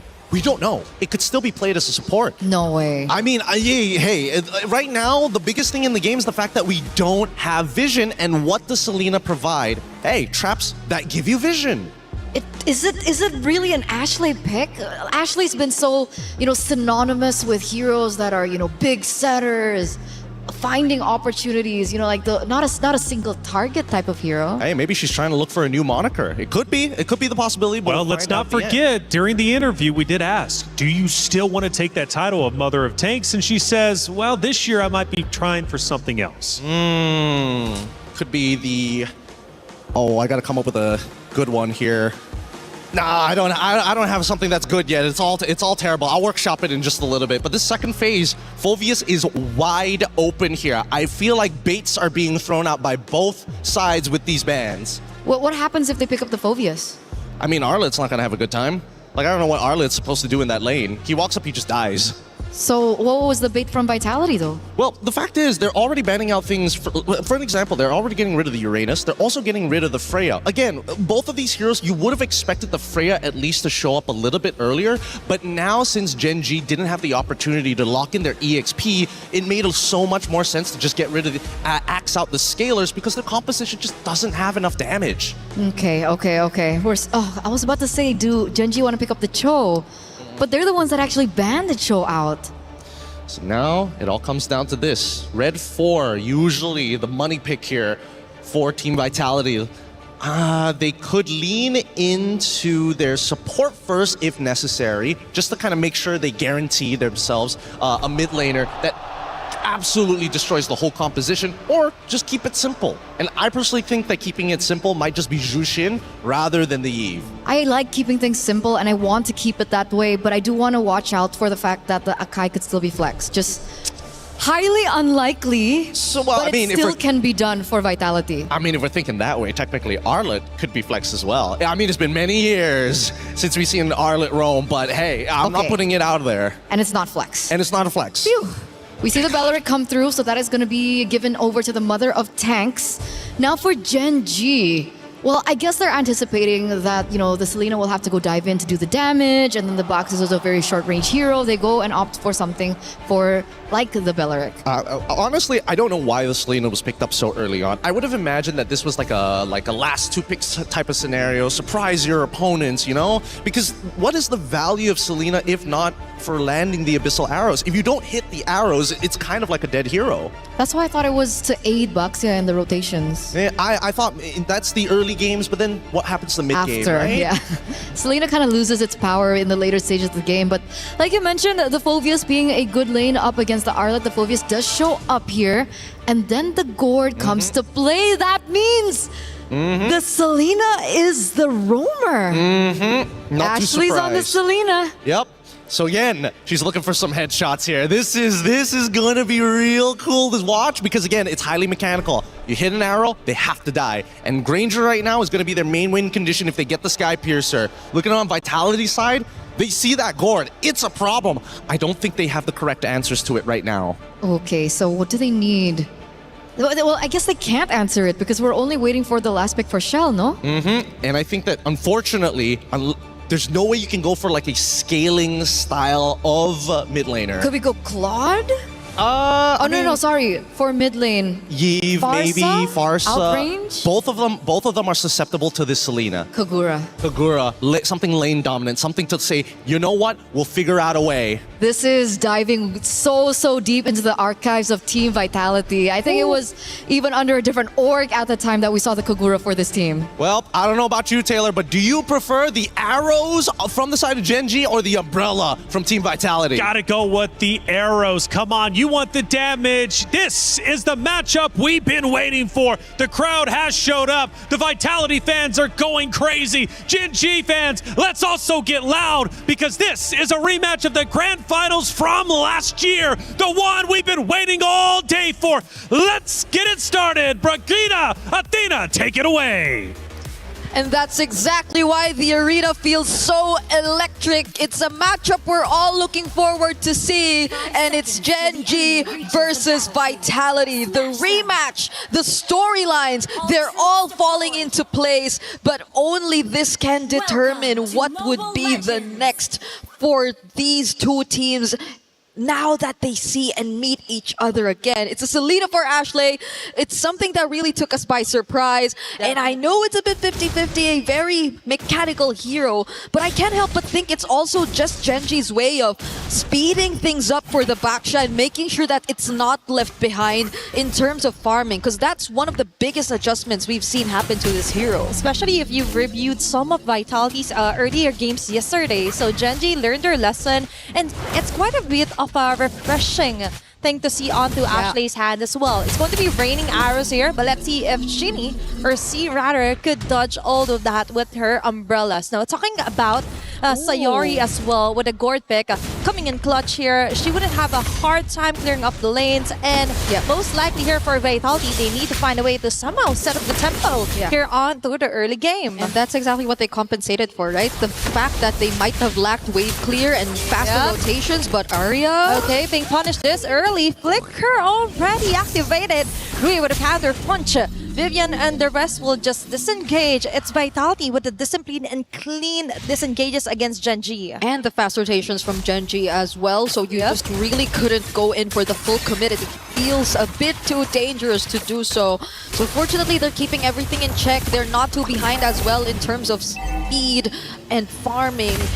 But Vitality, they're just making their presence felt. Look at how they're showing up even right here in the purple buff. It's all about the speed, right? So Gen.G wants it faster. Vitality could match up that speed. And now, right on cue, it's going to be the first objective here, targeted by Vival.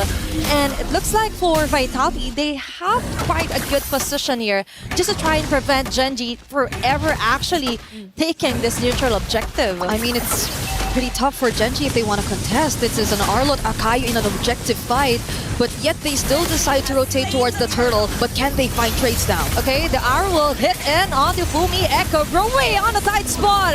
An early first blood here for Fumi Echo. Vitality with a chase down. It's Panda 1 and Ashley going in for the trade up. That's 1-for-1. Arya on the front lane. That is an early aggression here from Vitality as well. They seem to equalize things, and it's working out for Vitality still. Gen.G had to lose Rui, and That was the entire idea they were trying to fight against. The fact that the backshot could feel a bit slower in terms of speed and farming, but then they had to lose her, so that slows things down a bit, even though they already had the presence of Vaselina in their lineup. So now let's see how they eventually bounce back and get back into the game, because we haven't really seen much rotations just yet. And when I say rotations, it's more on the more successful ones wherein you actually land these skill shots and make sure that they convert into kills, which you could get much more value out of. Maybe they could compensate that with the arrows that Ashley is showing onto, and that's a quick kill here for Genji. Vivian, on the other hand, going in hard. Fumi Echo left defenseless here. Traps is there. Vival and Fumi Echo combination here, hitting on the right marks here. Double kill. Vitality with an immediate answer. Panda 1 and Shell 1v1 on top lane. But let's go back to that pickup for Vitality. Yep, they did not even need to rotate to find that pickoff, but it seems like Vitality still got the better of them at that moment. They got 2 for 1, and it's still the mid duo that's constantly being shut down. Now Rui. Oh, it's making it harder for her to farm up. As you've mentioned, it's not even the complete word rotation. It's like, okay, and that's it. They're always being tracked down here by Vitality, continuously hunted down. Yep, it's tough. Genji is a team with a lineup that we kind of expected to activate a bit more early on because of the threat of the arrows, the gourd as well with the supplementary burst damage. But it's taking a while for them to actually find these targets, and now they might have to rely on some of the mistakes that can come in from Vitality. This is a very reliable comp in terms of objectives, and now they're trying to go for another contest with most of their teammates ready and nearby. Another way to look at it is if Ashley can be able to land those arrows on the perfect target. That is a hard thing to do, knowing that Vitality has the mobility as well. As a follow here for Fumi Echo, and right on cue, Arya is forced to go on the front lines. That's a free hit here for Chell, and now Genji is down on 1. Will they contest this one? I think they're trying to fight their way onto it. It's still Vival securing the neutral objective. Rui trying to run away with a shield unity. That is enough of a pickup right now. That could have been a flame shot highlight. If that flame shot actually resulted into a kill for Rui. But can I just say, this is an interesting turn of events. It's not that we expected the matchup in the EXP lane to turn out this way, but Vitality have had a very good answer to the Phoveus, despite it technically countering the Arlot. Fumi Echo has had a much better time, and I guess it's primarily because of how Vitality have been able to choose their fights. Now even denying that orange... Oh no, it's Sayori. Sayori actually got the purple buff, but that was an attempt from Vitality to just further increase the gap that's already existing between them and Genji. But still, right, they were able to compensate the direct counter for an Arlot with the way that they move here onto the map. Now, we see a lot of flanks onto the way Arya fronts for Genji. And now, other lanes are also left vulnerable. Now, they're up against Ashley here, trying to find the right target, but they are still struggling. It's just too much of a tempo that Vitality already got. That's a 2K lead for game number 1, 6 minutes into the game. Yeah, I agree. They're trying to stay proactive. They're trying to constantly move around the map and find whatever they can. It's just that Vitality seem too difficult to catch as well. Catch off guard, land these skill shots. So regardless if they actually find, let's say, Chini, right? Seems like one of the best targets at this point. She also has the Rasho Umbrella Flea, so that doesn't even make her the best target either. So Chell, at this point, always well guarded, and that's where you see it. Oh, that's a perfect example of what you were just trying to explain. And for Genji, the moment that they land those targets, it's a bit too late already. They've already been bursted down by Vitality, and now even though they've got the position, the damage just isn't there yet. Now another neutral objective is there. The arrow land onto Vival. So there's going to be a dash. Arya onto Chell. She's keeping her at bay, but going to give her free hit. She's stopped it. But heavy spin here for Vival. Follow up here for Cini and Fumi Echo from the back. There's going to be a sandwich play here. It's Fumi Echo keeping Panda 1 VC even under the turret. Killing spree this early. Panda 1, you get the shutdown kill instead. But all of that advantages went to Vitality. Yeah, that was 3 kills and a mid turret that they were able to secure, plus a purple buff and eventually most likely a turtle as well. Multiple objectives and structures over to their side, and that's why the lead is just starting to balloon. They're not having problems dealing with any of the potential threats that we expected from Gen G. Arya seems to be such a fragile target for Chell at this point. It's very uncharacteristic because of you expecting that the Phobius would be the one to just keep this carry in check. But it's Chell making sure that she's the one who presents herself right in front of the Phobius and not even caring at all because she's already equipped enough to shred this XP laner down. It's the prey being the hunter at this point for Vitality. He just got this way on how to dodge those bullets here. Coming from Panda, one Fumieko would assist. Final flush onto 2, and that's what we're talking about. It's kind of weird to see it's Gen G falling over on those attempts of a tempo against Vitality. Yep, they could not find that tempo. Now it's most likely playing for recovery for Gen G. This is just too much dominance that we're seeing from Vitality across the map. And they're playing with heroes who I think even the panel highlighted as not so much part of the meta if you're mainly relying on them for your carries, because looking at their lineup, it's really around Panda 1 that you're really expecting majority of the scaling to come from, but it's not like Ranger is really considered as the most scaling marksman either. It isn't. It's likely going to be Sayori, but it's taking a bit of time. They're trying to set up, or their setups are taking a lot of time before we eventually see them executed. And now with Fumieko also picking up the Rose Gold Meteor, you could just expect this aggression to get even worse. It's all about fights here for Vitality, making it harder for Gen G to actually catch up. Even though Arya could land a great Dark Wave even onto 2 to 3 members of Vitality, but still, the damage isn't enough. We've mentioned it's Sayori that's taking a bit too long to really be activated to go for the burst. And for Vitality, on the other hand, another way to totally compromise the jungler pattern here for Gen G is to try and take it all over. Especially even onto the jungle creeps. Gen G couldn't even touch that one. Arya still got a perfect play on the shell. But still, the restful just isn't there yet, Vivian, on a tight spot, but still, she will be able to back away. Instead, it's Jewelry and Arya falling down just before a Lord take even eventually comes in. Gen G definitely wanted to take on that fight. That was the pursuit that Arya risked, expecting the follow-up as well to come in.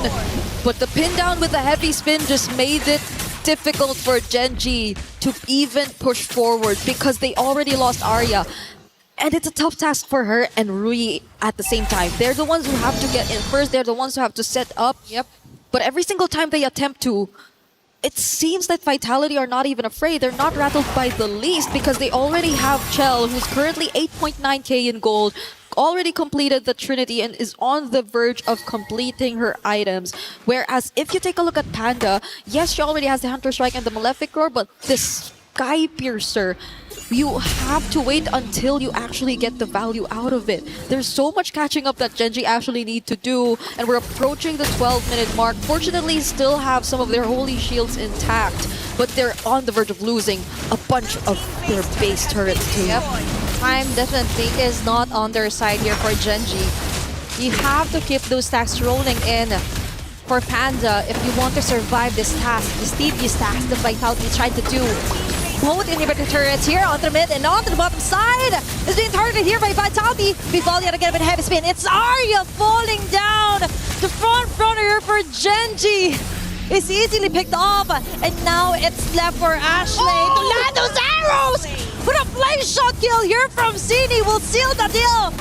Down 2 women here for Gen G. All their base turrets have been totally destroyed here by Vitality. And that is a flame shot highlight right there if you've ever seen one. It's been so long since we've seen a flame shot here in competitive play, but oh no, Rui gets caught. And this is it. Vitality just exerts their dominance here onto game number 1. What cracks? There are no more cracks onto their formation, onto their domination. as they slowly choke out the life of Genji here for game number 1 alone. I am starting to understand why the Phobius was baited out of Genji and why they were just willing to let it go. Just look at how difficult of a time Arya is actually having on this hero. And it's just really something difficult to digest because it's a matchup that you really would expect to go her way. But it seems like Vitality have completely read out the kind of approach that Genji actually want to play into.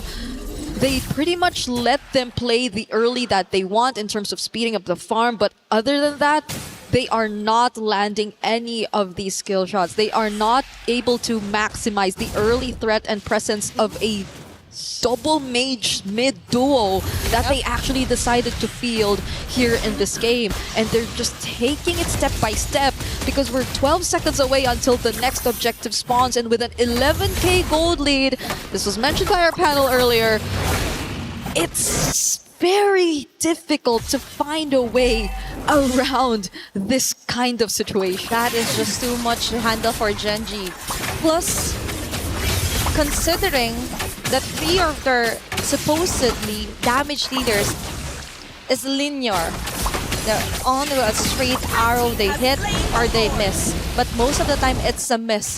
Because for Vitality, all they need to do is juggle around who will be getting the arrow, who will be getting all the skill shots here from Panda 1, and the rest could just go for the free hits. Now, Sini is still untouchable, by the way, with their Kagura pick. Yep. And it totally made sense. She has the mobility, she has the burst, and the flame shot, the cherry on top, just to finish things off here for Vitality. Yeah, none of them honestly even opted to go for Purify. At this point, it's just really them adapting through the heroes that they've actually picked up. And I think it's also very dependable for them to have the Sakai in their lineup, because even when Genji decided to go in for multiple times, they just had to use it defensively, push them away, or even better yet, find the perfect pin down.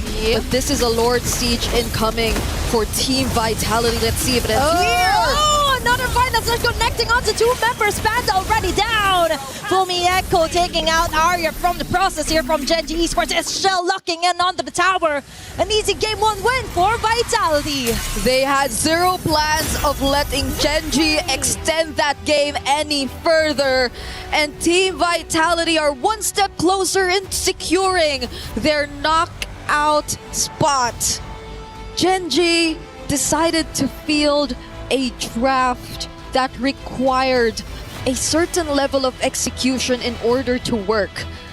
But look at how Vitality dealt with it. They were just very calm and they let it happen on their terms. Now we have to take a look at what's going on stage together with Damascus and Rob. Absolute insanity. Team Vitality showing why they're last year's champions. This is the match that we've been looking forward to this entire time, but apparently Vitality was looking forward to it more than anyone else. Hey, listen, if there is one that needs to establish dominance, it's Vitality. Yesterday, got scared a bit. That is a statement, man. Absolute statement made in that first match. Genji back to drawing board, but these Vitality fans, they're getting louder and louder. I wish that we had a camera behind the scenes to hear exactly what's being said in the Genji locker room. Like, I just feel like Ashley right now might be getting a little hyped up. You know what I mean, Damascus? At some point, you might have to tell them, you can't let them do that to us right now. You know what I mean? There's a whole lot of pride on the line. It's supposed to be the big run back. It's supposed to be the big one when you show that from 1 year to the other. You're like, I can win this time. I'm so back. Unfortunately, not yet, but there is still a chance for Genji to bring it back. So let's wait for them to bring it back and take a look at the highlights.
Well, the title for this matchup outside of Vitality versus Gen G was Redemption or Domination, and so far it's only been Domination.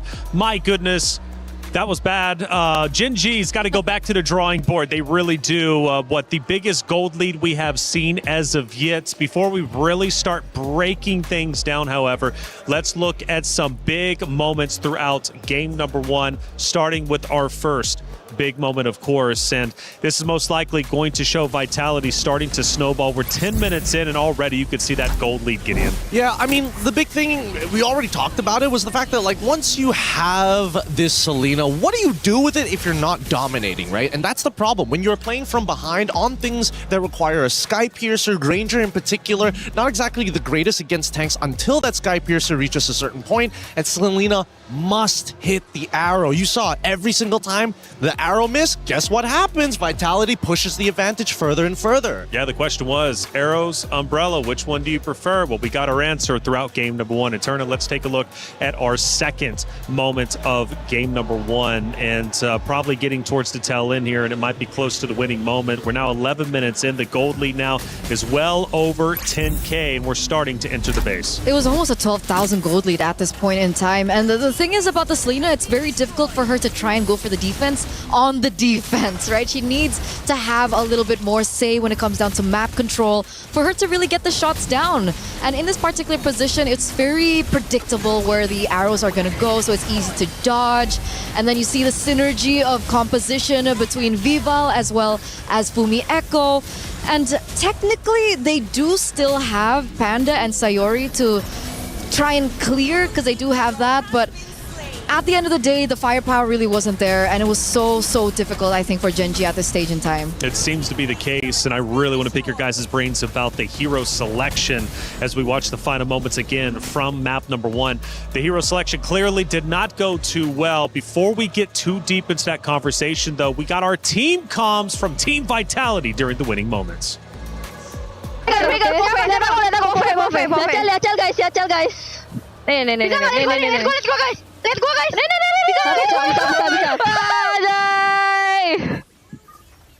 Sabar anjing, MM-nya nggak lewat-lewat.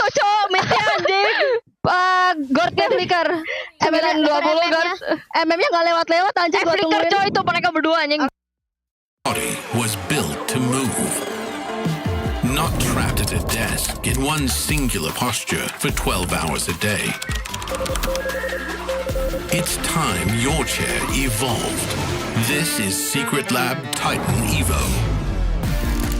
Ergonomically engineered for you, gamers, hybrid workers, artists, backing your every move.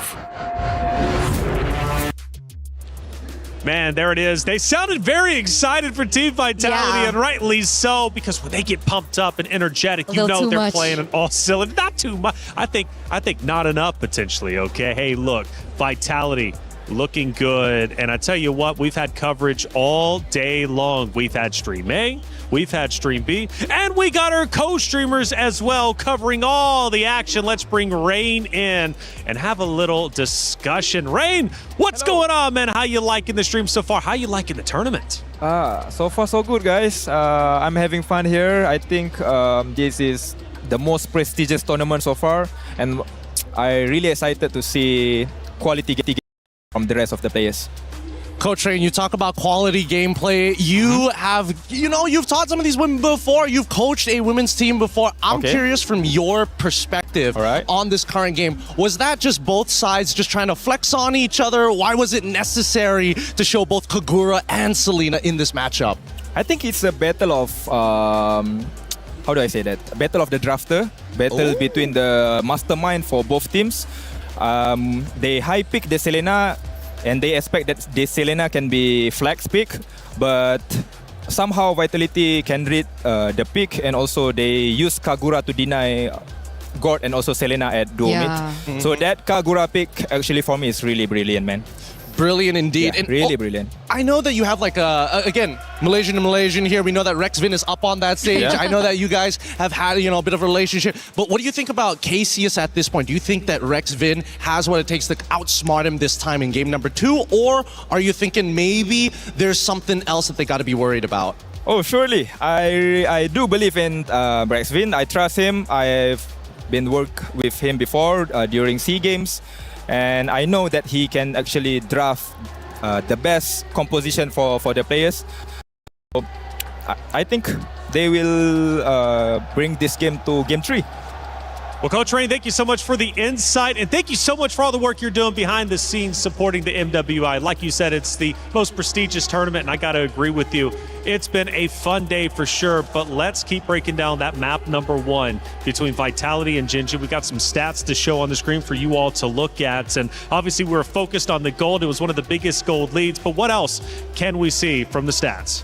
I think the one thing that I'm going to be seeing later on is the choice of spell for Kagura, for Cine.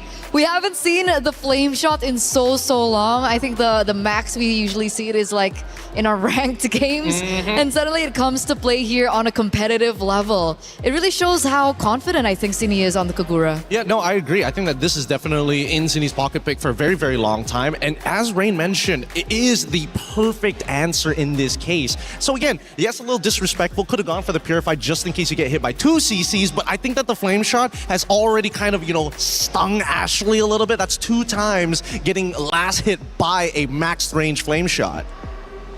Tough break for sure for Team Gen G. That definitely did not go their way. Now, one thing though, sometimes getting beat like that is almost a blessing, and the reason why is because short-term memory, you can let that go very quickly as opposed to like a grueling 20-30 minute matchup and then only to take the L. This time around, it was very quick. Back to the drawing board they go. Let's see if they can get their emotions in check heading in to map number 2. We head back to the stage. The ladies are getting set up once again. Now, Granger pick, traditional for Panda. However, the Selena obviously was a big talking point between you two. Going to Ashley's role, typically the tank, right? Typically the mother of tanks, or at least in contention with Vivian for the mother of tanks, decides to go assassin this time, which doesn't give enough support to 2 of the heroes on the side of Gen G. They cannot afford to make that mistake again. But more importantly, do you think you can see where their mindset was with those picks heading into map 1? I feel like it was ego.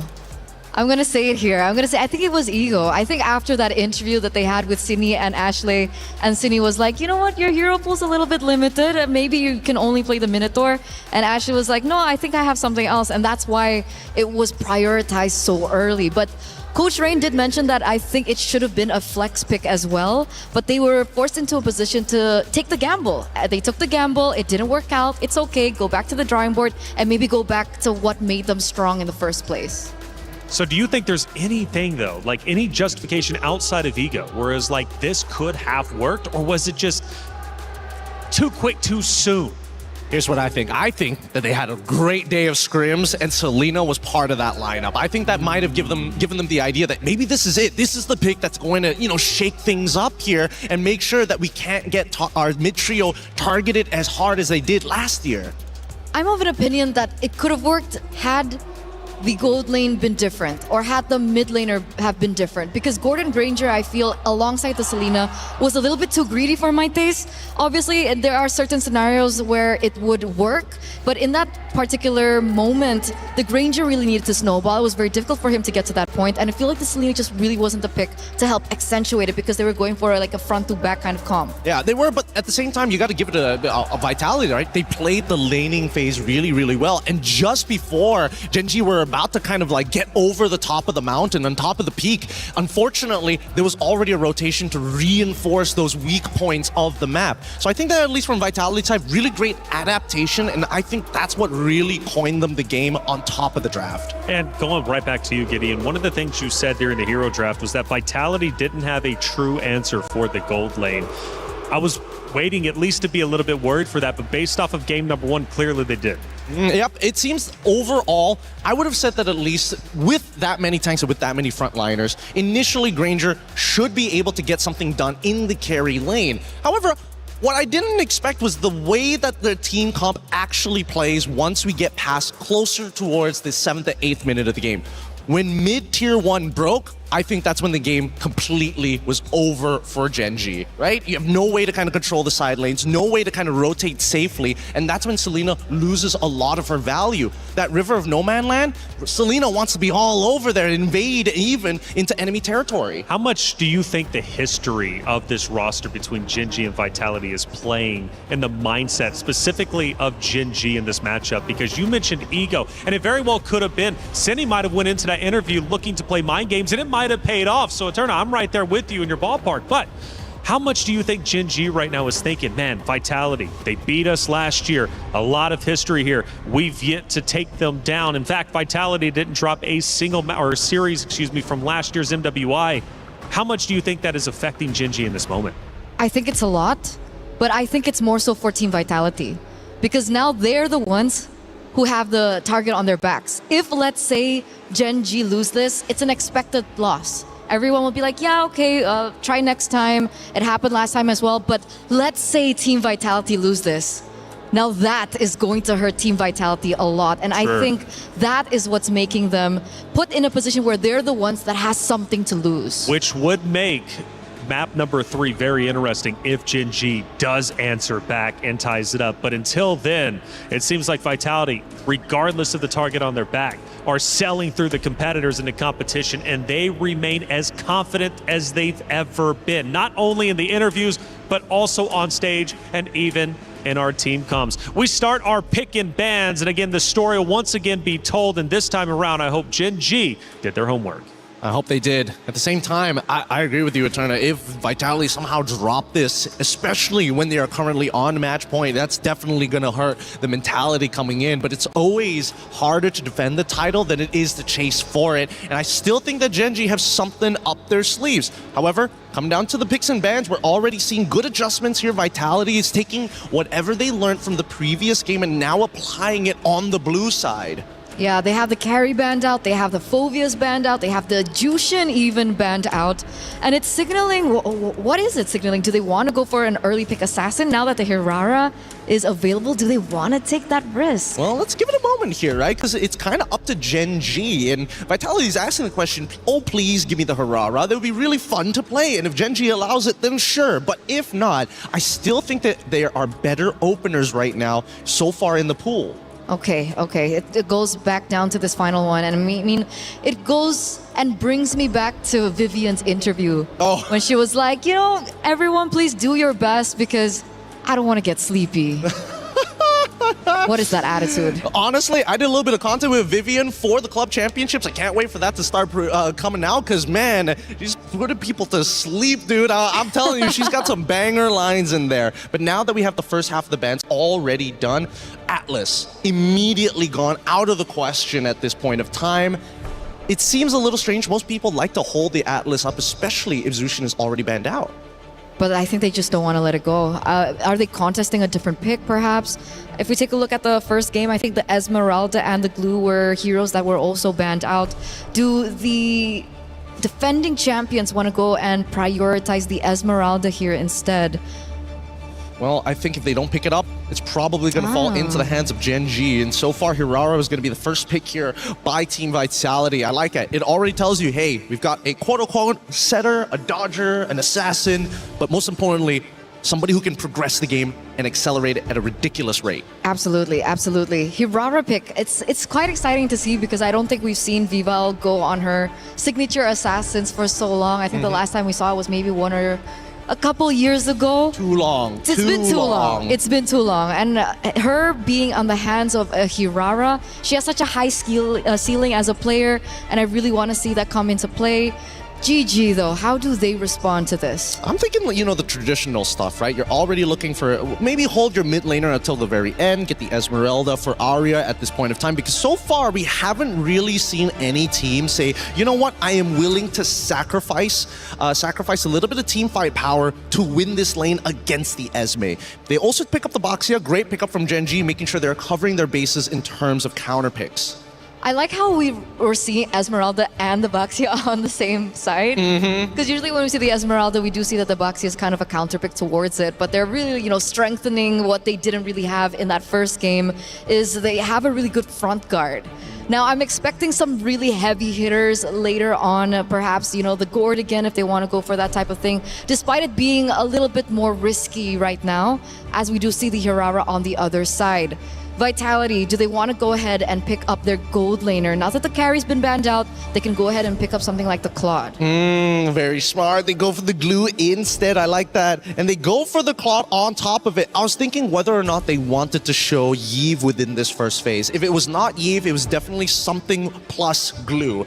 You call the Claude. We got technically half 50-50 on either side, but now it's that final one. This one, I can't figure it out, right? Because now that they have glue on the opposite side, it would really suck to have to go out of your way to play, unfortunately, Vexana, or the direct counter, in this case, Faramis.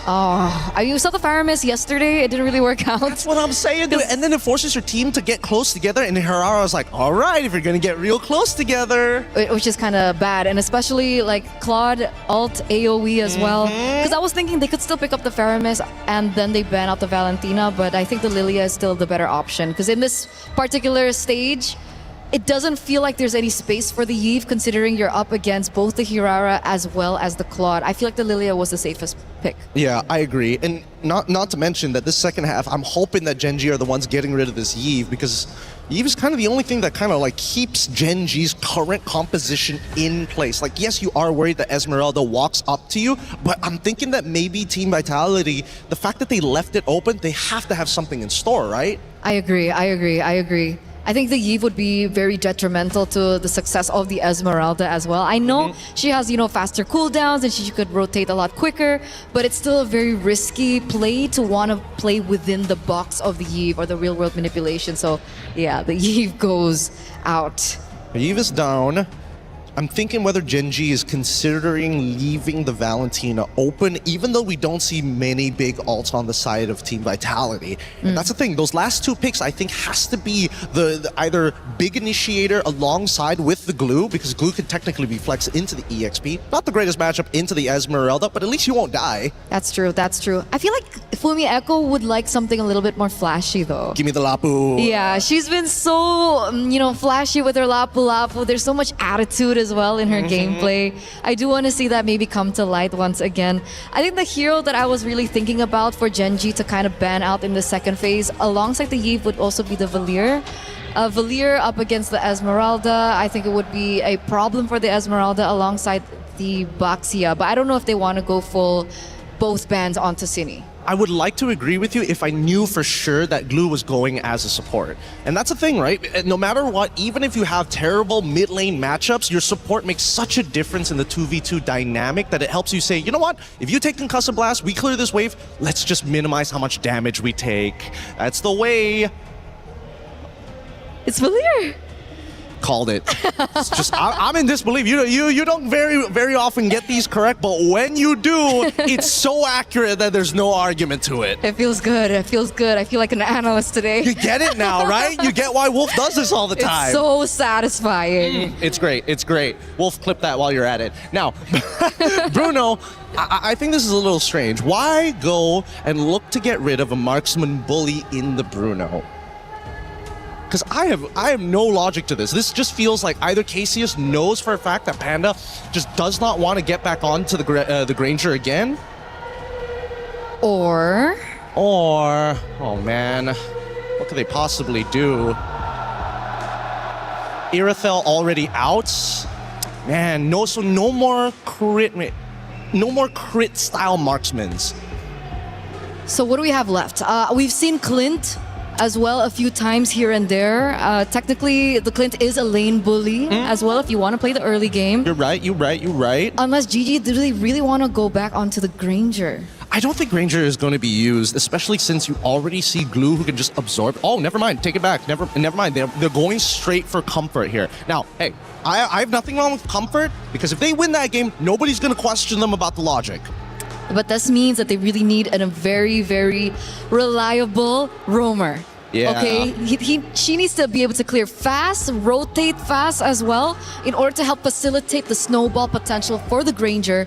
Or not, game one will happen all over again. Yeah, or maybe Panda just somehow dumps their shell in the lane, which seems a little difficult because it was like Harry v Granger at that point of time. So technically it would be Granger favored in those matchups unless you messed up at like level 1 or level 2. Either way, I think that Vitality at this point,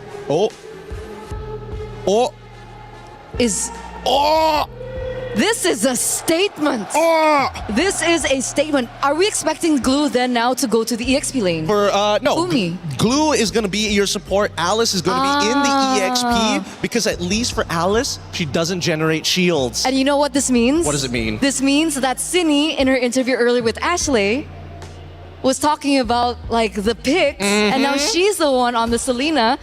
Is this perhaps her way of saying, here's how to play the Selena? Maybe that's possible. It's tough to say, but now Cho is on the opposite side. They have somebody who can block not only the arrows, but also isolate the targets. If the Throne of Ruin dismiss time, you could get kicked out of position. If Claude tries to go in, the Way of the Dragon could set up to make sure that this Granger gets the stacks. And that's what we talked about, right? That's what we really needed. They wanted to go out of the rotations a lot quicker. They want to be able to really facilitate the Granger. This is a spicy draft reflection. We have Selena on the other side, and this time it's not Ashley, it's Cindy. That's right, and maybe we'll hear in a post-interview if Cindy did it to specifically call out Ashley. It's getting deep in here, but the question is, will Gen G stay alive? Will they be able to finally take down their boogeyman of Vitality? Let's find out. Brigitte, Athena, take it away. Match point is underway for Team Vitality up against Gen G as we are moments away from heading into game number 2. What a statement! I agree. What better way to close it out if not by winning through a pick that was unsuccessful for Gen G in game number 1. The Selena now in Cindy's hands. That is a lot of confidence here for Vitality. And as you mentioned though, it's kind of a bit of a question mark still here for Vitality, right? But let's see, if there is a team that could make it work, it's going to be one of the strongest team or the defending champion. Now for Gen G, they go in for early aggression as well on the mid lane. Yeah, Rui actually stole away a green camp from Vitality's side, whereas Vival just decided to get a green camp of their own. So basically both level 2, but that was a stolen jungle camp, and we're seeing a skirmish in as early as less than a minute into this game. Gen G is trying to be a bit more active. They did not want a repeat of game number 1. They are playing right at where the level is Vitality when it comes to facing here on the early facing of our game, which is what we would love to see, right, for Gen G. Instead of them just going for the counter punches, we want to see them throw out the first punches and then do so onto punishing members here for Vitality. Now, looking back though here onto the composition for Gen G Esports, now they stay in with Ashley's show, and right on cue, she is forced out of her flicker. Yep, a resource already down for Ashley, but at least they got resources elsewhere. City, close call too, but we'll get to dash away from that attempt from Gen G. And there isn't a significant advantage that we're seeing from both sides just yet. I'm surprised to even see that slight lead in favor of Vitality, because Gen G were able to steal away a couple camps, even the Little Wanderer falling into Rui's hands for that first jungle rotation. But I guess this is where things change. Yeah, first turtle up, and we're seeing only Vivian scouting the area for Vitality. There's kind of a bit of a delay here for Ashley, only at level 2. But right on cue here for Arya, Falling Starman committing onto Viva. And that is how she keeps her at bay as Gen G attempts to get the turtle. It's going to be Sayori with the last hit, first blood as well. That's a great opener here for Gen G, chasing down onto Fumi Echo. But still, that is a great statement start here for Gen G. Arya definitely wants to play this time. She wants to be the EXP later. She wants to be seen. This is a different hero that you've handed over to her, and it's going to make a huge difference. The way that she just made sure Vival could struggle to get close to the objective, and if not even just get close, but even put her down to below half HP, enough so Gen G could actually get the kill. But Ashley though down bottom. Okay, Chell is forced out of her blazing duet, but that is it. They just need to survive the early facing Ashley's attempts. But going back onto Arya, we mentioned she's one of the best XP laners out here in the female team for female MWI teams. And so far, with her Esmeralda play yesterday, I think this also translates into how well she is when you give in a hero that could set up, could sustain, and as well give most of that punches in for Vitality. Yeah, she's just not letting go of Vival. Vival's struggling to be the very high mobility surprise type of Hirara in this scenario where Arya's just always trying to stay around her. That was close for that looked like an attempt for Genji, but they didn't really push through. Probably also got to see Vivian around the area. And now let's see how Vitality are dealing with this rotation. This is how they deal with it. They just steal off orange buffs against Genji, and that's how they slowly build up their momentum. Sayori with a clutch black shoes.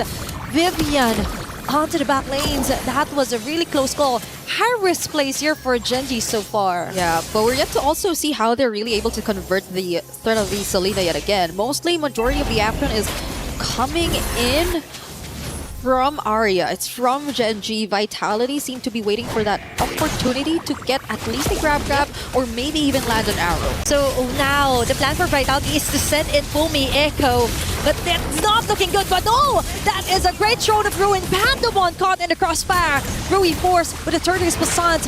It's all over for her as Fumi Echo and Vivian doubles down. It's a double kill for Fumi Echo. The turtle is left untouched. Now there's an action here coming from Vitality. A 2-0 for an Alice early on. Arya still trying to be an annoying Esmeralda in her face, but this is Vival most probably still getting to secure the objective. No! She didn't have her retribution at the time. Okay, it paid off for Arya. Yes, it was very worth it. Now they do have the retribution, but the turtle is up. Genji and Vitality could both make their way to this objective if they wanted to, but things seem to be different for Vival. They might not risk it, not unless they find an opening. But it's so far just really Arya and Fumi Echo zoning them all out. They're really considering onto giving up the turtle altogether. They just want to interrupt the whole process here for Genji. If we could get the turtle, so can you. Right? And for Genji, they're attempting to somehow zone out the members of Vitality here. But Fumi Echo and Vivian is just not having any of it. Now it's Ashley targeting on Vival. She's just zoning them out, sitting onto the side. Arrow and traps are there, but the damage just isn't enough to get a kill. Fumi Echo with a Crimson Gleam going in. Vival clutches to get the turtle alongside Vivian here. Sayori forces out onto her black shoes. Fumi Echo buying enough time to just delay things up here for Genji. That was quite the messy of initiation here for Genji. Yeah, Fumi Echo. That was Fumi Echo just making sure that it was a better scenario for Vitality to just commit to the objective. The way that they again forced Rui out, put her down to very low HP, and all just by being an Alice that's standing in the way. This is a 2-0 Alice that you're talking about, just picking up the Radiant Armor too, so that adds to an additional layer of sustainability that you will have trouble dealing with if you're Genji. At this point,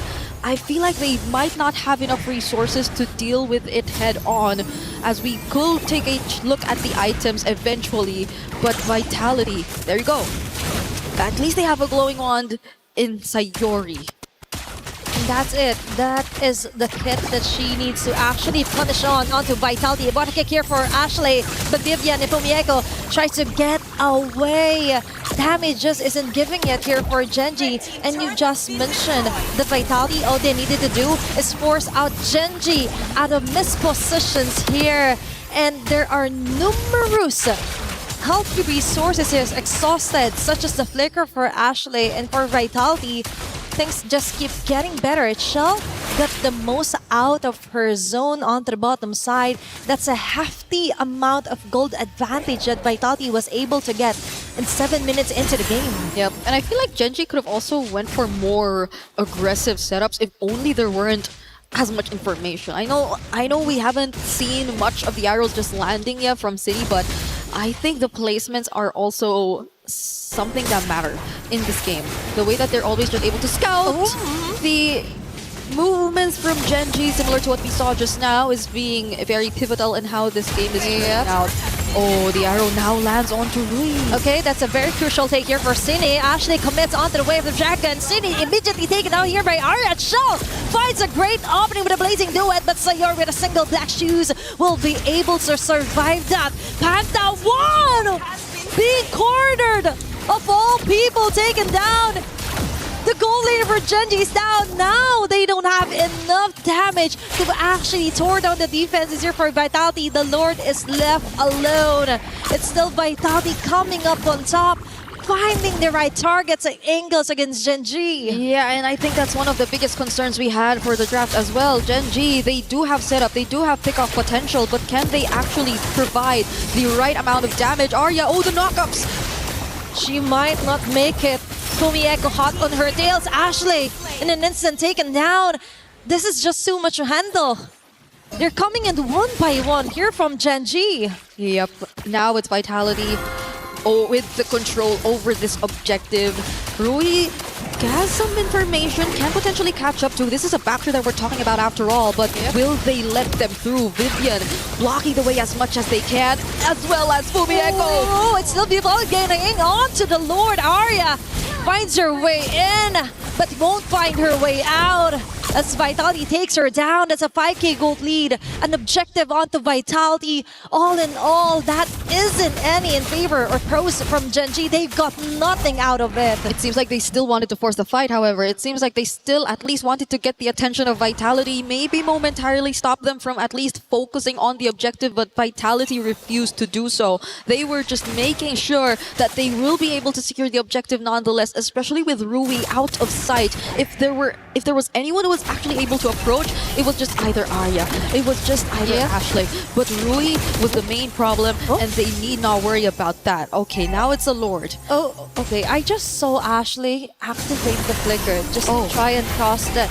big boulder. I think that is huge info here right now for Vitality. Yeah. That is a huge giveaway right now, and Arya will have a hard time putting up on the front line here against Vitality. Yet again, they're down to the last bits of their base turret. It might even explode with the next bit of minion waves that Vitality was able to control. To BH, the macro isn't really that giving here for Genji. It's all about the map awareness, map control, all onto the side of Vitality. Ashley gets a kick onto Vivian. There's going to be a follow from Mario, but a falling star, but not the damage. The Respo, it just isn't there yet. Vival goes in with a clutch play. Shaw with a free hit. The two women down here for Genji. They go at it again. Double kill yet again here for Vival.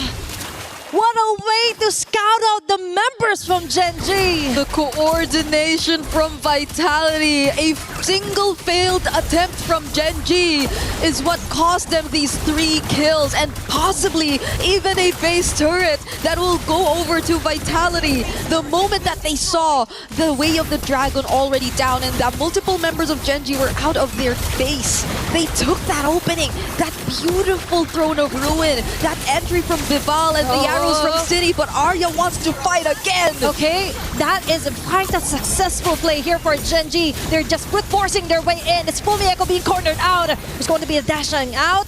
Okay, the bullets will hit from Panda 1, but an immediate response here for Genji. They're still alive and kicking, and they've got 2 core damage here from Vitality. I think that is fruitful enough. The risk was worth it for them. But still, for Vitality, they're trying to survive. Ashley from the back! With a great wave to dragon onto Cine! But still, they weren't able to burst her down. Survival at its finest here for Vitality. The question remains, do they have enough to burst down whoever Ashley eventually finds? Because they burned the flicker for that kick. You would assume they could, because that was Cine who they were actually able to find. But even with the bullets landing, even with Panda actually providing the follow-up, it didn't seem like they had enough. What more if things get a bit messier in the team fights. And we're just talking about a 5k gold lead currently in the hands of Team Vitality.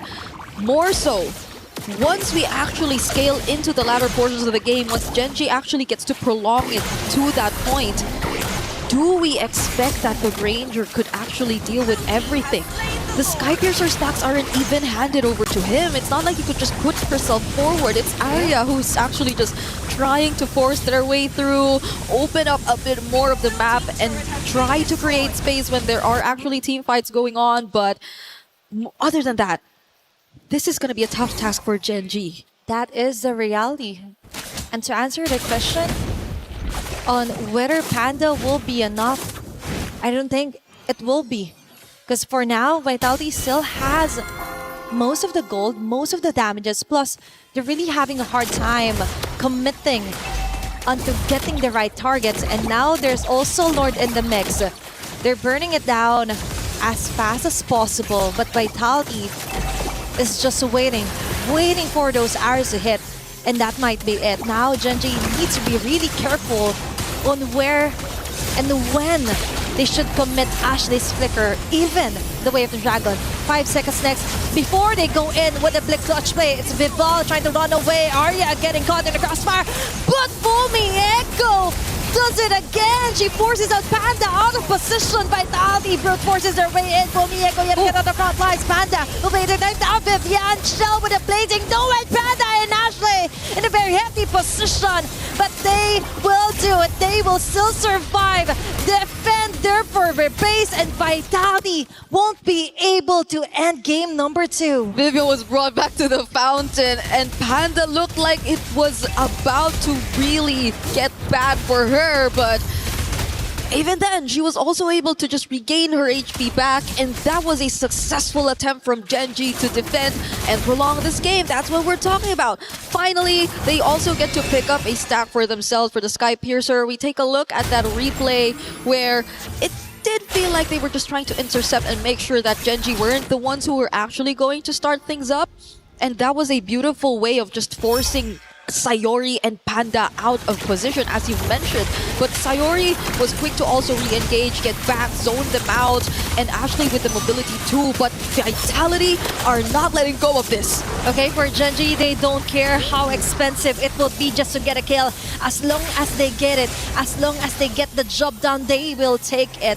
Vitality now has somewhat having a hard time to actually finishing off this round, because now Sayori and Panda is getting harder to catch from the back lanes. It is 30 seconds before the next flicker of Panda comes back. Sayori does need a minute to get her Purify back too.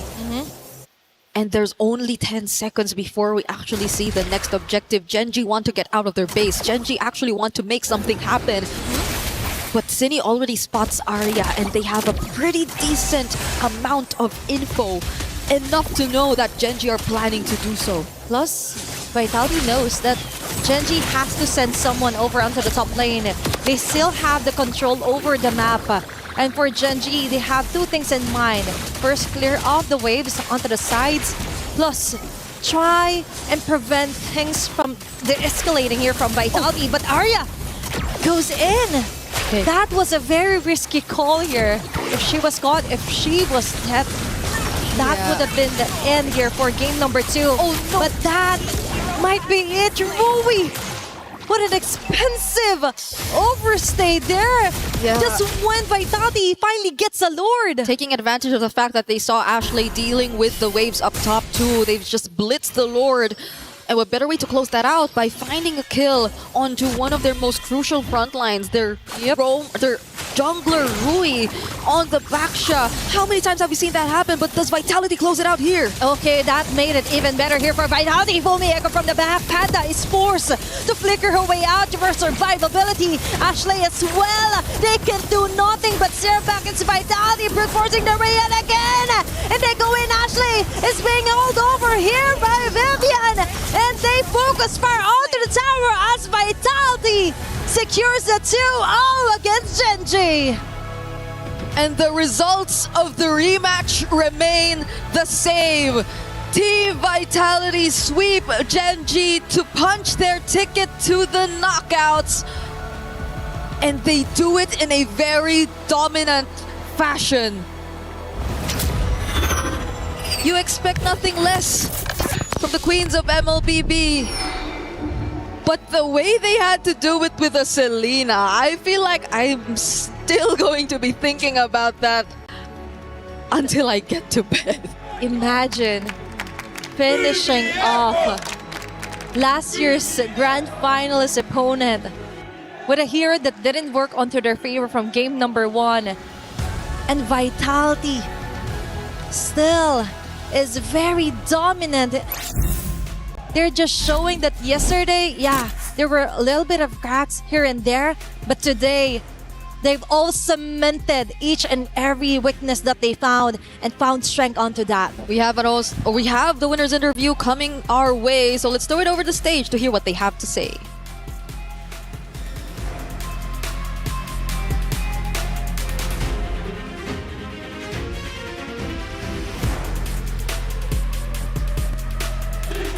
And the crowd goes wild right here today at the Paris Expo. Just take a look at that. Now here I have Vivian beside me. How does it feel to have the V-Hive here with us today cheering you guys on? I'm feeling proud. Happy and proud. Thank you guys. Ah, Viviane qui tient à remercier tous les fans de Vita. Merci à tous, fiers de pouvoir faire cette performance devant vous tous. Wow. Now, that was a spectacular showing earlier. Now, you really put Gen G in their place. Now, you really showed them who's boss, right? Because this was a rematch of what happened over in Grand Finals in 2025. Now, the question is, earlier on, Ashley used a Selena. And then you guys clap back. You guys clap back with that Selena. So was that to show them how to properly play Selena? Tell us more. Aduh, mampus gue nih guys. Katanya apa? Katanya apa kak? Ya sebenarnya kalau yang dari kakaknya bilang ya dia pakai Selena. Itu sebenarnya unpredictable sih. Jadi gue nggak expect dia pakai Selena Rome. Dan juga gue nggak expect dia ngeband banyak hero gue. Dan tadi mereka udah tampilin sesuatu yang berbeda lah. Keren mereka di GG dan tapi kita tetap menang. Makasih. I would need our friends who are very well versed in Bahasa to help me out with that. But of course, you know, who do you think you would meet next? Actually, earlier, Vivian, I saw that you had a post on Instagram and then you want to meet in MWI and you actually wrote Kiowe. Why? Why Kiowe? Like, are you a fan of her or she's someone that you're looking to defeat? Because she very beautiful, right?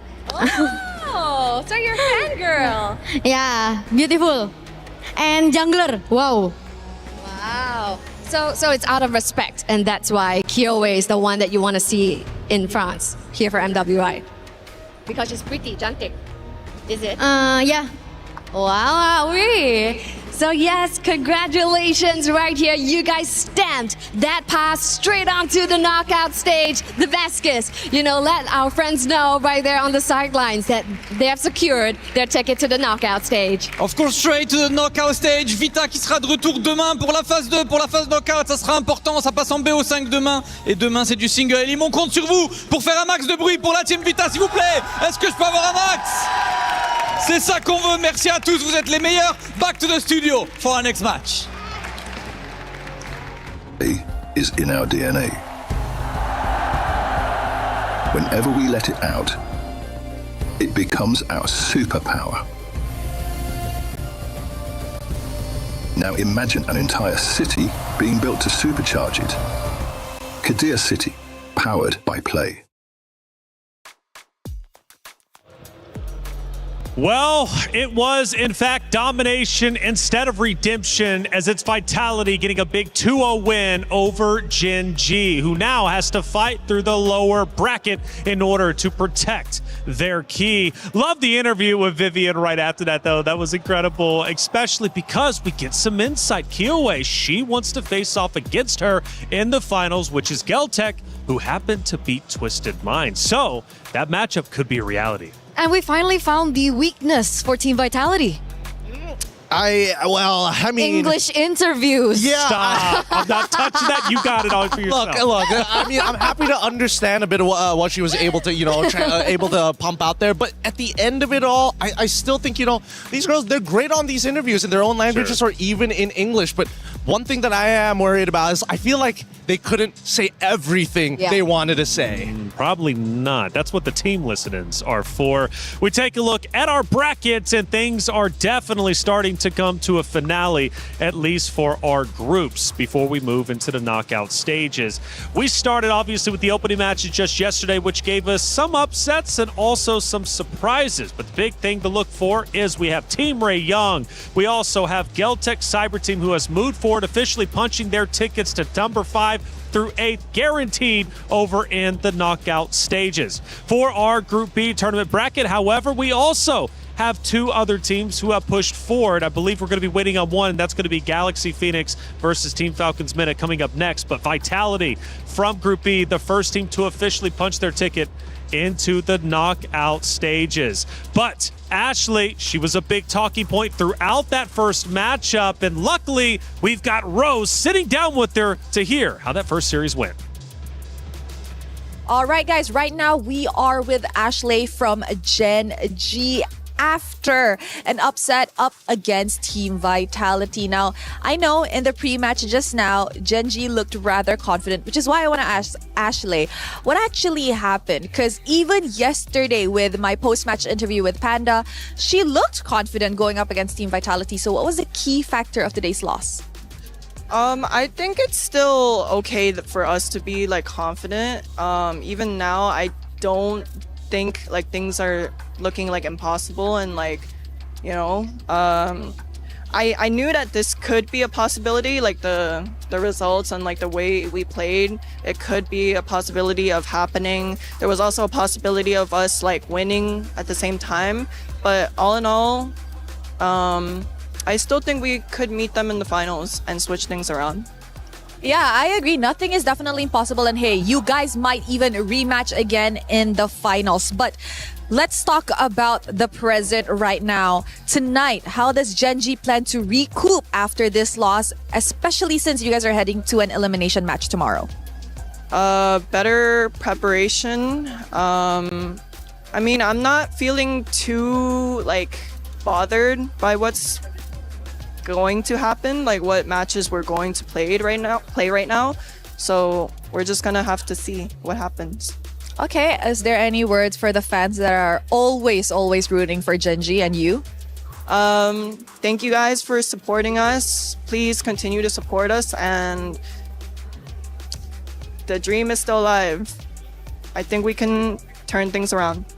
The dream is definitely still very alive. Thank you very much, Ashley. I will see you tomorrow. And with that, throwing it back to you guys at the studio.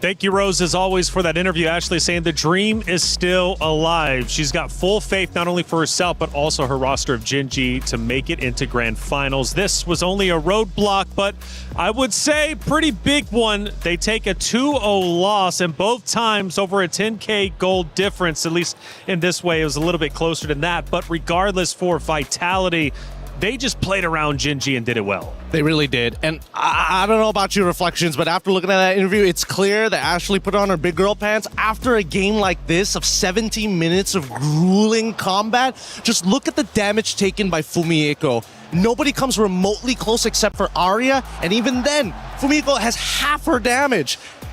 what are you supposed to do against that? It's an unkillable monster in the EXP. And that started in the early game, too, because I remember Gen.G was looking good in the early game until Fumi popped off. She really was able to find her moments, and it really just reflects how much she's grown as a player in the EXP lane.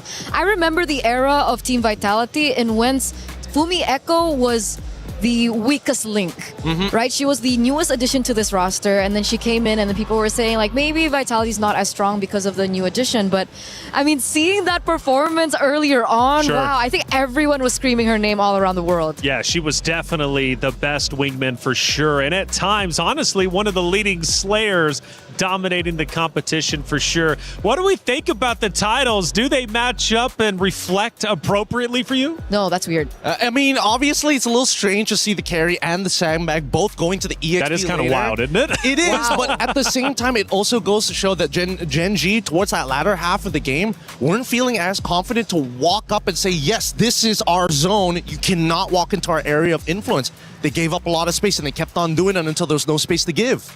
And it also typically shows how the Grange just really didn't work out again. Like they tried it back to back. They did it in the early game. Game number 1, it didn't work out. Game number 2, they tried again. And this time they had a little bit of a better composition to try and help facilitate the Granger. But at the end, it really didn't work out. The damage wasn't really there. And that's why maybe we see Arya on the top of the charts of the damage dealt. Well, we have 3 great moments to look at. Let's look at our first wonderful moment that took place. And I'm sure it's going to be Vitality setting themselves up nicely, or even Fumi popping off. What are we looking at? Yeah, here is the first initial setup, right? Because they get the initial kick onto the correct target, but look at Fumiko, right? Blocking the shots from the Granger, allowing the glue to find the setup on towards Rui all at the same time. It's very rare that an EXP laner can do everything all at once. Yes, it's a little bit of a mistake on Gen.G's part for getting too close together, but how can you predict the trajectory from where the flowing blood is coming from? It's tough to say. It is tough to say indeed. Let's take a look at moment number 2 and see what ended up unfolding. We're now getting deeper into the match, towards the tail end, about 6-7 more minutes left. We're at 10 minutes and 45. And it looks like they're going straight for the throat here for Team Vitality. It looks like they're going for the push. Ashley here gets a good moment coming in from Vivian, but you will see, I believe, Fumi Echo being able to, there it is, the counter engage that always happens. So despite Ashley being on a hero that is way more active, she can look for more opportunities around these team fights and these skirmishes. There's always that counter engage coming in from Fumi Echo that really just ruins it for the rest of the team. And it's not just that, right? There's also the argument of like, wait, why isn't Sayori just kind of drawing the line in the sand and saying, you know what, you can't get past here? And unfortunately, that's where the Hirara suddenly appears, right?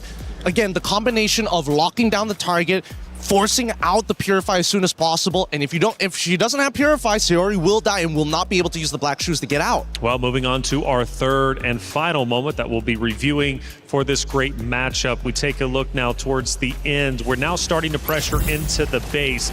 Gen.G knows they are backed up against the wall. The pressure from Vitality is unrelenting. I think this is the moment where we do see that Vivian got really confident, right? If I remember this correctly, yes. They try to get on top of Ashley. Ashley flickers out in time to bring her right back into the fountain. I was laughing so hard at this. It's one of those moments where you're like, all right, I got you. Oh, no! And it's definitely those small victories that can be celebrated, I think, for Ashley in particular. She didn't look too happy after the game, but obviously she had her moments in the game there. She did. And hey, you can have your moment in game as well because it's Rhino Day. We got the brand new interactive effect for Rhino Day, and it's available now. Check it out and join the celebration. Get involved. We love our stickers. We love everything in game, right? Hey, Rhino Day. I love rhinos. Okay, well, she loves rhinos too. That gives me I like turtles vibes. Have you ever seen that meme? A turtle hero in Mobile Legends? I don't think so. You don't know? Yeah, no, there shouldn't be, right? There's already a neutral objective. We need a turtle. Old. She doesn't know the meme. Dude, I was trying to cover for you. It's okay. You don't have to bring it up. All right, I need a little bit of time to breathe after that one because that hit deep. I'm not going to lie. We got Rose on site with Vivel. Good interview. Let's hear what she had to say. Now, Vivel, one thing I want to ask though is why the sudden Selena in Game 2 after Ashley Selena in Game 1? Were you guys trying to prove a point? Actually, no. We Ashley playing Selena was literally unpredictable, but us picking Selena doesn't have anything to do with Ashley. It's because Chinny's main hero is literally Selena. She plays Selena a lot. She likes Selena a lot. So yeah. I see. Now that you guys are officially in the knockout stages, is there perhaps a team that if you were to meet, you think that Team Vitality will have a hard time facing? I don't think there will be, because all this time we want to go against any team. There's no team that could pose like an obstacle for us, but if I have to mention, it's probably Team Ray Young, because they're from Malaysia, and Malaysia is one of the powerhouses of Mobile Legends. Oh, wow. Confident from Vival. You know what? Congratulations today. Thank you very much. With that, throwing it back to you guys. Bye-bye.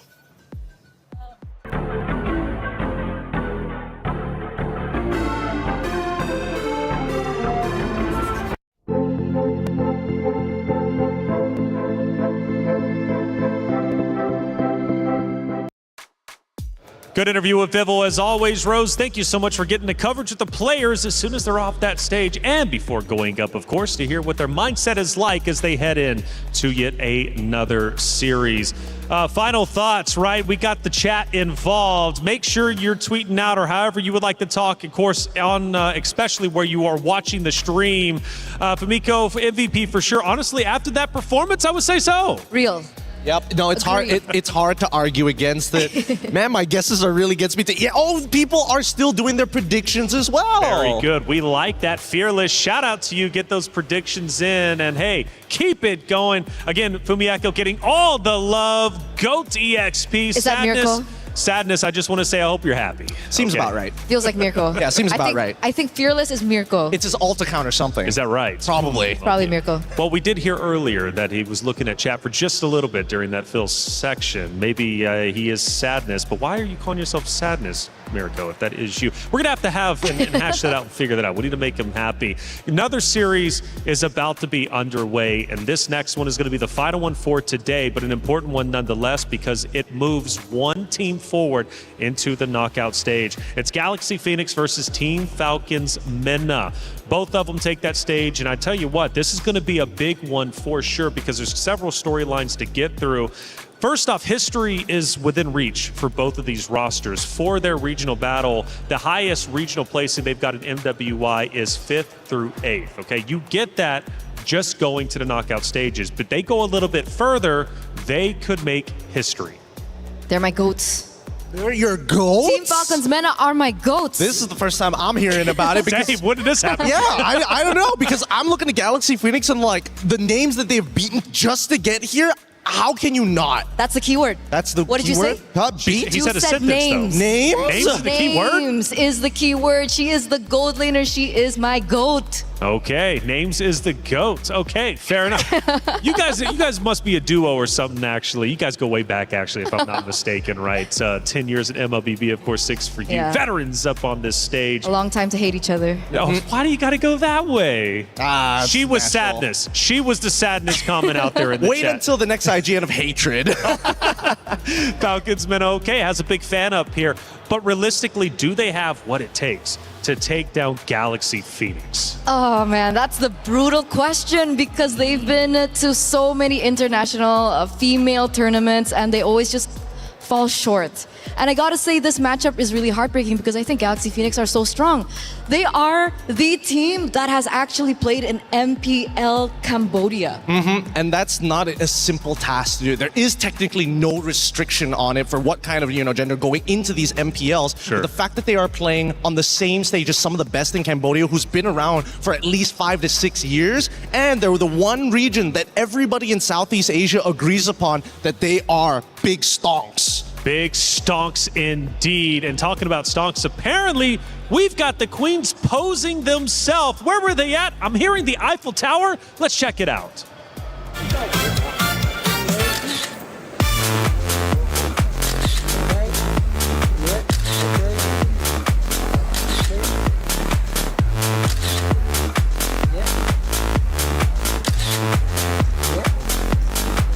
I want to go to the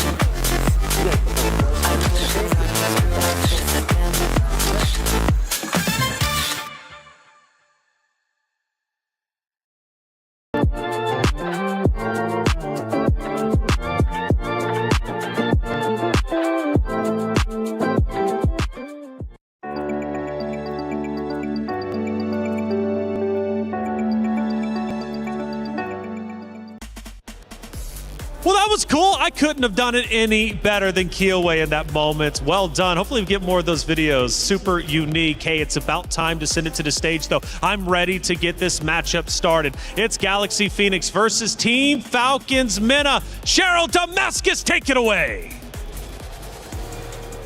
Thank you, Taylor. It's time to kick off our fourth and last match of the day here on the Stream A. On one side is Galaxy Phoenix, fresh off a great performance, sending Navi into the lower bracket, taking on Falcons Mena for Esports on tomorrow's knockout stages. What are we saying about this match, Sharon? Yes, that was absolutely amazing. And as we speak, these two teams that are about to take center stage right here on Stream A are teams that has flown under the radar. Now, Galaxy Phoenix is someone that you don't want to underestimate. Why? Because they have played in the open circuit. Now, they have been competing in MPL Cambodia. And of course, we have over on the other side, Team Falcons Mena, where they see their open circuit counterparts winning wildcard. Are they able to rise above right here in this match and secure their knockout ticket? Let's find out from you guys at the studio. Let's go. Thank you, Cheryl and Damascus. As always, the stage is set. Galaxy Phoenix versus Team Falcons Mena. We've got at least one big supporter on the desk. Eterna, you're hoping they can get the job done. We'll find out, of course. But again, I mentioned that history within reach. Both regions, going for their highest placings in MWI. Now, that won't happen just by making it to knockout stages, but it at least gives them the setup, the chance to make history for their respective region. Now, we talk about Team Falcons Mena. Let's talk about them a little bit more. Nucci from Falcons, from sub to starter this time around. This year, she's looking to make a big impact. And I love that about her, right? Like the first time I met her, I think was back in the African qualifiers. I actually went to Africa to see her, and she was so nervous when she was able to make it to the international stage alongside names. There are other few members that are no longer there, which is what makes this lineup so special, because technically this is a new roster. They've rebuilt it completely around names, and names is such a household name at this point now if we're thinking Mena, if we're thinking Africa, because she's been the prominent gold laner for so long in that region. And she clearly is getting a lot of love here on the desk, but I'm sure from the supporters in the chat as well. Make sure you're getting loud for Team Falcons Mena. But let's also show some love to the opponents of Galaxy Phoenix. What makes this roster a true contender? What makes this roster so special, Gideon?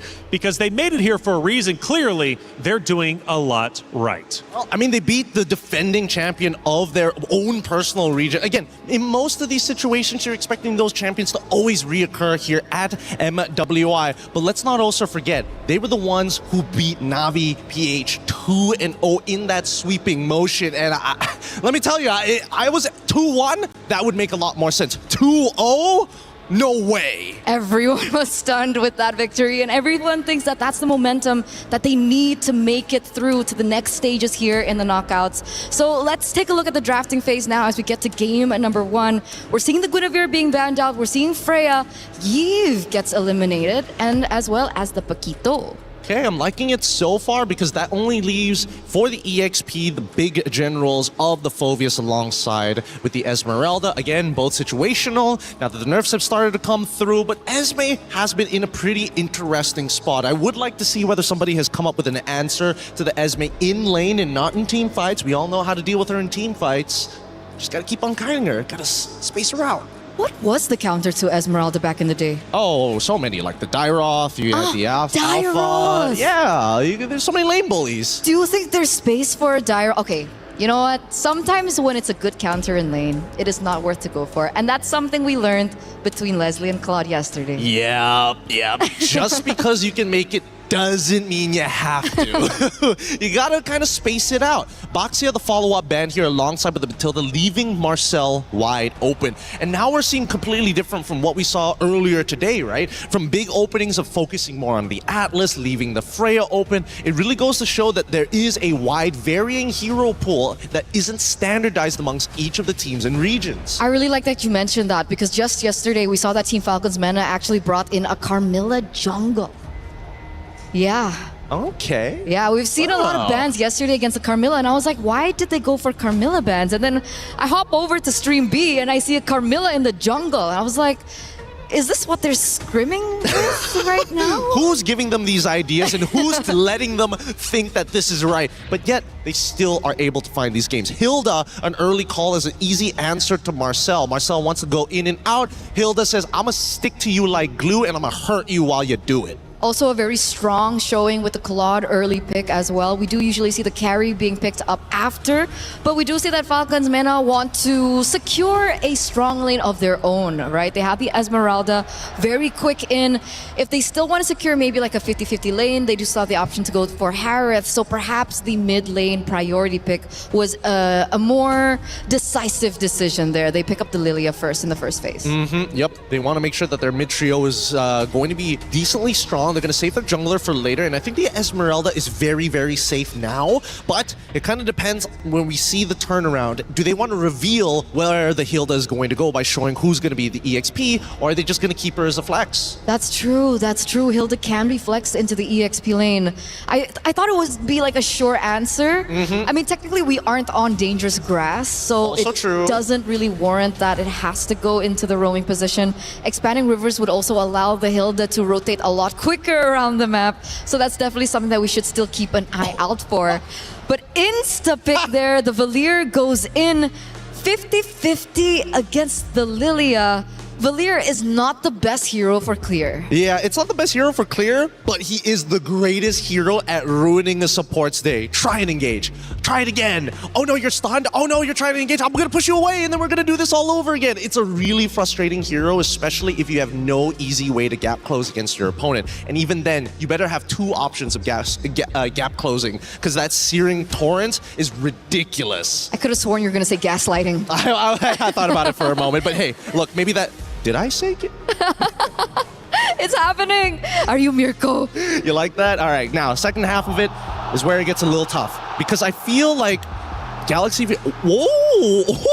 Getting rid of some of the favorites here. Yeah, Carmilla instantly banned out there in the second phase. Galaxy have done their homework, but I thought that perhaps because they picked up something like the Valier, they wouldn't mind a Carmilla in the jungle. Well, then it would mean that taking quote-unquote having a Purify, inbuilt Purify, is useful, but I guess this also means like Galaxy Phoenix want a team fight to some degree. I don't know to what degree. I don't know whether or not it's a full dive composition and that Valier is going to be the dedicated anchor. But since Yuzong is already banned as well, I'm not 100% sure.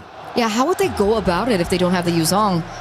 Do they have to go for like a Uranus of the worlds? Ooh, I mean, yeah, the Uranus isn't the worst option, but at the same time, that means that the unfortunate truth would be that their jungler would need a scale. So in terms of just raw scaling, they need a secondary win condition. And I don't see it just yet. They can just play for one win condition, but we've seen how that turns out in these games. Too many eggs in one basket. It's tricky, very 50-50. They need to be able to execute it precisely if that's the exact game plan that they're going for. Taking a look at the history of Galaxy Phoenix, we've only seen Fa on the Guinevere. So it's also homework being done by Falcons, as they have actually already banned her out. And Hirara goes out the window as well, so it's starting to really push down into the hero pool of Fa. Yeah, so what do they need here? They need... It's either they say, you know what, we're only going to play for the earlier stages of the game, or we're going to look to contest, or we're going to team fight. And it looks like they're leaning into the direction of team fighting because they haven't still yet shown who's going to go into that jungle. And they pick up the Sora to boot. We've seen what the Sora has been able to do so far today, especially now that we do see the Esmeralda has already been secured by Team Falcon's Mena. So there's no room for like a sneaky Valentina pick in the EXP lane. So they're really just going to have to battle that out. And I feel like Sora in these particular team fights sometimes has an advantage depending on the timings of the skill usage. I totally agree with that, especially when you're facing off a Lilia. When you see these strong engage tools, you have to take the right battle spells. Flickers could be good, but at the same time, can you react fast enough compared to a Purify? I don't think so. That's a big problem. So now we're waiting on the last two picks here for Team Falcon's Mena. They need a jungle as well. They go for the Clint. This is a signature pick for names, by the way. And the Fanny! Oh, this is dirty. This is really, really dirty. Number one, there's not much of an answer to the Fanny at this point of time. The Cloud Shift is good at catching her, but if you can time it perfectly. The Searing Torrents is something that Fanny can force out of Sophia very early on, and there's no real running away. This Hilda has a lot of work to do in front of her. Show jungle. Show jungle? Show jungle. I think it might just have to be a tank jungle, unfortunately, but then that means all the damage would be on one guy, so they go for Ling to scale! They're fighting fire with fire! This is such an exciting matchup, a matchup that we haven't seen in so long! What is it? How long has it been? Like years. It's been years, Gideon. It's been 3 years, exactly. Wow. Well, not only was our hero pick historic, bringing old memories back, but both teams again are going for history themselves, trying to reach the knockout stage, trying to better their region than 5th through 8th. Can they do it? This is just one of those very steps. It's Galaxy Phoenix versus Team Falcons Mena. Miriko, Athena, take it away. A big thank you to the panel, but also to both the teams. Galaxy Phoenix, Falcons Meta, thank you for bringing us out of that tank meta. Yes, the Fanny and the Ling. Yo, I'm excited, Athena. Look at that. Our wishes have finally been answered and on our upper bracket semifinals matchup. Now I'm excited to see what Falcons Mena has to offer with Nana's Fanny. Nana's Fanny or Fuzz Ling. Fuzz Ling, yeah. Vice versa, right? And it's interesting to see it in a world full of jungler when it comes to the utility, but early skirmish here on the mid lane, forcing out the flicker out of Syrinx. Yeah, we've just been seeing this so much, man. Bargain Hunters on a lot of the mid laners. This time, even on the Valir. Sophia's gone over for the... That's interesting. Wait a second. Winnie's gone for the Festival of Blood and Vitality as well. Talk about playing it extra safe against already a lane bully in names and the Fanny in the enemy lineup. It makes a lot of sense. This is some good emblem choices from GXP. Yep, sometimes you just have to get that extra layer of protection just so you could ensure that you would not be bullied here, especially on the gold laners for GXP. Now, talking about Falcons Mena right now, we see some potential great simultaneous connections here, especially with the Marcel being picked up for the roam. Although there were some changes when it comes to the first and second skill as all. But now Nucci and Cyrex be forced on a corner, but still Nana getting a clutch first blood out of Sophia. Something you're going to have to take into account every time you go for any 2v2s or 1v1s across these lanes. The fact that Nana can just walk up. Oh, that is exactly what she's doing. Then Fa is forced out of her Tempest Blades, going for the direct answer. Strix immediately falls down. What a show match of our junglers right now. 1-1, but the junglers picking up kills. Nana. Okay, it's Lemma falling down hard, but still ensures safe escape right now for GXP. Now Nana safely transitions on to taking the neutral objective. She decides here for Ling. Nocturne trying to find a way out to protect Nana from impending danger. Fa finds Nana, following closely behind. It's Sophia getting the last bits of the hit. Nocturne with an answer right back. Syrinx with multiple gloops on the way will ensure another double. And Syrinx onto Lemma, following closely behind. This might be another kill on the hands of Falcon Mena. Yes, indeed, they're committing. Even the Falling Star Moon was actually activated, but now, okay, plan B, focus on the neutral objective. Falcons Mena, after a crazy skirmish where they got both Lings, they went for the turtle straight up. Objective conversion on the board. That's turtle number 1. I thought with a Ling and a Fanny in our game, we wouldn't be seeing a lot of neutral objective control. More on the battle for purple buffs. I thought that was the real neutral objective in this game, but so far it's been brawls across the map. Gonna have to say though, even though it's a Fanny versus Ling, it's the others who've stepped up massively. Syrinx, great rotation. Sophia as well to start things off, pushing Nana away from the first turtle attempt from Falcons Mena. But now it goes back to the slow game. I think for Falcons Mena, they gotta look at the other side of the map. Yes, they can play around those neutral objectives, but there's a big winning lane down below. A winning lane so dominant that it forced Winnie to go for Vitality and Festival of Blood. And you can already see how much respect Winnie has placed on names here down below. The whole team rotating down. They're really trying to choke Winnie out of this gold lane. And that's the thing, you have to capitalize on where you're good at, especially onto lane-to-lane comparison to the gold lanes. Okay. But now they focus onto the roamer still. It's Lemma having the hardest time of her life ever. Game number 1, immediate takedown onto Sophia with that assist here. They want to go for the trade-off. Even the red V was activated to ensure a kill immediately. Nana and Nucci hot on their tails. What a great answer right back. Now focusing onto the bottom side, it's just Winnie trying to survive the first few minutes of this game and falling closely behind. There are non-stop MLBB actions right now. Nana's solo kill onto Ling as well. Wow. Lil up top. So much action. 6-3. We got 9 kills in the first 4 minutes of the game. And it's only as expected for an assassin versus assassin matchup. Nana now playing around the purple buff. Fuck! Now is the time that we see kind of a neutral objective take here onto the purple buff. Okay, there's going to be golden R, but they do not commit at all to ensuring a kill. But Names on the other hand, that is quite the hefty advantage that she got there solo. And now it's a turtle take. Slow but sure. Falcons Mena send Nocturne over to hold the turtle while Nana gets on the purple buff. Ling though! Okay, Falling Stormer right on track, but Ling risk it all! But that is just too much to handle. It's 4 women targeting her alone. Nana forced to back away, but she will be getting right back on track. It's Winnie and Fa ensuring the turtle take, and Nucci falling down fast, still alive and kicking. And it's Syrinx with a clutch black shoes, trying to force her way onto a kill. Too much things happening at once here. No can do now for numerous objective takes here for GXP. It's just all about distractions, all about who can play the chaotic game better. Galaxy Phoenix, it looked like they were tracking behind, trailing behind in the first few minutes of the game, but here you can already see how that chaotic nature from Ling, holding that side lane, going into Names, forcing the flicker out and the whole team to peel for her. Got the space for the rest of the team for Fa, Sophia, and Lemma to control the neutral objective now. Gold Crab still taken by Names, and look at the trade up top. Both Lings rotating towards the top side of the map. Nana versus Fa. Okay, 1-on-1. Will she be committing onto that? But before all of that, it's Nocturne caught on a very great vantage point on to win it. She will be backing away. Lemma taking it safely. Sophia. Disengaging. Sophia, on the other hand, just goes in with a Cyclone Eye. Clear advantage on to Falcons Mena right now. This is the moment, I'd say, for Galaxy Phoenix to try to look for those purple buff takes away from Falcons Mena, but it just seems like Foz is taking a safe route. Doesn't want to go over to enemy purple buff despite the Fanny already seen up top. Nana's getting the job done. Ling! Okay, Fa with the blades here. Going with a double.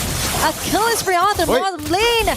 Meanwhile, it's Feeny being taken out in the process there onto the top lane. Immediate cross-map trades here for full Falcons and Galaxy. That's all without a purple buff. Nana has gotten a turret and a kill on the Claude with no purple buff. Purple buff still up and available. She's waiting for it to be closer for the turtle to spawn before she actually takes it. So this is a prime time for Falcons Mena to fight now. Nana got purple, turtle's up in 2, and Foz purple is going to be out just in a bit. Lemma targeted down again. They're trying to bait out the flicker right before the skirmish, and it just seems like for Galaxy Phoenix, they just can't stack up together just yet. The Claude's still up top, playing weak side. Sophia, Lemma, and Ling trying to find an opening for Fa. Okay, there's going to be a frame moment. Ling will be able to dodge out of her way in danger here from Falcons Mena. Nana will still be successfully taking down the neutral objective. Surprisingly so, she can do a lot even without the purple buff you mentioned. And even though some may consider it a necessity, it's like just an option for her. She just wants those kills rolling over here for Falcons Mena. But remember, as the panel mentioned, Galaxy Phoenix can just play the scaling game. They have a very good scaling composition. Sophia, though. Okay, jumping in here is Nocturne. Sophia was able to get away. What a clutch movement here from Nucci. Nana from the back will get a kill onto Sophia. Winnie with an opening, blazing duet, open up doors here for GXP. But Nana is still alive, ensuring a double. But there's a double here for GXP. That's 4 women down for the side of Falcons Mena. That is a tough advantage that GXP got. Look at the instant objective conversion. Nana trying to defend. Okay, it's Lemma saying bye here to Nana. But still, it's all about prevention, preventing the mid lane turret from being destroyed by GXP. But Fa will be able to get another turret down onto the bottom side. The instant objective conversion, another fight in the mid lane, and this time they play it perfectly. Nana on the Fanny has been the one to initiate a lot of these fights, going in first, trying to deal damage to the rest of the team to follow it through. But Fa playing like a true assassin, coming in late. Okay, this is a tricky thing. She has the skills to actually go out of her way to get a kill of all people. And Suring's falling down. GXP, what a great move, ensuring the most crucial take-off. In fact, got a very assassin moves at air. That's exactly what you want from your assassin. Foss just moving across the map, taking Syrinx down, and then instantly getting away. I thought Nana had the cutthroat to take her down, but no. Foss been clinical on this Ling after that first death. Never again. She's learned from that moment. Now the purple buff up again for both of the junglers. Nana has it already. Faz a level ahead of Nana, and they're going to go for the far lane first. They're going to have that control over this lane. Let's see how they play it. Is it the Lord Dance or is it a straight blitz to a team fight? Okay, it's all about the macro and micro movement here. Nana risking it all. Sophia still survives. It's Lemma shutting down Nana. Golden are on the mid lane. Winning gets the opening with a blazing duet. Fa with a godlike kill. Numerous members down, making it a triple kill for Fa. And GXP taking down 4 members yet again from Falcons Mena.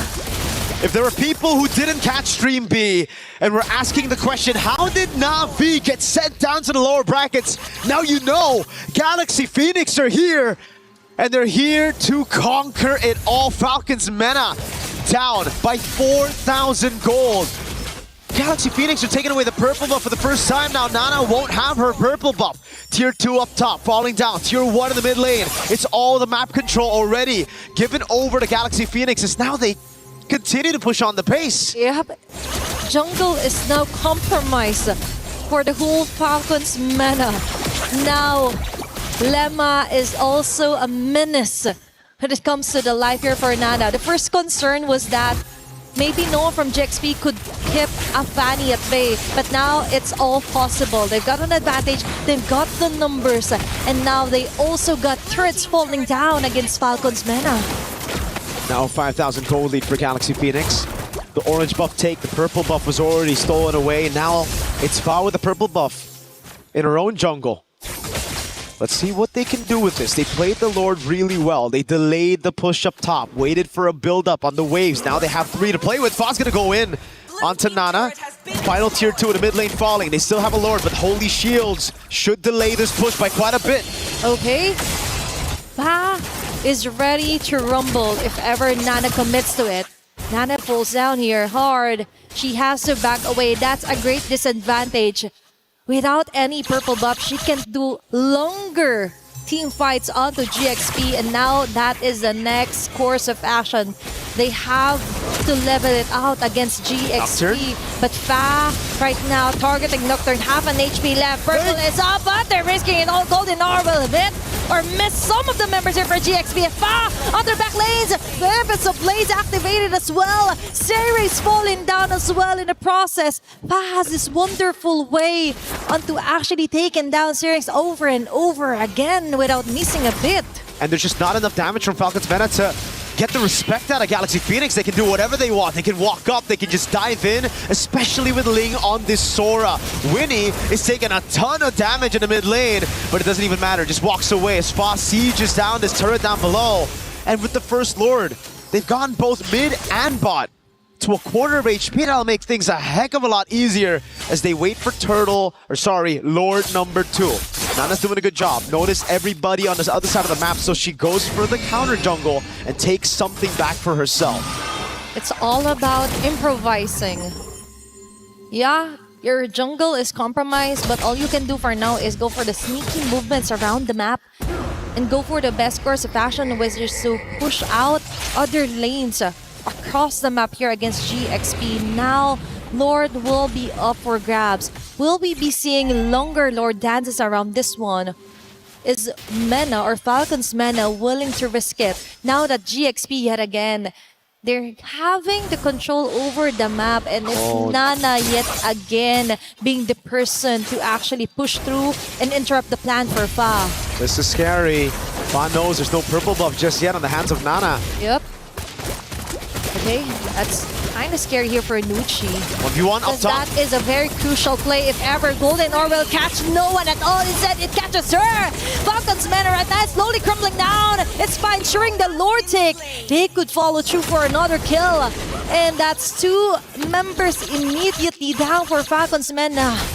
And it's through not just playing the far lane, but playing the purple buff. She just waits around the purple buff, makes Nana sweat. Once Nana hesitates just a bit, Fa takes the route into the Lord that was already so low from the rest of the members holding it down. We have the damage L rankings and Names is number 1, but we have to take a look at the damage allocation. A lot of times, Names is just playing front to back. She's dealing a lot of damage, but it's to the main frontliners of GXP. Winnie, Sophia, even Fa, they've been safe, coming in late or even playing far back. Lord taking a tier, base turret down, and it's the bottom turret to fall next. Okay, it's all about where your bullets are hitting, because right now for GXP, it's all hitting onto the right marks here for Falcon's Mana. Attempts to place it again for Fa, targeting Naze and Nucci from the back. She has to back away. Nana chasing on there, but still it's Winnie ensuring a double kill. They're taking too much time out to chasing Fa that they forgot they have to defend for their base.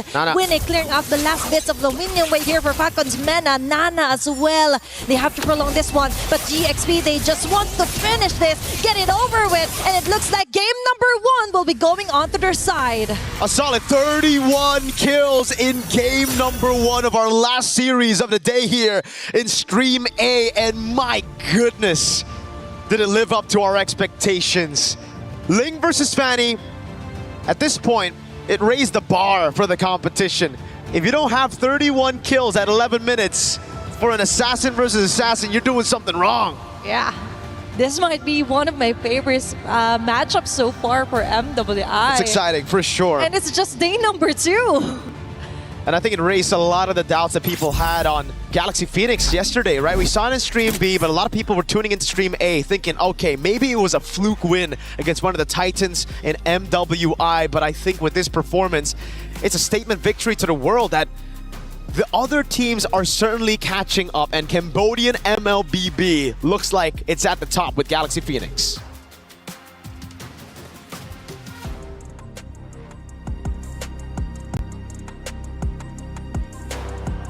Is in our DNA. Whenever we let it out, it becomes our superpower. Now imagine an entire city being built to supercharge it. Kadir City, powered by play. Well, based off the pick and bans, we knew it was going to be exciting, and it absolutely was. Galaxy Phoenix takes map number 1. Can they close it out in a 2-0 like everyone has done so far in the past 2 days on our stage? You guys were going crazy watching that matchup, much like the commentators were, for good reason. Tanks, they're out. Assassins are in. Gideon, what does that mean for our tournament? It means that this tournament might be super exciting now, because the day when Assassins come back in and the tanks start washing out, you get games like that. High KDAs, high intensities. Every moment cannot be wasted. Every second counts in moments like these. That's why that game was just so exciting. And becoming a color caster, so much easier. Fair enough. Assassins. 31 kills in 11 minutes. Let's see if any of the moments from those kills were actually in this big moment from that game number 1, because from what I was hearing, man, it was Ling versus Fanny the entire time. Pha was also getting a ton of attention, right? Plenty of just exciting, electric moments from the Assassins. But we knew coming into this, the new meta would bring potentially that conversation. Ladies have been a bit slow in order to develop that, and I understand that coming into this tournament, you want to go with your comfort picks. But getting deeper into the tournament, especially if you want to beat the high-level opponents you have to play against, you've got to risk it all and go for gold. And that's exactly what they're doing. You also shouted out names at the beginning, too. Let's see what, or let's hear from you, I guess, one of biggest supporter of names and how she did. No matter what happens, you guys are still my GOATs. I want to make that very, very clear. But I have to say that when it came down to the in-game execution, it felt like they were kind of outclassed. You can see it from even these highlights. The beginning of the match, oh, the Ling was just so well done. And we were talking about the drafts on how they really set up so well for the Fanny. But on the other side, they were also unprepared if the enemy picked up an assassin. And this Ling was just everywhere around the map. There was no way to shut him down. Yeah, just the mechanical prowess of this team is ridiculous. We saw the hand cam of Pha just now, and she's using the traditional, you know, forefinger and thumbs, not going for the spider 6-finger activations, and still was able to precisely pick up every single one of her swords. Most people can't even get all 4. Yeah, honestly, mobile gamers are just insane to me with how many fingers you're able to put on there. I've seen one player use 8 fingers, which is crazy, to say the least. But 4, 6, however you get it done, either way, she was doing it well. We got even a little bit of dancing on stage, of course, as Galaxy Phoenix and Falcons will take over map number 2. But seriously, the Assassins making things exciting overall speeds things up a lot. I mean, again, we mentioned that from the new meta, things would be sped up. I mean, 31 kills in 11 minutes. I mean, how extraordinary is that? It's huge. It's huge. We haven't seen it in a very, very long time. 11 to 20 maybe would warrant maybe a 30-minute game maybe, or like a late 20-minute game, but only a 15-minute game with that many kills on the board. It's already so special. Yeah, and I mean, keep in mind, right, because as many kills as she was able to put on the board, it's a contribution of the entire team. The Assassin isn't there to just wipe out every single person. You're specifically wiping out the low targets on the team. You play as cleanup, and if you're lucky, you find a priority target that you could 100-0.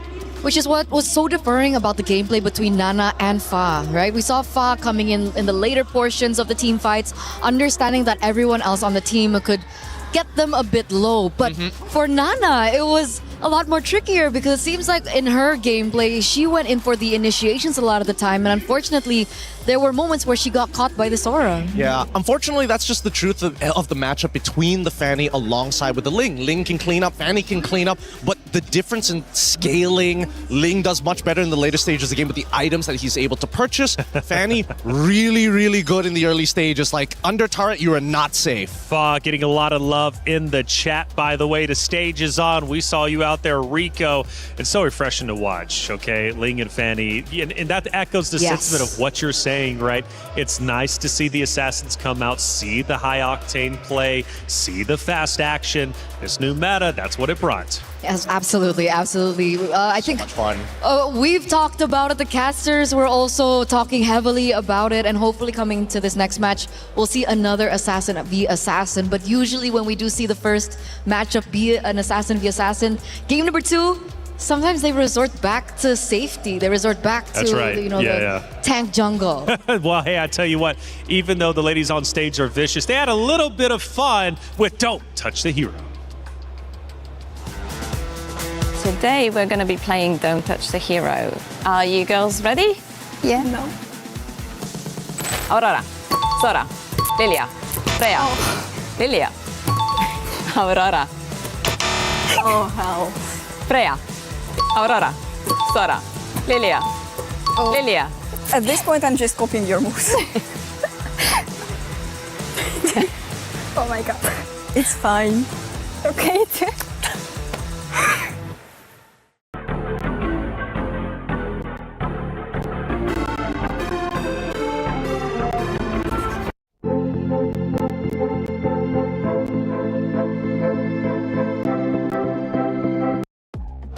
So that was entertaining, and it takes at least a little bit of the pressure off that main stage or the MWI. How do you think you two would do in it?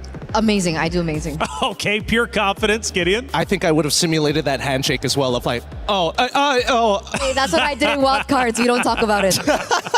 Look, it's tough. It's tough, and I have to admit that these girls are doing a very good job because I would have absolutely ruined myself. Sora, okay, Sora. Oh no, I'm not supposed to do that. I think you would have done well, though, posing for the Eiffel Tower on the green screen. Let's head back to the stage, though, because it's time to get things started once again between these two great teams. Now, going back into game number 2, do we stick with the fresh meta, right? Do we continue to try it? Obviously, for the side of Galaxy Phoenix, why not? I mean, they were dominant. They ended up winning. For Team Falcons meta, though, do we go back to the bread and butter? Would that even work against the Assassin comp? Personally, I think yes, it does work very, very well. There was a reason why the meta always revolves around these 3 things. If tanks are in the jungle, assassins are out, then fighters need to come in to deal with the tanks. Then once the fighters become the main meta, the assassins come back because the fighters can't keep up with the assassins. It's this nasty little trifecta that always happens every single patch.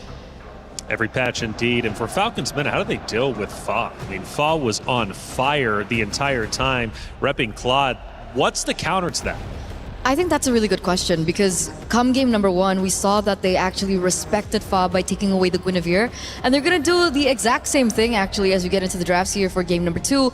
But would it warrant another Ling ban in the second game? No, I think let the Ling through. I really think that you have to tell your laners, you know what? You got to trust in the mid trio to make sure that Ling doesn't have as much impact. A lot of these assassin or purple buff assassins are dependent of, by the category of the name, the purple buff. When you have strong side on the correct side, if you are on blue, you want your EXP alongside, oh wait, sorry, if you're on blue, you want your gold alongside with your mid to be strong so you can instantly invade and steal away that purple buff. Once they have no purple buff, there's a lot more downtime where you can breathe and actually farm. And it's funny that we were actually talking about this before the broadcast even begun, unknowing that the Fanny would actually pop up here in this last game, this last matchup between these 2 amazing teams, I would say. Freya gets banned out, Baxia also gets banned out. It is looking like they might be setting up for yet another assassin jungle matchup. Did they ban Baxia out in game 1? I don't think so, right? It's only like towards the latter half. So they only went onto that 3rd pick to ban it out. The fact that they're banning it out now, I feel like Galaxy Phoenix are already thinking about what Falcons are going to do to adapt. That's possible. That's possible. The Beleric gets banned though. Is that in accordance to what you're saying right now? Not 100% just yet. I want to see this 3rd one just to be sure. Whether or not it's just we're changing up the order. Really, we already know what we want to ban and we know what we want to pick. Okay, but in terms of bans for Teams Falcons, it's the exact same. Hasn't changed at all. Gwyn, Freya, Matilda banned out again. Last time they picked up the Marcel first. I'm wondering if they want to swap things around. I think they can still do it because again, like we saw in the previous game, the mid duo, they were already going to war and they called in both their junglers at the exact same time. So it's moments like that where it's like, can you be a little bit more precise? Could you set up a better scenario? Can you win out that 2v2? And I think that's what GP is thinking about as they get rid of the Carmilla. Once again, just making sure that they cover their bases. If I'm not mistaken, it was Galaxy that banned out the Carmilla in second phase. So the hero that they left open this time around is the Paquito. And I feel like the Paquito does really well against the Assassins, no? It does. Magically, yes, it does. But Esmeralda is still available. So technically, counterplay is in play. It's just whether or not who's going to make that first move, right? If Marcel shows up here, then it's kind of whatever on the opposite side. Okay. Let's see. It really depends on what this first pick coming in through from Team Falcons is going to be. And this time it's not as decisive. They're actually really thinking about it. Are they considering perhaps a different pick in game number 2? I mean, could be. There you go. Esme, they give up on the Marcel very early on. Do they want to give that up though? That's the thing. The Marcel is a little dangerous here. As much as Esmeralda becomes this super tank, Marcel can peel people off of their main targets pretty well. And more importantly, he's just fast. Absolutely. I think the next matchup here, are they going to once again prioritize the Claude? It was something that really worked out for them at the very end. It could be the carry, it could be the Claude. But at the same time, now that I see Esmeralda, there's a smaller chance of actually going for the Hera. So that's kind of out of the way, which leaves us with 3 potential heroes. One of them, I think, might be a bit better than the others, which is the Moskov. Moskov is particularly good when when the junglers are playing assassins. You have a way not only to create distance, but actually push them away from you. It makes sense if you want, more map control as well. But if they're going to be playing assassins, that could be of tremendous value, and you can utilize that to control the far lane. You can split push and then eventually use your ult to join in on the fights. But they don't bite. It works both ways, but now with the Claude already locked in for the side of GP, because again, we know that GP are going to be the ones who are more likely to go for the assassins in comparison to Team Falcons. So what's the setup now for Team Falcons? Oh, I like this. I like the single target lockdowns. I like the high-lows a lot here. So they learned. They learned a little bit. I would have also preferred the Hilda. That would have been also a pretty good option. Moskov, they are thinking ahead. You know what? I should stop. I should stop. I'm here doing checker moves. They're playing chess already. Absolutely, yeah. The Moskov comes through here. It's something that we did discuss earlier on. Hylos as well. Considering now that Galaxy Phoenix are in a position where they might be unprepared when it comes down to an assassin pick. But for some reason, looking at this comp, can Paquito jungle work? Paquito jungle, with the nerfs, I don't think so. I personally don't think so. He doesn't get any extra benefits going into the jungle. Yes, he'll have impact, but he also still is going to be a little slow to hit level 4 because of that clear speed. You're better off in the EXP where you're still going to be relevant, and better yet, I think that right now, it's not very clear what kind of composition either side want to actually play. The Alice, very good option here from GP. Dude, Ririth... his drafting has been crazy. He is calling the shots here. Can they go on the second phase? Do you think that they're actually looking for an option for mid lane that can scale? I'm thinking like Farsa Sicilian type nonsense. Oh man, I mean Renmar did mention the Sicilian, but if we want to go like a lot simpler, we can go for something like the Kimi. Kimi? Like Kimi does also scale, right? All right. If we see here on Red 4 that GP decide to get an assassin, hey, that's not the only assassin, nothing to worry about. There's still the Hayabusas, there's still the Hellcurts, there's still the Hanzos still available. Oh man, you know what? The fun ones got banned out as well. Ling on the opposite side is the response. That's why I saw the Fanny being banned out and then the Ling response. There is still space for, the Hirara, the Nolan as well. It's something that we're more, accustomed to when it came down to MWI. The Yve gets banned. Why Yve? I mean, they're up against the Claude anyway. I would have thought that they would be okay having the Yve on the other side. Yeah, that's what I would have thought too. That's actually kind of interesting. Why get rid of the Yve at this point? Do they want to make sure that maybe they lean into a potential Valentina? And the Yve, is just a really tough lane matchup, and they don't want to lose the early game. Or do you think it's Alice in the jungle? Alice in the jungle? I mean, that's old stuff, but it might not be the worst here. At the same time, we see that Jushin is getting banned out on the opposite end. Yep, very, very intelligent bans here from either side as we now see GP on the most important pick. So perhaps they were just setting up for the Jushin pick. That's what I was thinking of, right? I was like, Yeah. at some point, Jushin has to be entered in before you even start thinking about Sicilian and Farsa. Yeah, that's why they banned out the Yve. They just wanted to signal that, hey, we might be picking up the Jushin, and of course the Jushin against the Yve in the lane doesn't do as well in terms of range and of course as in terms of clear. So as we get into the second phase of the drafts, this is where things are really going to just span down. Because they basically have a mirror splitting image of the exact roles on either side, right? It's not, hey, I'm going to give you a new question. It is, this is what I'm going to do. And the opposite side said, you know what? We're going to do the same. And Selena gets locked in as the dedicated mid laner. It could go into the jungle, to be fair, but it seems very unlikely. It is. And this means that perhaps we're going to be seeing something less exciting in the jungle. Could we be... is it possible to have Assassin in the jungle and Assassin in mid? Assassin in the jungle, sure. Assassin in mid, I think there's got to be a very clear setup, right? There has to be I need vision so I can do this. And if you have that vision, I think the only one that makes sense would technically be the Hanzo, because he's the only one who can just walk in single-handedly, steal a camp, and then get out.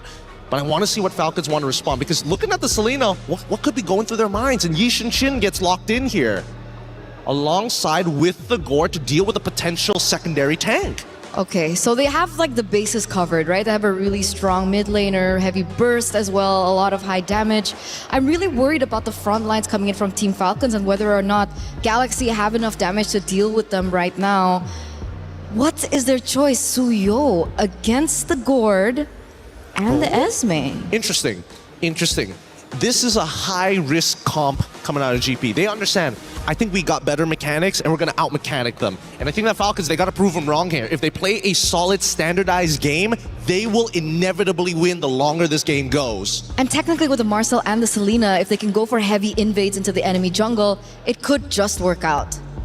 Well, the team comps matched up before, and it went to the way of Galaxy Phoenix. This time around, Team Falcons tries to play around Galaxy Phoenix. Will it pay off? Well, let's find out. It's game number 2. The two Titans face off once again. Miriko, Athena, take it away.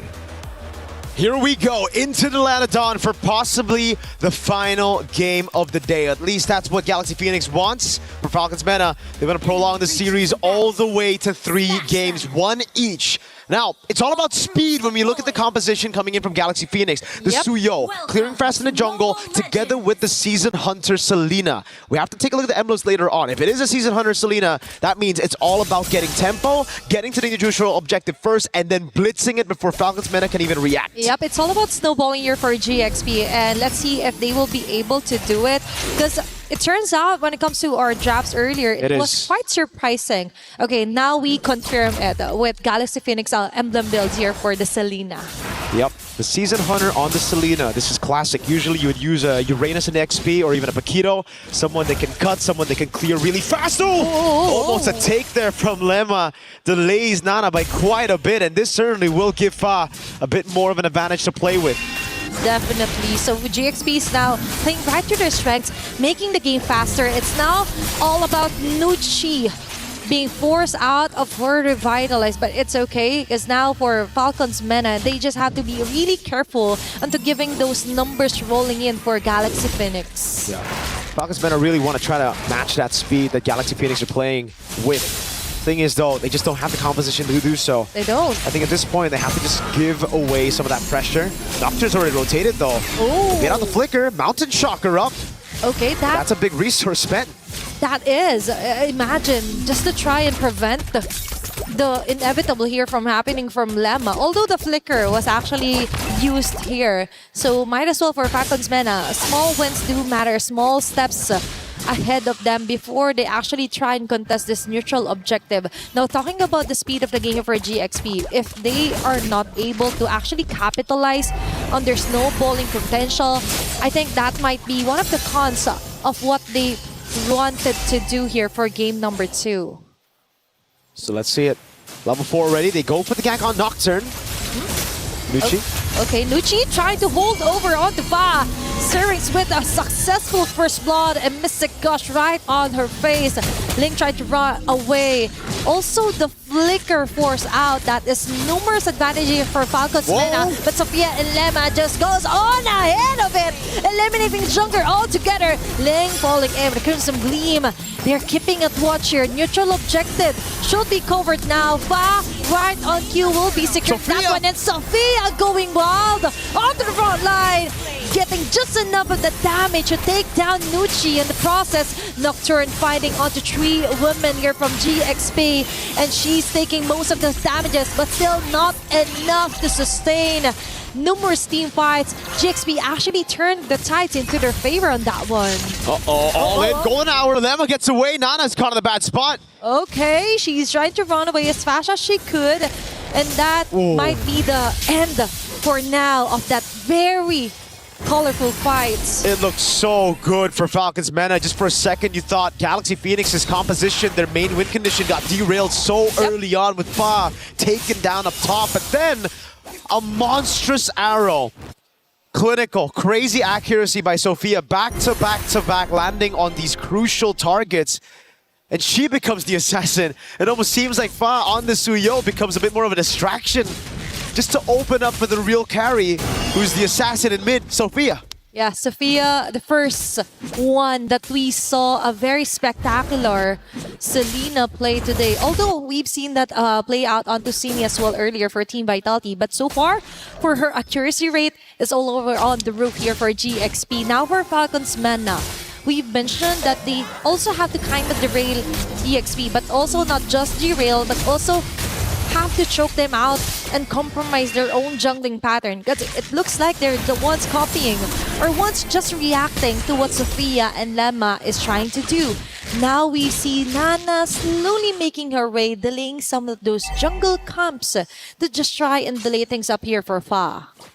One thing that you have to notice as well is the fact that with the Soul Sever getting nerfed in this patch, it's going to be very difficult for Fa to actually look for that damage. Okay. Ling? Okay, they may just be able to compensate that if ever they're all together right now. SOD will hit out, and Names goes in. That's too predicted here for Lemma, but at least for Nucci, they still got the kill. Sophia going in hot. Kinda heavy position here for GXP. They have to disengage, and that is exactly what they will do. Looks like it's going to be a free turtle here for Falcons Mana. And it comes through Names and also Syrinx being able to just shred through these frontliners.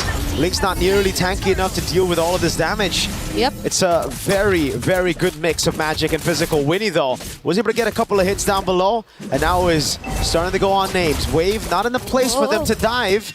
Okay. But Fa might just want to go for it. It's all about making it easier for Fa. If Fa isn't able to do it, there are other members that could compensate for the lack of damage so far because of the nerf from Fa. There should be a turret takedown below. It should also be an invade. It does seem like for both junglers, they're just going to trade size of the map right now. Nana going up top to the Beetle. Ling is playing it safe though. Doesn't decide to blink. It will be turret for turret. Abyssal Arrow doesn't land. Fa. Ooh. That's two ultimates onto the middle lane committed. Not any equal exchange at all from GXP. Although they've got a turtle onto the top lane, I think GXP still got the most out of it. Denial of the buff, turret onto the bottom side, plus they forced out multiple ultis here from Falcons Mana. So now it's back to the slow game. And if you're thinking about the slow game, it really should be beneficial for Falcons Mana. They have a very good composition to scale into the late game. The Moskov, Gord, Yisun, Shin, heck, even the Esmeralda, all will find a lot of value. But then you look at GXP and the fact that they can split things up a lot as well, right? It comes down to delaying these skirmishes with the Marcel, making it awkward, and then landing the crucial arrows to possibly turn things around.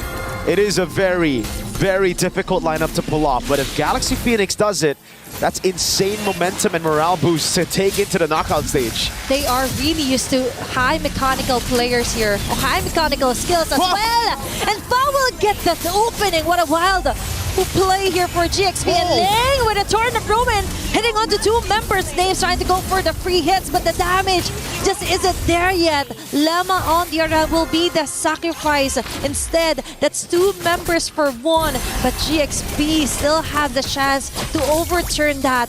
Winnie right on cue with a PMI, but there is Nocturne just right in the corner, taking advantage of the chaos as well, and Fa onto the front with the evil cooler, and the narrow will just hit or just miss at all here for GXP. And it's the combo of the Marcel and the Selena as well.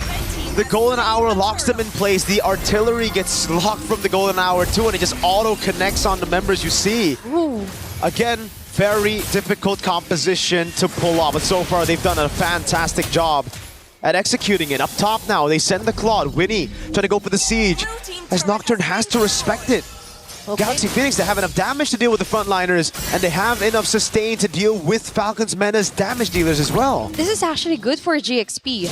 Although we mentioned that this is something they're really difficult to pull off, they're also were able to pull off the macro side of things as well, controlling the map, preventing Names with actually annihilating the rest of them, and giving Winnie all the winning lanes here. SOD with miss out here onto Winnie. Very close call there for Galaxy Phoenix. Now they rearrange, they regroup as well. Really taking their time here as Nucci gets falling into the mid lane. Syrinx with the Mystic Gush of Winnie. going in head-to-head on her with a blazing duet, all connecting. Onto mid lane here for Falcons Mena. Now onto mid lane, it's Fa going wild. Ling as well, Sophia. dodging and sustaining all those damages as well. Sophia still alive and kicking, hitting on those arrow marks. Fa with a double kill. Now that's how they play. That's how hard they go against Falcons Mena. The back and forth is beautiful by Galaxy Phoenix. Falcons Mena, they always are in awe of what's happening, of what's hitting them right now. They're confused, left in confusion every single time. They think it's just going to be a clean front to back, where they've already gotten the sustain, where they already have the CC locked down on some of these members. But then Galaxy Phoenix, they utilize this composition, not in a way where it's just arrows coming in, clean up attempts as well, but also them outmaneuvering Falcons Mena. You see the all-in happen here with the Glorious Pathway and the Mystic Gush, but then you see just how many of these resources are used to perfection. The Golden Hour to delay, the rest of the team utilizing those mobility skills to get out of harm's way and then to re-engage when it's all safe, when it's okay, when there are layers of frontliners coming in, and you get to see that final Blade Surge. Now Nucci, again getting desperate. Popping the Glorious Pathway early. Up top, it's a good lane. Throw to ruin! Okay, that swarm member caught again here. But Lemma and Ling Fa with a mega kill. Immediate takedown onto the jungler. Now for the double. Wow. Lemma onto Zerx, hot on her tail. Lemma! Even with the flicker as well. Needs for the free hit. Now they go for the trade. But I think that won't be enough of an answer against GXP as Fa secures a triple kill. Now it's Names all alone here on the bottom side. Fa and Ling targeting her. And that is going to be a last hit for Sophia. 4 members are actually a wipeout against Falcons Mena by GXP. Even when the arrows don't land, it plays such a crucial role in these team fights. Sophia with an arrow that didn't land but forced the step away from Names. She had to take that Blade Surge to the face and then the Purify desperately to try to get away. GXP are playing one hell of a game of MLBB. 5,700 gold lead. A Lord up top pushing in as well. And all this while, they've been able to get these turrets down before. It's a Holy Shield down below. Look at the items. They've been able to get so much, and Fa has a Sky Piercer. I believe it was 60 stacks earlier. This is massive for someone who died so early on before Turtle 1 to get 60 stacks. After a Sky Piercer, you usually start feeding. Oh my gosh, it's all about the QSG as well from the arrows from Sophia that made it easier for Fa to actually come back from the first blood suddenly from Falcons Mena. Plus, it creates a lot of space interruptions against Falcons Mena, which is what they're exactly doing. And now its Names being targeted. Holy shields pop up. Another arrow right onto the face and a follow of the torture throw in here for Ling. There's going to be a golden ore. Okay, frozen on the moment is serving. So with the Mystic Gush, they tried to find an answer and they find it on the body of Ling. But still GXP, they were able to pop up Holy Shields, able to destroy a base turret. And now they're eyeing out a possible or a potential kill. But still for Falcons Mena, they're trying to force their way in against Winnie. With a blazing duet, now he's going back up again. And Nocturne onto the front line is not enough to sustain at all as Fa gets an opening with a mega kill following up for a moment as well. What a chase down here. It's 2 members down here, but Nana gets a shutdown kill. And GXP, what a play here. Woo. 80 stacks on the board. She's fully stacked up. There was a shutdown over to Sophia, but GXP got the base turret in the far lane. They won't even have to send anybody over down below to set up that slow push anymore. So it's all about playing it calm now. I know they've thrived on playing it chaotic, on just going for these chaotic brawls, but it's time for them to slow things down as they wait for the Lord to spawn. 30 seconds on the clock. The wave in the bottom lane will be slow pushing. It's all about taking prio in mid and top and then forcing Falcons Mena to react, either by sending someone bot or by completely giving the Lord over to GXP. This is how they set their name high here on MWI. They may be tagged as newcomers, but with the way that they move... Oh my god, that arrow landed. It was just the Traceless that saved her. Okay, that is multiple dangers up ahead here for Falcons Mena. I think if they want to contest this Lord, they have to cross over onto Sophia, which in fact will land another arrow in the trap. And Fa yet again. Incoming attack. And Ling with a drone of ruin Fa. and names. Okay, there's going to be a mini stun here for Falcons Mena. Sir Ranks with a Mystic Gauge, but she will be caught yet again here by Ling. Nocturne cannot sustain the 5 members attacking them continuously from Galaxy Phoenix. Another arrow in the face of Nana. Fa with a finishing move, double kill as well. Sophia might fall down, but still for Galaxy Phoenix, that is a huge win advantage. That is a huge kill advantage. And now they're slowly making their way onto the base. Mid lane base turret being targeted. It's going to be a Glare Pathway to try the link things up here against GXP, but no. This might be the end as Fa closely survives. No, Sir Ranks and Names getting a name out of Ling and Winnie. Still defending for their life here against GXP. And they get 3 base turrets already. Everything stripped down to the crystal.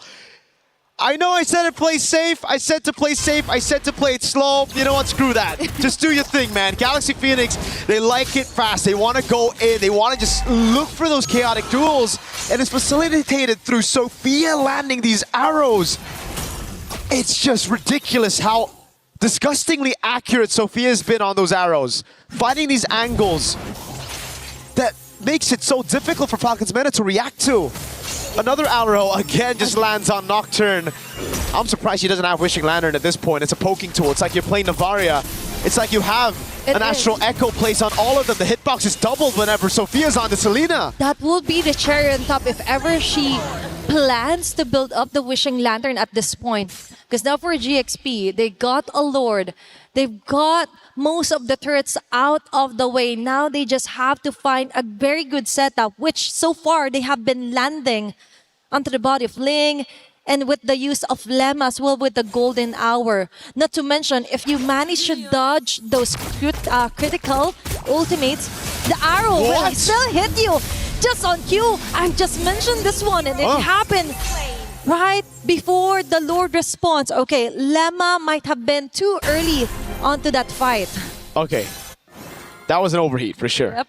Okay, maybe now they need to play it slow because they got the Lord, they got everything, but they still have to respect the fact that Falcons Mena have a good scaling composition. If they're able to prolong this game even further, they might be able to contest the Lord. You can already see that clear with the Gord, Easton, Shin, and Moskov. This Lord is gone straight up.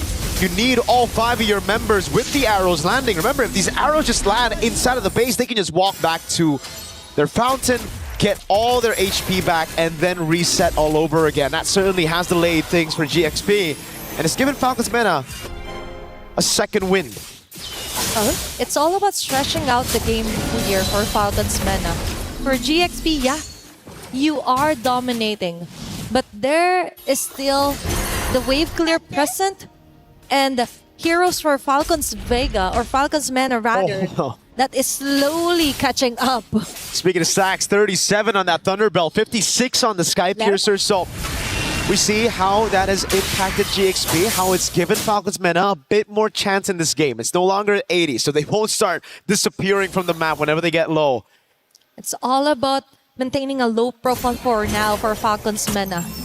But still, you can't keep a low profile as there's someone always attacking and giving the vision here, which is Sophia from Galaxy Phoenix. Now, they might not force out a team fight just yet. More on the macro side of things is Galaxy Phoenix, Phoenix needs to focus on. Look at Fa. Okay, Fa and Lemma has other things in mind. No, they don't want to wait for the Lord. They want to go in. Okay, Golden Arc caught all the 3 members here. Sir Ranks being caught here by Ling, and a fall of Throne of Ruin as well. Fa with the last hit. It's going in with the Blazing Duet with Winnie, who roams in movement as well. Double kill. That's 2 members down. Now it's 3 members left to defend for their base, but no, they still get it. Fa with a triple kill. Galaxy Phoenix just fucking hit. This might be the winning goal, winning moment that they need. 5 members still up, and it's only Nocturne left, and this is it. Galaxy Phoenix ensures the 2-0. A maniac for Fa. Delayed Savage, or rather a denied Savage by Nocturne, but it don't matter. Galaxy Phoenix are able to get the job done with a clean sweep. A statement victory to send them into top 8. And perhaps a declaration of war with this composition. A statement for sure.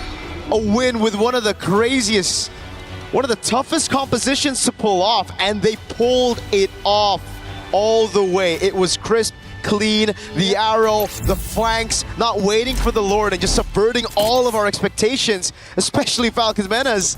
They weren't ready for that play. They thought it was going to be slow. They've expected teams to just play around the Lord after losing, or after winning this hard, after getting defended over and over again.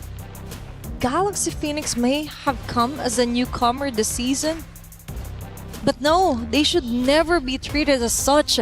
What an amazing way to end the day for MWI. That is somehow one of the most dominating wins that we've seen today so far. We've seen dominant wins in the form of calculated domination, macro control, no shutdowns given. But now we're going to talk to some of the players with Hollywood, Rob, and Cheryl. Now, heartiest congratulations. You guys just punched your tickets to the knockout stages. Galaxy Phoenix has risen to the occasion. Now, I do have a question for you, Sophia, and that is, this is the first international appearance that you guys have been, and you have dominated the world stage. So how are you feeling? Are you guys like nervous at all? Because this is a spectacular performance. For us, even though this is our first international stage, but we prepare for it for months, so it's okay. We can maybe go to grand final.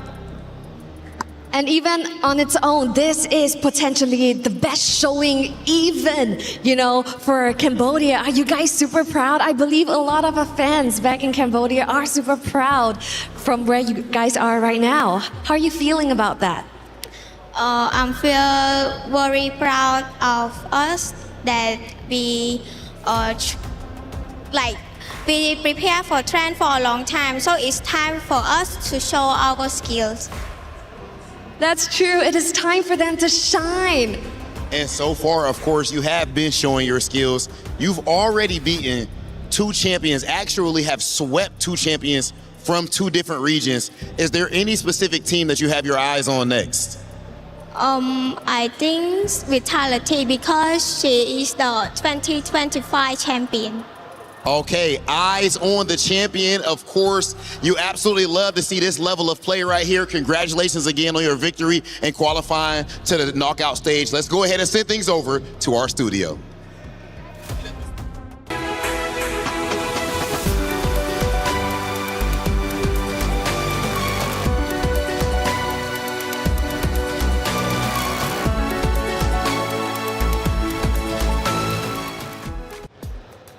Galaxy Phoenix pulls it off with a 2-0 victory. They did it very well, and they will officially be moving forward into the knockout stage. Congratulations to them. For Team Falcons Meta, however, I know you're a supporter. Yes, they take the 2-0 loss, but they're not down and out just yet. They move down to the lower bracket. So it's okay. It's okay. And luckily for us on Stream A, we don't have to, watch too many elimination matches today. Wait, do we have more tomorrow? Let's see. It's only going to get worse. I mean, yeah, it only gets worse, right? There can only be one champion, and there's still plenty of teams left. So at the end of the day, we are going to be crushing keys for the next 3 days after this. We take a look at our Group A competitors, and plenty of teams have now moved forward. We got Team Ray Young, we got Celtic Cyber Team as well. Now, for the decider matches, though, check those out. Gideon, we've got 2 banger matchups. Yep, we got Twisted Minds and Team Falcons ID. We also got Seda Esports and Virtus Pro, all of which I'm excited to see here because I think they're actually at a pretty even level overall. But man, I'm looking at Group B and I get excited. Yeah, Group B's looking great, right? And Team Vitality was just called out by Galaxy Phoenix. That could become a reality matchup in the knockout stages as Vitality and Galaxy Phoenix have now officially moved on. Still awaiting the results from Foot Esports. It might be our loss. However, Genji Esports, Navi face off against each other, but Team Falcons Mena, Foot Esports, it might be our loss. Either one of those opponents are tough. Yeah, I mean, that was the only team that has brought Vitality to a 26-minute game so far here at MWI. So I'm anticipating that last matchup, and I think it should be, well, my prediction would be it might be our loss, but who knows, Footy Sports could definitely surprise us. Either way, it's up to them to decide how it ends up going. Let's start taking a look at our great moments from that series. We take a look at moment number 1. We mentioned the team comps were going to be a little bit different this time around. We're getting up to the 9-minute mark. Gideon, what do you see? Oh, well, honestly, at first when you look at this composition, it just doesn't make any sense. There's very little synergies because it requires so much personal microing from each of the individual players. But Mirko mentioned the combo exactly, right? Golden Hour, set up the projectiles, and when they connect, everybody is going to pounce on them. It wasn't as quick this time around as it was in map number 1, but again, we still had plenty of chaotic moments. We take a look at our second one in Eterna.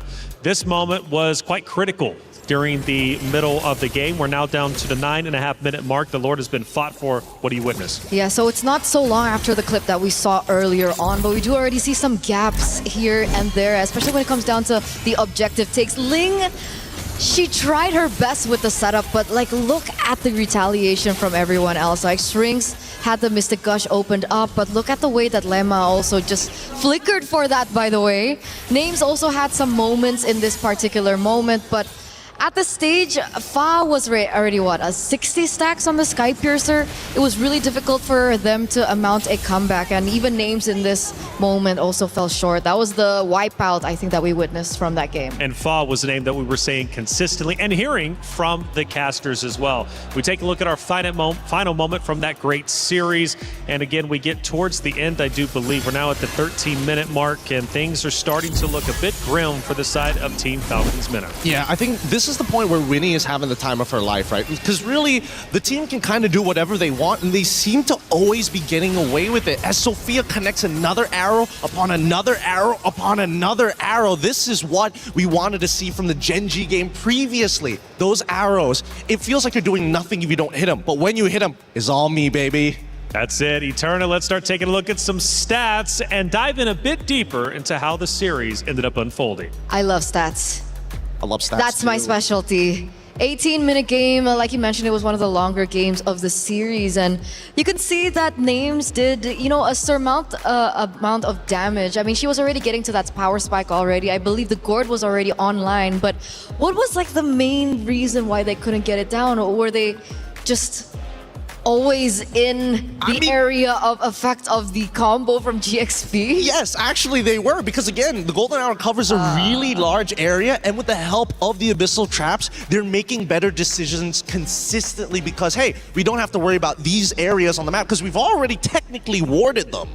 26-10 also whenever it comes to the overall kill. Still a high kill game, not as much as the Assassins, though, that we saw just a little bit earlier. Hey, check it out. 2 champions, 1 game. My Champions Pick event is now live. From July 27th, submit your picks for the MSC and MWI champions for a chance to win 50,000 in-game diamonds. And you also have a chance to win the MSC 2021-2025 tournament skins.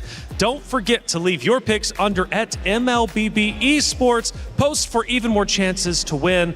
Lock in your champions now and cheer for your favorite teams. My champion pick now live. Get involved, get active, whether it's skins, my champions pick. MLBB loves to throw you some stuff your way. So again, you can just love everything MLBB, which I gotta say I have genuinely loved each and every day so far. 2 days down, 3 more to go, more keys to crush. But as we look through our highlights, so many great games today that we ended up unfolding and going through. And obviously at the start, we had 2 talented teams take the very stage. And well, for some, their keys got crushed. For others, they moved forward. Absolutely, they do move forward. And I think that there were so many exciting things that we saw today as well. New heroes, new picks as well. Still going into the question of, you know, the meta in the jungle so far. Is it assassin? Is it still tank? But I'm really, really relieved that we did see that Fanny and the Ling pop up there in that final game. I agree. Now, usually, you know, they don't usually get me for the women's tournaments, to be perfectly honest. And I thought maybe this time around, it's like, this could be a mistake sending me, of all people. I'm very critical. I come in here, the most I have to criticize is, oh, just a slight miss mechanic, and that's easy to fix. Their mechanics are good. Their compositions have solid ideas. I can see direction in more of their compositions than I do see in the men's divisions. And hey, check it out for Vitality, though, who ended up going toe-to-toe with Gen G, that rematch from last year. That was also a great series that ended up unfolding. And that one goes to the way of Vitality, which was a big move coming out from them, looking unstoppable even now, which is truly phenomenal. A lot of great teams have moved up. And again, for Galaxy Phoenix, they called them out specifically. They want to play that very roster, and they have a chance to take them. That would be crazy to say the least. You mentioned that target on Vitality's back. Well, now it just got a little bit bigger with Galaxy Phoenix. I think everyone, I like what Miracle likes to say, like over and over. I think he mentioned it in the group draws as well. He's like, to be the best, you have to beat the best. That's it. So I love that mentality coming in from all these players and ladies. And I gotta say, when it came down to the earlier match number 3 that we saw, it felt a little anticlimactic for me, honestly. I thought that maybe there would be more fight. It's so anticlimactic that I dropped my papers, but that's fine. But I hope in the coming days we do see like that comeback coming in from Gen G, because once again, it's still one of the main storylines that we always keep building, especially after what they did last year. Well, I got something to cheer you up, okay? It's Rhino Day! Check it out. Brand new interactive effect for Rhino Day is available now. Check it out and join the celebration. So even though you chopped your cue cards, it's Rhino Day. Let's be happy for it. Hey, we got a post-match interview. Rose, who do you got? About the game, because just now Fa was amazing, a maniac on the Suyo and a debut on the Lingdis MWI. Let's talk about it. What made Galaxy Phoenix bring out the assassins? គេសួរថាមិនបានសម្រាប់ចិត្តយកលីងមកលេងព្រោះលីងហ្នឹងគេខានដកយូរហើយឥឡូវដោយសារតាជា favorite hero របស់ខ្ញុំហើយខ្ញុំក៏ខានលេងវាយូរដែរដែលខ្ញុំដកមកលេងហ្នឹងក៏វារៀង practice តិចតួចដែរមុននឹងលេងតែដោយសារតាវា favorite ស្រាប់អញ្ចឹងស្រួលមែន so first of all she said Link is her favorite hero and it's been a long time, quite a long time that she didn't use it, but before the match she did practice for a few matches. That's why she chose choose to play this hero because she feels so confident today. Yeah. Amazing. I love it. And the confidence definitely played off. And you know what? I know there's a lot of Khmer fans back at home that is supporting your journey here in MWI. Is there anything you want to say to them? ខ្ញុំពេលប្រាប់ដាំទៅ fan នៅខ្មែរអរគុណសម្រាប់ការគាំទ្រហើយសូមបន្តគាំទ្រពួកយើង Galaxy Phoenix បន្តទៀត Okay, she said thank you for the supporting and I hope you guys keep supporting us. Galaxy Phoenix fans represent Cambodia. Yes. Thank you very much, girls. Congratulations. And with that, that is it for this interview. Bye-bye. We were there for every click, every clutch, every respawn.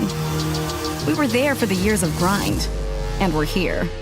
Now, the proud founding partner of EWC, powering the biggest event in gaming, shoulder to shoulder with the world's best, making history.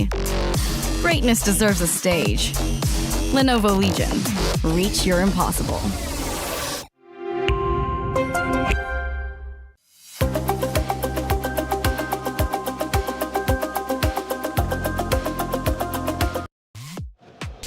Thank you for the interview, as always, Rose. That's it for our matches for today. However, we got to go to the stage for one more surprise. We're interrupting your regular MLBB programming right here for a very special segment. Ladies and gentlemen, now we are celebrating 10 amazing years of Mobile Legends Bang Bang. And we would love to call in all of our favorite faces to come on in and join us on this celebration. That cake looking mighty good, Damascus, I'm not gonna lie. That cake's looking really nice. 10 years creating one of the biggest gaming communities around. Of course, we had to invite all the homies around before we dive into this cake, yeah? Okay, 10 years, ladies and gentlemen. Can I please just get one comment really quick from you? Or it don't gotta be quick, whatever, however you feeling. Just, how you feeling about 10 years of MLBB? Any words for the community? We're so blessed to be having these 10 years, these beautiful 10 years with all these beautiful talents. There's so much more that we have to offer you guys, so please stick around and enjoy year after year after year, because we're still gonna be here. Come on, man, enough said. I feel like pretty much right there, that is a mic drop. Ladies and gentlemen, of course, tomorrow we have even more MWI here at EWC26, as we have a few more losers bracket matches, and of course we are starting our knockout stages. You do not want to miss it. We'll see you guys tomorrow.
Bye.